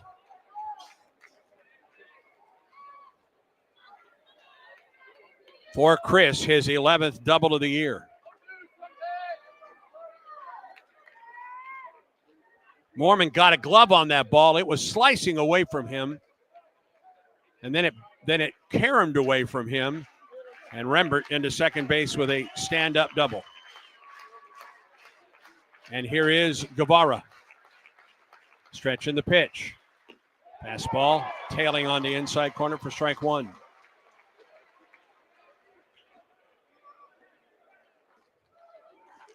Rembert at second base with 2 down. Spencer stretches. And the pitch. Missed outside with the off-speed pitch. A ball and a strike to Guevara. 1 for 5 on the night. 15-8. Ole Miss leads it. The pitch. Guevara lines it down the left field line. That's a base hit. Rembert's going to score. Guevara around first base. He digs for second. Here comes the throw. It's cut off. It's back-to-back doubles for Guevara and Rembert. And it's a 15-9 ball game.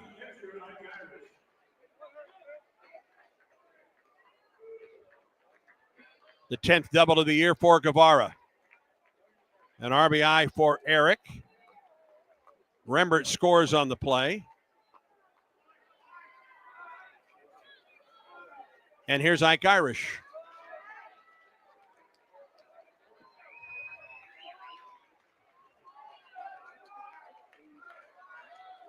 Ike is 2 for 5 on the night. He's scored both times he's been on base. Singled and scored in the 8th and hit the solo home run in the 3rd. Stretch and the pitch. High with a fastball. And Spencer now up to 23 pitches.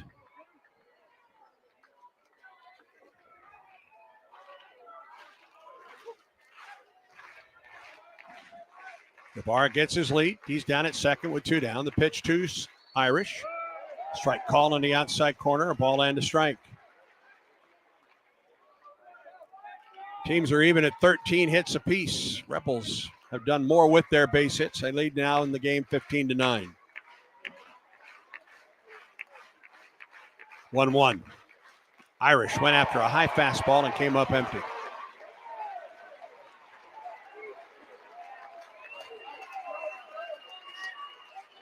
The ball and 2 strikes to the Auburn right fielder / catcher.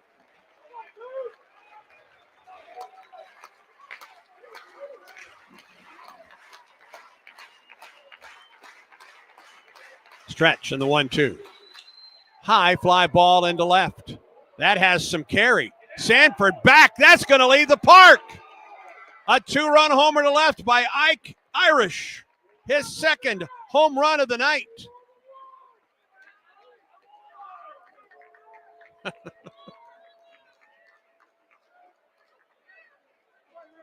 Ike Irish has hit his 2nd home run of the night, his 15th of the season, and it's down to a 4-run ball game.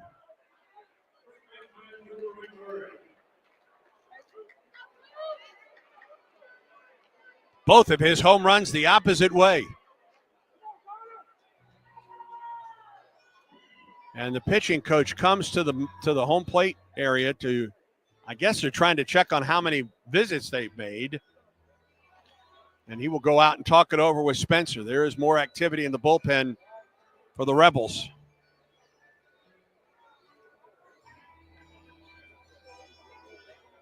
That is right-hander Will McCausland, who we saw last night in Game 1. 4 runs here in the 9th for Auburn. Pardon me. 3 runs here in the 9th for Auburn. 15-11 is the score.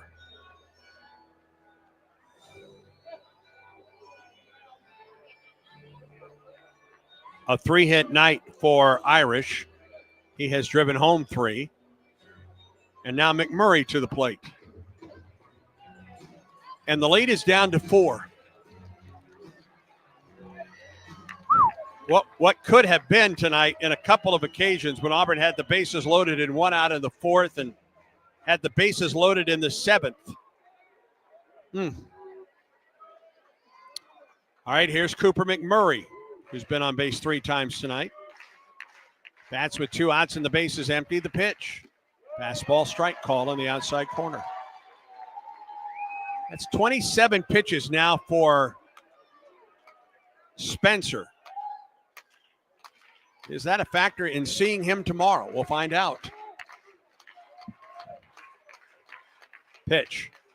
Outside. A ball and a strike. Snow and Ballou were retired quickly. But then doubles by Rembert, Guevara, and a 2-run homer by Irish. And it's a 15-11 ball game. Pitch on the way to McMurray. Bounced up there. 2 balls and a strike.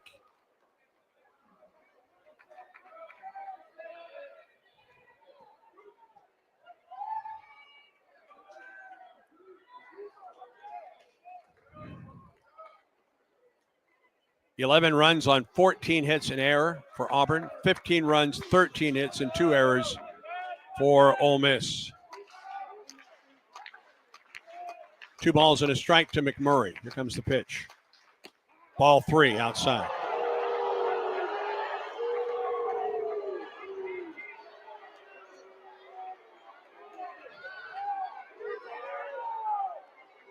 That home run by Irish, 392 feet, 2 inches. 3-1 to McMurray. Here comes the pitch. Ground ball, base hit away from the shift and into left field. The 4th straight hit for Auburn after the first 2 outs.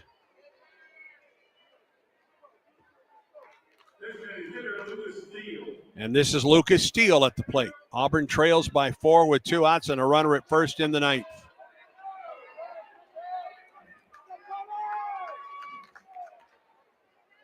Lucas is 2 for 5 on the night.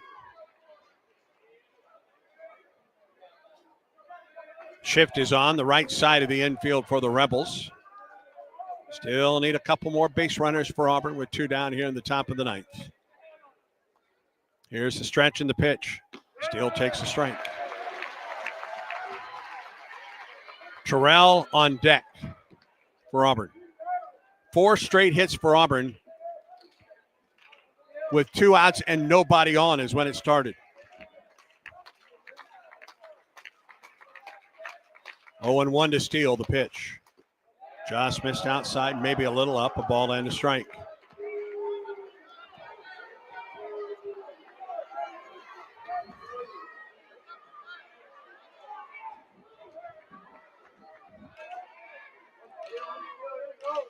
Spencer comes set.